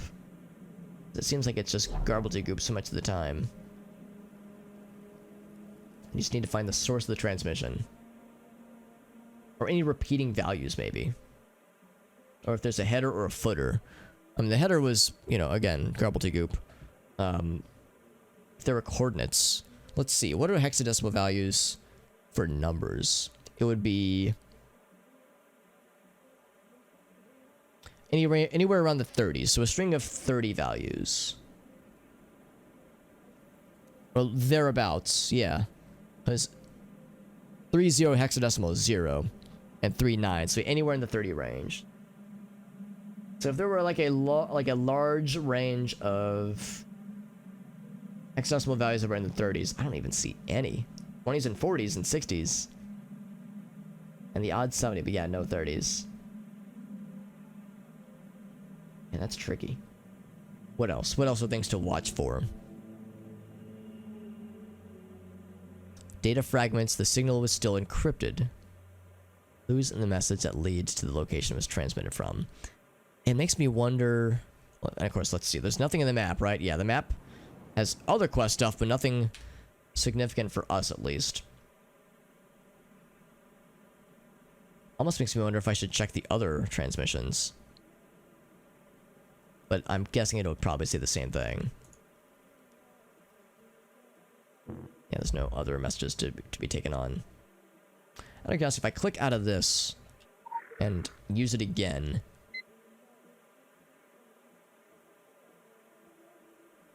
it just does the same thing, yeah.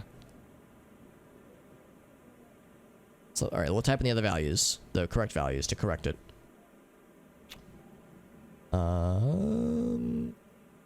Oh, it doesn't have the values anymore, shit. Well, that's embarrassing. It was 31 and...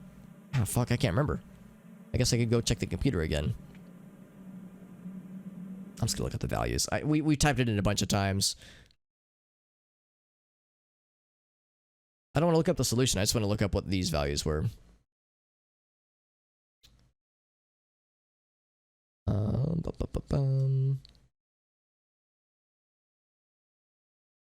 12.4, okay. And 31.7. Cool.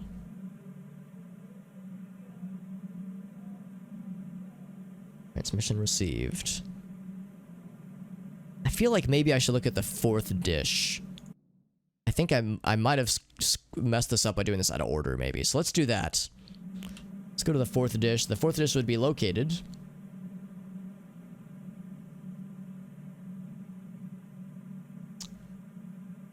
on the roof of the house east of the resurrection point. Let's see. East of this one, I think.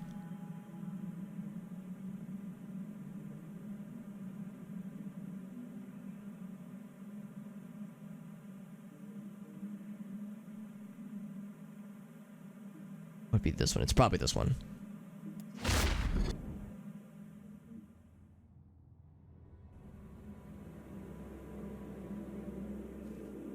So a house just east of here.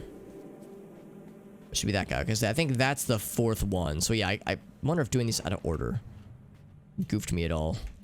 Or if I had perhaps even goofed myself.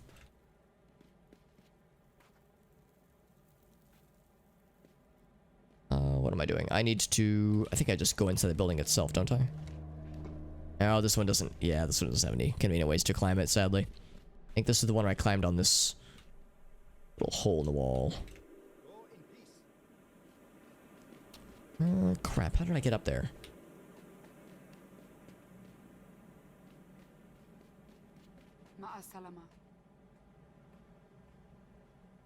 And I just climb on the... I don't... Oh, here we go. Let's grab this real quick. Disarm this explosive. 8 out of 10. Oop.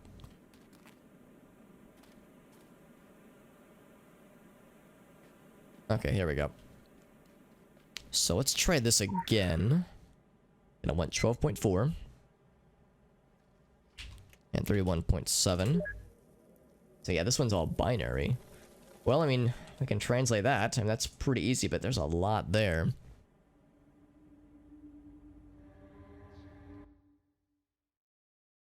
There's a binary ASCII table.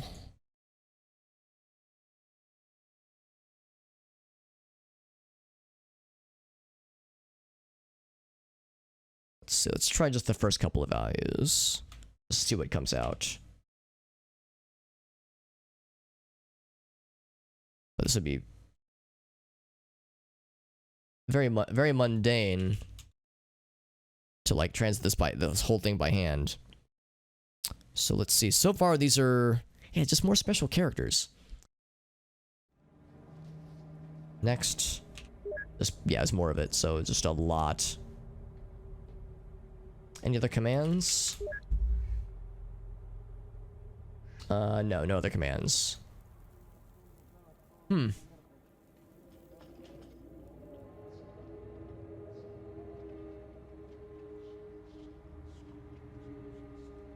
just a bunch of data fragments. Man, it's tricky. It is getting quite... It's almost 2 a.m. I should maybe look up a hint. I think, in fact, the site might have a hint. The location of the source, what we're really looking for here. Well, can we look at, like, maybe where the dishes are pointed? I mean, where they're pointed should be significant, right? Well, they're pointed towards the sky. That's not helpful.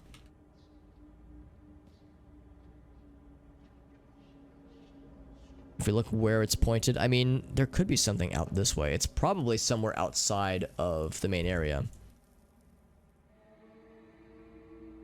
Some tourist areas. And I'll admit, I'm so unfamiliar with this area. I remember next to nothing when it comes to the Egypt stuff.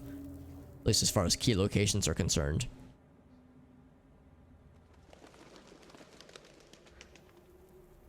I could see one of the other satellite dishes and see where it's pointing.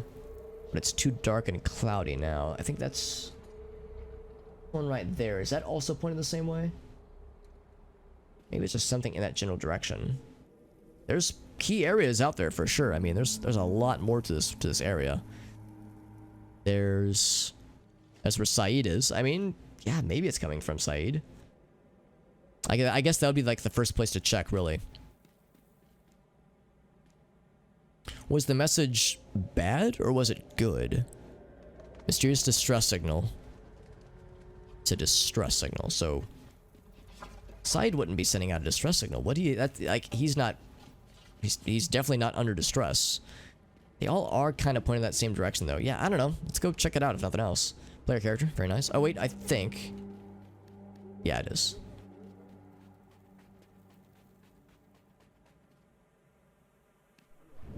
Some lore nearby. Don't mind if I do.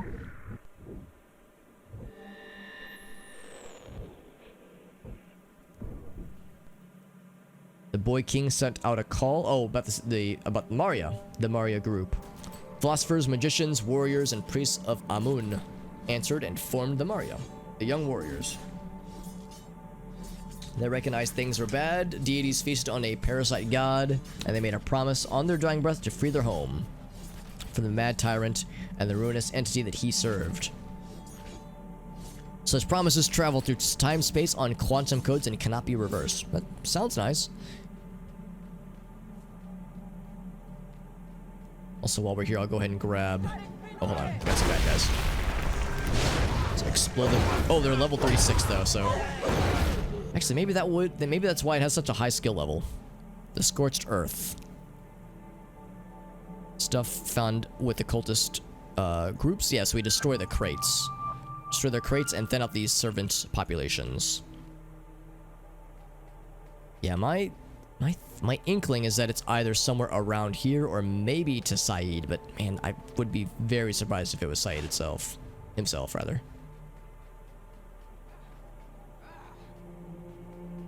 There we go. I was looking for more than boxes.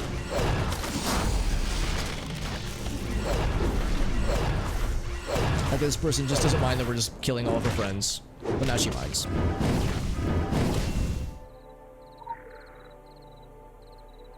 Light that shit on fire. There we go. Yeah, I'm thinking maybe this is why it like required level 36 because it wanted us to go outside the main area. Then thin out the herd by bouncing them upwards like a bunch of popcorn. And then destroy their supply caches, kill the big bad guy, and then thin the population further. However, I don't want to get too ahead of myself here. And also, kill flame spirits. Oh, I remember these little fellas. Little dudes. Oh, we got a big boy, by the way. Where's big boy? It's a big rock golem. He's actually lower level than others, though. Kafiri, the moving mountain. He seems pretty chill. Oh god, I'm doing. Oh, there we go. I was gonna say I'm doing very little damage. Should I be concerned? No, it's fine. We're just missing a lot, which means we're a little bit under level, but that's fine. Not surprising.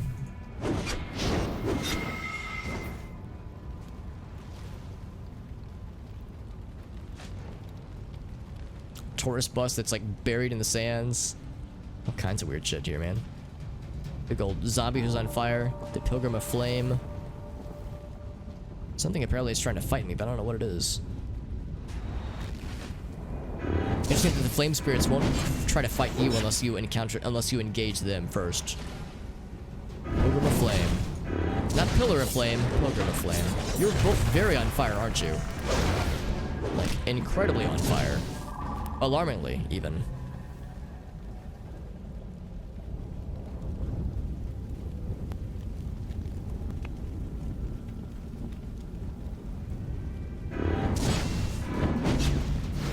There we go.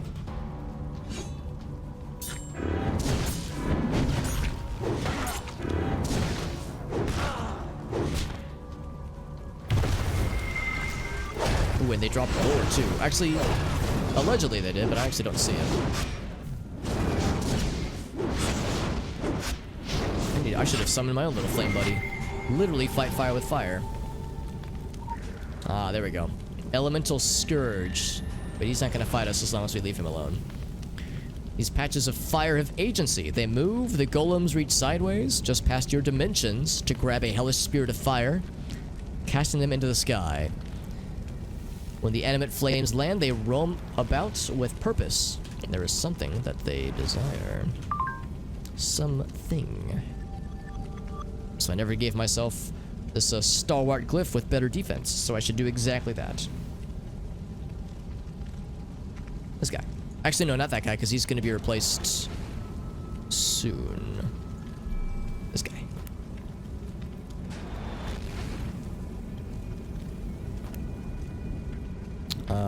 Oh, he's not high enough level. Right, it has to be blue level. Or higher. Or lower. Actually, no, not lower. It has to be blue or higher. Okay, that makes sense. Alright, so let's continue, though. I'm hoping I'm not full of shit. I mean, I hope that... You know, not just now, but in general, I hope I'm not full of shit. It's either in the Valley of the Sun God, Temple of the Sun God, or it's by Saeed, but I think he would make a little bit more sense. I like their hats, though. And these people are actually, like, very normal looking. They're not... I mean, they might be oddness, but they're not, like, overly zombified or like, awful, scary looking at all. Worshippers of the Swarm. I'm a little bit underleveled for these fights, but we're still doing okay. Those people had, like, the exact same animation and everything. Would it really be here, though? I mean, this is an area we're definitely not supposed to go to yet. Main story-wise, notwithstanding.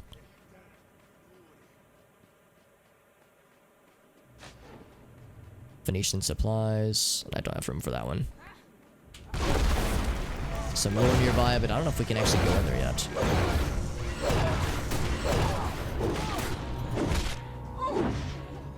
Ouch. We cannot because it hurts us. Burns us.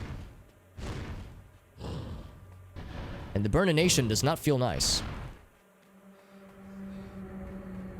The burnination station. Really, we just need to find where this distress signal came from, and it was kind of pointed this way, which was come forth and experience miracles. Part of what caught my attention.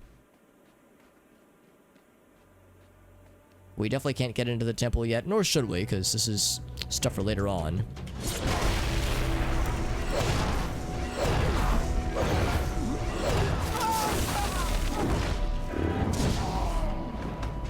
He's gonna try the terrible strike, and we will deny him.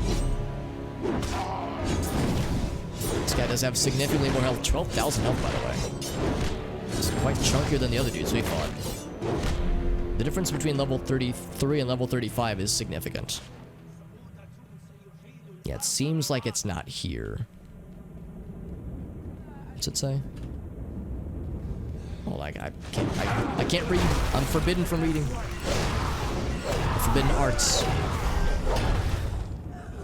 He's just chilling. The Earth Keeper. The private temple of the pharaoh Akhenaten. So Akhenaten was the full name of, like, the Aten priest that the deity that these guys are obsessed with. The fabulous Hotel Wahid for all your needs. It's very, like, commercialized. Can't get in there though. Just can't do it. Oh, more friends? A good crit there. Crit, yeah. Okay, so it's definitely not here. I'm definitely barking up the wrong tree, which is fine. I was thinking a distress signal would make sense here. Let's also check out Saeed. Although, you know what? Now that I think about it, I think Saeed might be near an area where distress could be happening. So maybe it's not that wild to imagine.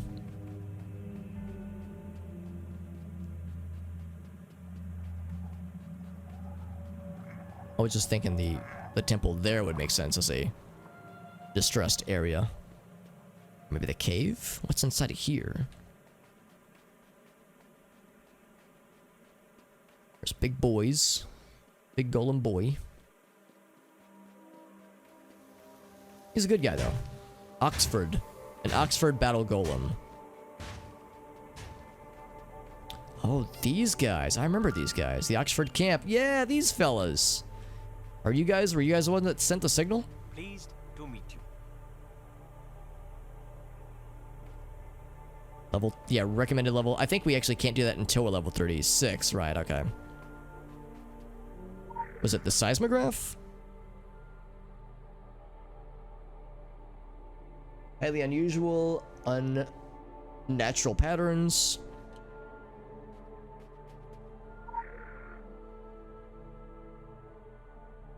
Artifact sketches. Okay, so artifacts. I mean, we know that there are artifacts that are missing.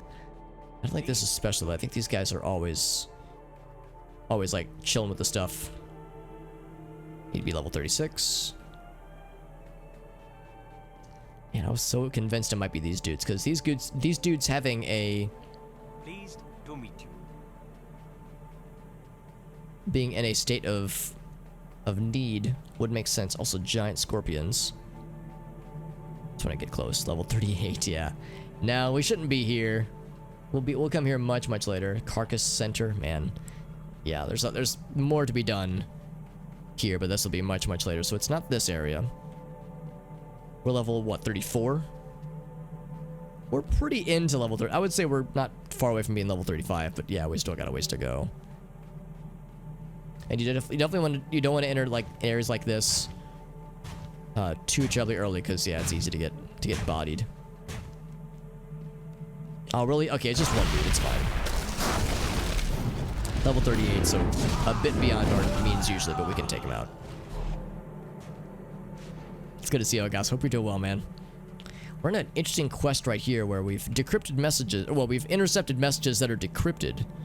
It's not an investigation quest, but it's like investigation light. And it's very well possible it could be within the message itself. I was thinking maybe it was from where the satellites were pointed, maybe. This leads to Said, right? Oh, it does not. This is something else entirely. What are these guys? Level 35. What? Psychic? Oh, psychotic thug. But it said psychic twig, and I was like, that doesn't even make sense. But yeah, since the all satellites are pointing this way, I was thinking maybe it means the signal was coming from this way. The distress signal. So I'm looking for, well, signs of distress. And there's always signs of distress in this game. I mean, ooh, big boy. Aleph. Could it be from this guy? Maybe I need to, like, kill the dudes around him. Spank him good. We're a little bit beyond our level, but not that much. If I jump down and rescue our buddy, I think we have to kill these dudes first.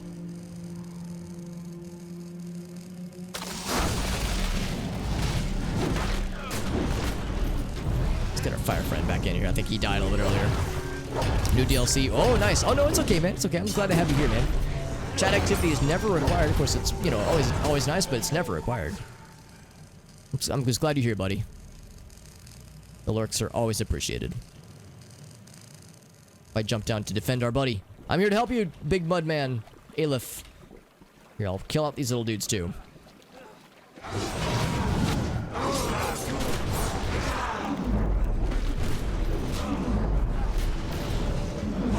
So, I'm very much not supposed to fight so many of these guys all at once, but I'm doing it.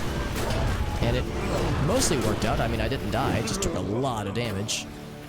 So, it made me feel good.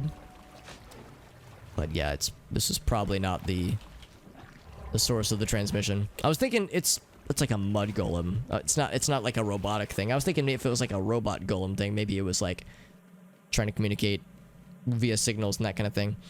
The best thing I can think of would be going to where Said is. I almost didn't not. That's true. Yeah, I got a little bit spicy there just because that was a lot of damage. Those guys are all higher level than me by a small margin. I'm 34 and they were 35 and there were like 8 of them. And I think the game would probably say like, well, you're expected to fight 4 of those dudes with that kind of level, but much more than that would be a little bit spicy. And not very nicey. Also, it's almost 2 a.m. I was hoping to finish this quest tonight, but if we have to continue tomorrow, that's fine too. I might cave in and look up a hint, maybe. Because we tried, like, translating the messages. Transmitting does not equal decrypting. Let's see, let's go to where Said is. I think he's up top up here. He's a pretty cool dude. But I sincerely doubt also lore. Oh, we got some friends. Yeet. Gut Ripper. I like how he's got a sign. Just big old monkey fella monsters. Oh, it's up top. Very good.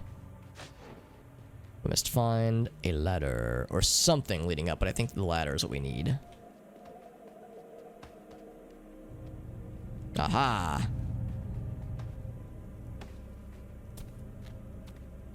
It's right up there. It's so close. I can practically taste it. Especially if I lick it sensuously. There's some lore right here, and there's Said. Were you the source of the lore? No, you were not. Well, not surprised. Or not the lore, but the source of the distress signal. Need to spin some of these things then. Well, I will. I can and I will. Except I don't know what to spin it on, so I'm just unlocking things with reckless abandon. Yeah, I don't know. I'm just gonna pick random ones, honestly. This one. And then this one. Oh, I didn't want to equip it. Just want to unlock that one. I just want to build towards getting this big guy. Okay, cool. So yeah, I'll stick with our current build. I might like investigate some of the other ones eventually, but for now I'm just gonna stick with what we got. The dapper dead strut the streets of modern Cairo in Armani suits. Levels of panache the breathing never achieve. In the deep shade they tickle the strings, kingpins of Egypt's criminal underbelly. Hidden, fearless, outside the bounds of any faction, no rules save what they create. Their chests are hollow, but their rib cages pound with lust and debauchery. These embalmed princes pursue the one sanctity left in this world. Money. They are the kingdom. Yeah, so these undead dudes that are like zombified dead dudes, but like they're, you know, they're living the good life, man.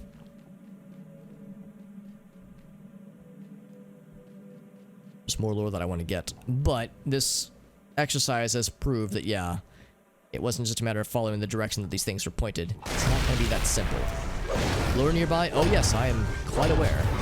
That's my whole reason for being here.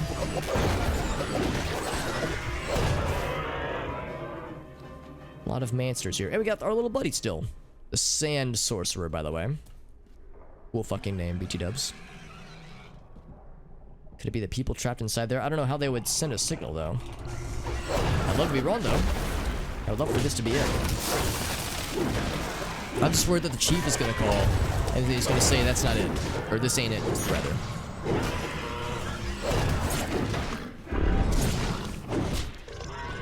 Or rather, I'm the chief. It's not that the chief says that ain't it, it's this ain't it, chief. That's the phrase. The Ba syntax. It keeps going and going. Going forth by day lexicon. 3 can keep a secret if all of them are dead. The necrotic prerogatives. Alright, let's try and free these little homies. See if that did a little something something. The homies are freed. Kind of by accident, but yeah, they didn't do it. I'm just going like way out of my way to do things far too early. Because yeah, we shouldn't be here yet necessarily. Alright, I'm gonna look up a hint because it's getting late and I'm getting tired. Alright, so hint number 1. Just the first one. The meaning of the translations from the dishes. Oh, we have to look at all the dishes. Oh, shit. Okay, so the first one. Oh, so here we go. So yeah, they have the text of the messages. It's written in hexadecimal notation. Yeah, I figured as much. An ASCII character. Okay, yeah, I know that as well. Okay, since we have a printout of this, let's just convert the whole thing conveniently.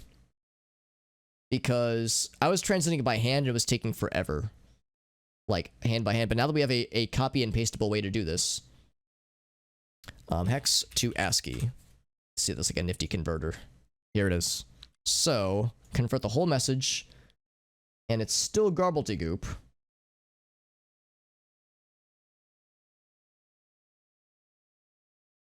So I'm looking at the printout. Here's the printout of dish 1 at least. Oh, I can't type it in actually.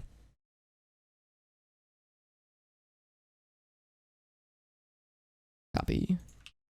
So here's the full printout. It's a bunch of gobbledygook. Maybe we have to take that and do something with that in dish 2.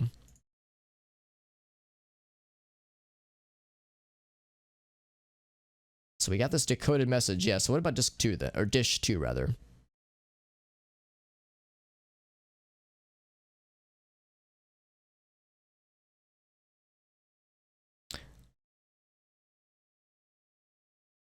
So maybe we're supposed to look for some kind of commonality between these things. So the second one is a bunch of numbers.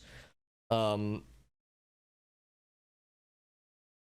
let's see. If we were to convert that to ASCII, just this batch of numbers. So for the message from disk 2, we get... Let's see. We get more gobbledygook. Okay. I'm not going to post it, but yeah, just more gobbledygook. The second one,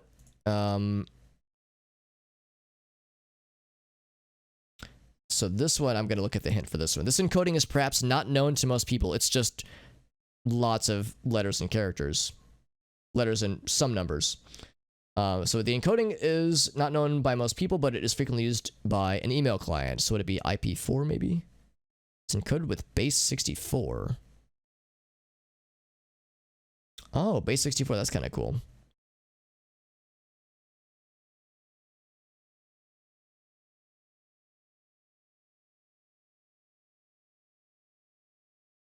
But these all translate to gobbledygook.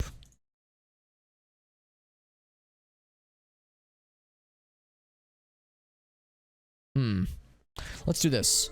Let's warp back to the main area. I bet I've gone way like too far out with some of the stuff. So for the hint for this one, the Council of Venice equipment isn't powerful to make out the entire message, but maybe there are clues in the parts of the messages. Well, here, let's see. If we can look at all of the encrypted pieces. If I only look at the letters of each one.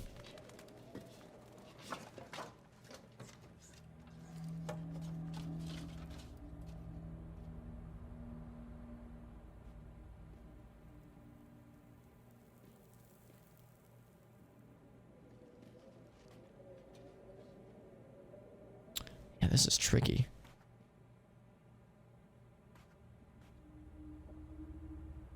I'm just gonna look at the hint. Because the 4 parts, yeah, it's the entire message, but not in a comprehensive way. I'm thinking maybe if you just look at the letters for certain parts of it, but that doesn't really narrow it down either.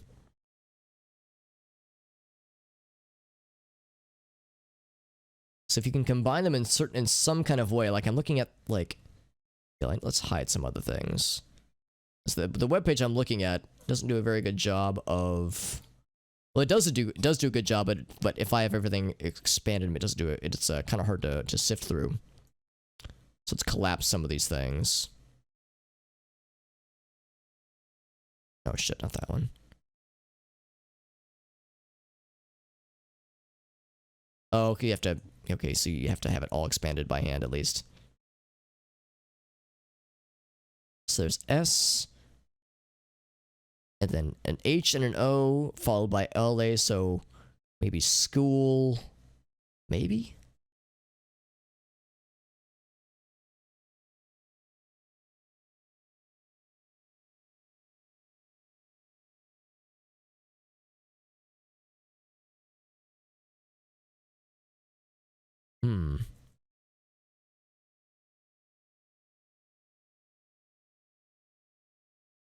Okay, here, it's got the combined message. Okay, so you can kind of make out some little bits and pieces. And this one's really far out.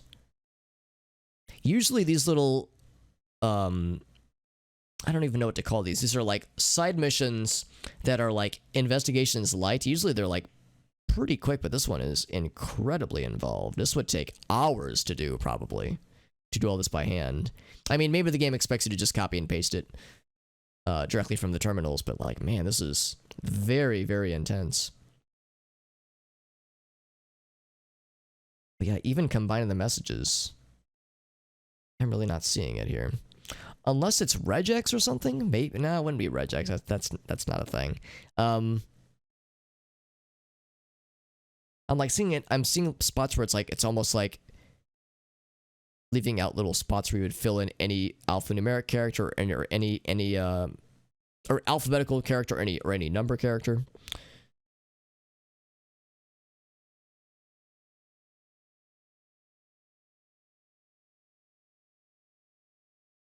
Normal characters from each of the line.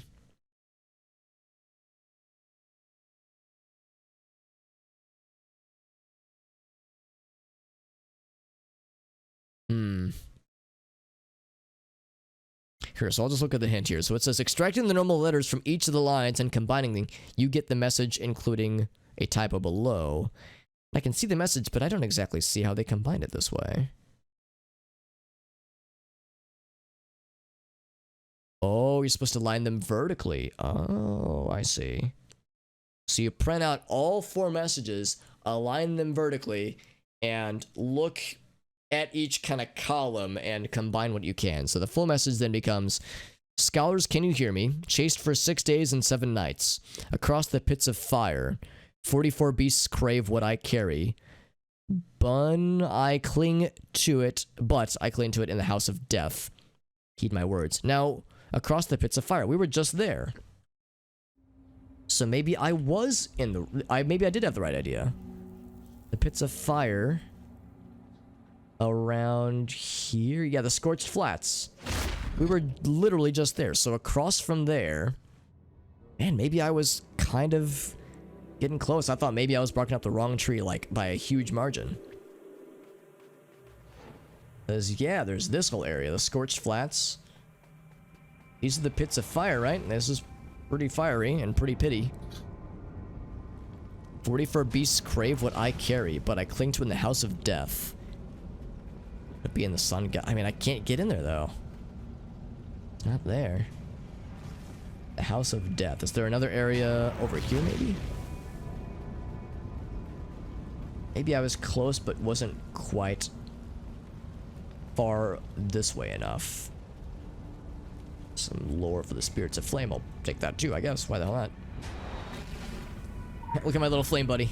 It's like, how do I get to him? I'm scared. The pyre prerogative. Pyrogative. Into eternal darkness, that says. Into fire. The extraordinary fauna of Egypt. They are quite extraordinary. They're not wrong. Pretty cool, but yeah, the House of Death. Unless it's just straight up talking about the temple. And I would love to get into there, but it's all blocked off. It's an area here with pits of fire, yeah. Woo. Oh, those things, when they crash, they knock you back first, which is probably for the best. Maybe there's like something else here. Something within the pits, maybe? Ouch. The environment is damaging me. It's almost like fire is bad or something. They talk about the beasts looking for what I carry, and there's a lot of beasts held up here. Man, maybe it really isn't here. Maybe I was so close earlier and I gave up prematurely. Maybe I shouldn't have given up the chase. But it's so late. All right, let's look at another hint. If you did the mission, the madness of men, you've been here, but I have not. Eastern Scar and the Scorched Flats. And that would be, yeah, the stuff around here, right? I can't mouse over it, sadly. But the Scorched Flats, actually, hold up. No, we warped to it earlier. Yeah, that's what this is.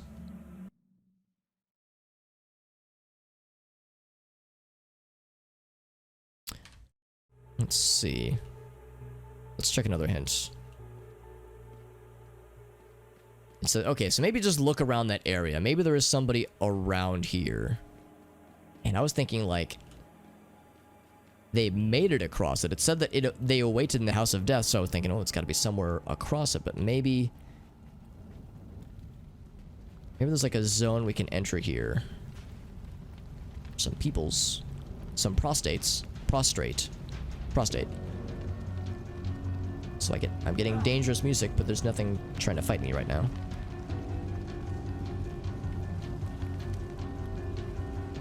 So I need to look for like people, maybe?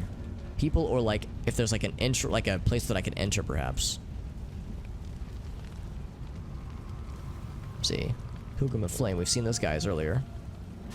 Ouch.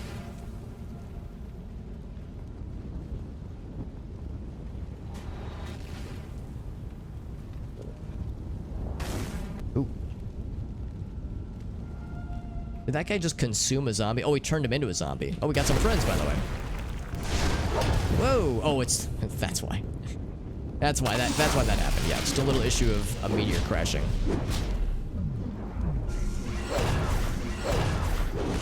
All right, prostates have been. I don't know. It's a prostrate, not a prostate, but that's where my brain goes. Oh, another pillar of flame. Pilgrim of flame, rather. But I've got my own little flame friend, so they'll do the job for me. What a cool dude.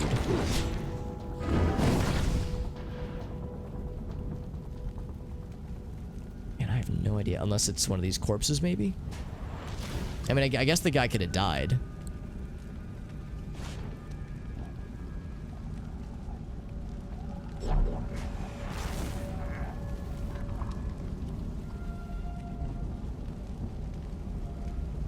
Also, I think, yeah, somebody just completed their mission. Oh, hold on. Pillar of Flame, you again. Pilgrim of Flame, I keep calling them pillars. Whoa, even the meteors hit them too, though. That was kind of cool. My firebuddy's gonna kill him if I don't first. Now, before I got so interrupted. So rudely interrupted, even. Oh, looks like the guy failed, actually. That's okay. You tried your best.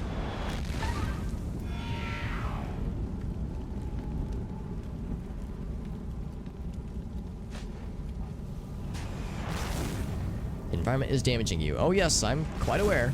It happens frequently in this area. Resurrected the Forsaken Oasis. Just looking at bodies, I'm like looking for any area that sticks out of me. Oh, that guy just got yeeted. It's kind of fun knowing that I'm not the only one that's susceptible to the environmental bullshit around here.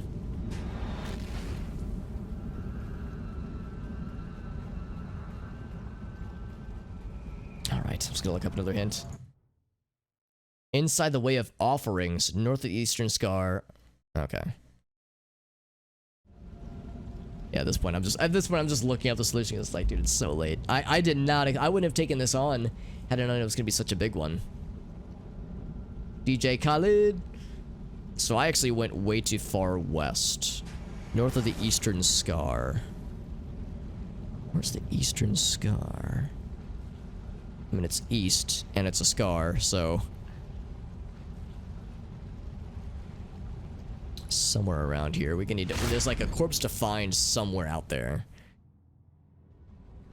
Man, yeah, now I know that, yeah, these presumably small little side quests, that are like investigation lights, rather, can be, incredibly involved. Is this the Eastern Scar? It's eastern and it's like a little canal that's kind of dug in.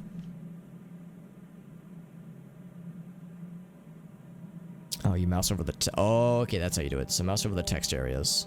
Oxford Camp. Scorched Flats.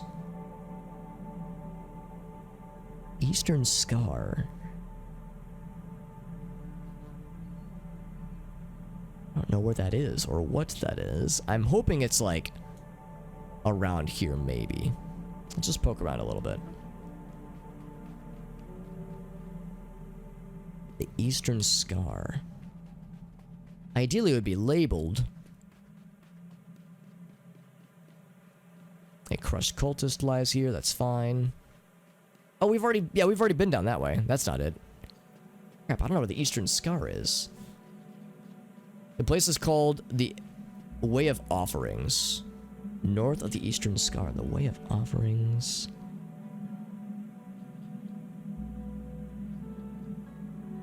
Oh, there it is. Wow, that is a very northeastern area. Okay, Eastern Scar is way up here. So yeah, I was very much barking up the wrong tree. It's way up here. Here's the Way of Offerings. Okay. Oh, cool. So it's super far across. Okay, so I just didn't explore north enough. That was the issue. If I would have kept looking, I would have eventually found it, I guess. But man, wow, that is quite a journey. Holy shit. Man, that's a little tricky, man. They say like across the flames, and it was indeed in this general area, like I had first assumed or first theorized. But man, oh man, it's like that's super far away. That's almost the end of the map. So you start from one end of the map all the way to the other one for that quest. Wow. That's impressive. Yeah, man, I'm constantly impressed by this and intimidated sometimes by the scale of some of these quests. Especially the little guys. The investigation quests, I definitely expect them to be spicy, but this one was... that one is humbling.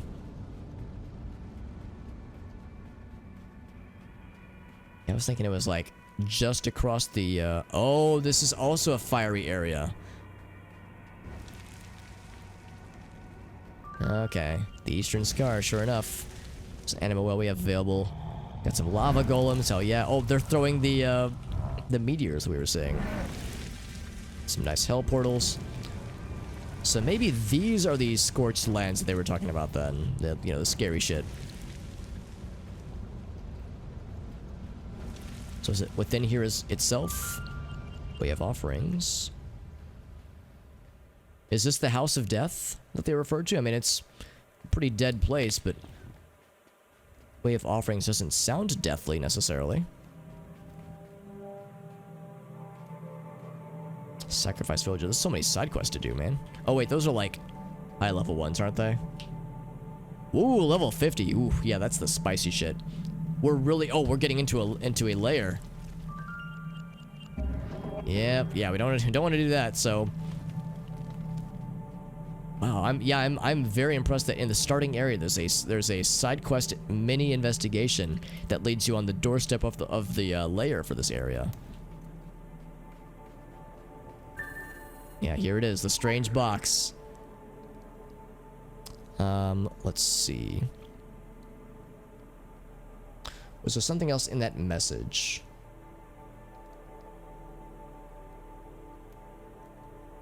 It said 44 beasts crave what I carry. Wouldn't just be 44, would it? No, it's not that. 6 days and 7 nights, 44. Okay, let's try this. 6 days, 7 nights, 44 beasts. There it is, okay.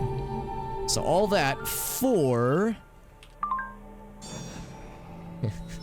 Alright, so that was a lot. That was a lot for a side quest. Oh, but we got a cosmetic thing. Oh, maybe I should have known, because these don't usually yield cosmetic rewards. Man, I feel a little cheap, man. I looked up so many hints for that one, but man... I've almost gone till 2:30 again tonight, man. That's what I was trying to avoid tonight. Jeez, I like to think I would have eventually figured it out, although maybe the expectation is that you're not supposed to take that quest until you've done other stuff first. So maybe I kind of goofed it by taking this quest early, but I didn't see an indication that said I shouldn't. It was just saying that I was maybe a little bit underleveled for it, and yeah, fair. But man, that was very, very, it just covered a lot of ground. Very ambitious and very intense with just how much it covered. Man, yeah, part of me wishes I would have just been more patient. Because we were on the right path, although I was on the right path for the wrong reason. I was just following the direction the satellites were pointed. But yeah, you had to the whole decryption process is something that, man, I like to think I would have eventually figured out. Although I'm not familiar with base 64 notations. That's something I would have not known on my own. So I probably would have had to look up a hint eventually anyway. But yeah, lining them all up and like scanning them vertically to like see what letters match up. We had the right idea originally, but man, that's freaking wild, man. These quests get so deep sometimes. Alright, so anyway, oh, this is, and this is just the generic message, actually. So, yeah, we don't even get any cool lore for it, man. That's kind of a bummer. But what do we get for all of our efforts? We got an eye patch. An eye patch would be kind of cool. We can get a monocle. And an eye patch? Oh, we can't get both. I was hoping, like, monocle in one eye and eye patch in the other.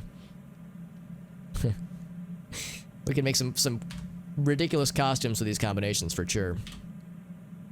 Man, I still feel a little bad for looking up the stuff. Like, I don't like to use hints if I can help it, but sometimes it's like, dude, life's too short, man. Life's too short, and the night draws late. It has drawn late, rather. It's not drawing late. It's there. It has been drawn. Okay, so anything else to go through at this point? I know eventually we'll want to switch over to this guy, but we'll just need to level that one up more first. There's some weapons we have in our inventory. Not a ton. I don't have a lot of stuff to like combine yet, but we'll need to eventually. But there's a side quest to do. I'm going to end the stream tonight just because it has gotten very, very late. What I will go ahead and do... Yeah, this brought us 500 meters away from the main area, dude. Holy shit, that's so far. I'm just going to warp to right... just warp to right here. That way we can do both side quests at our leisure tomorrow. Because I will be streaming tomorrow, or at least I plan to.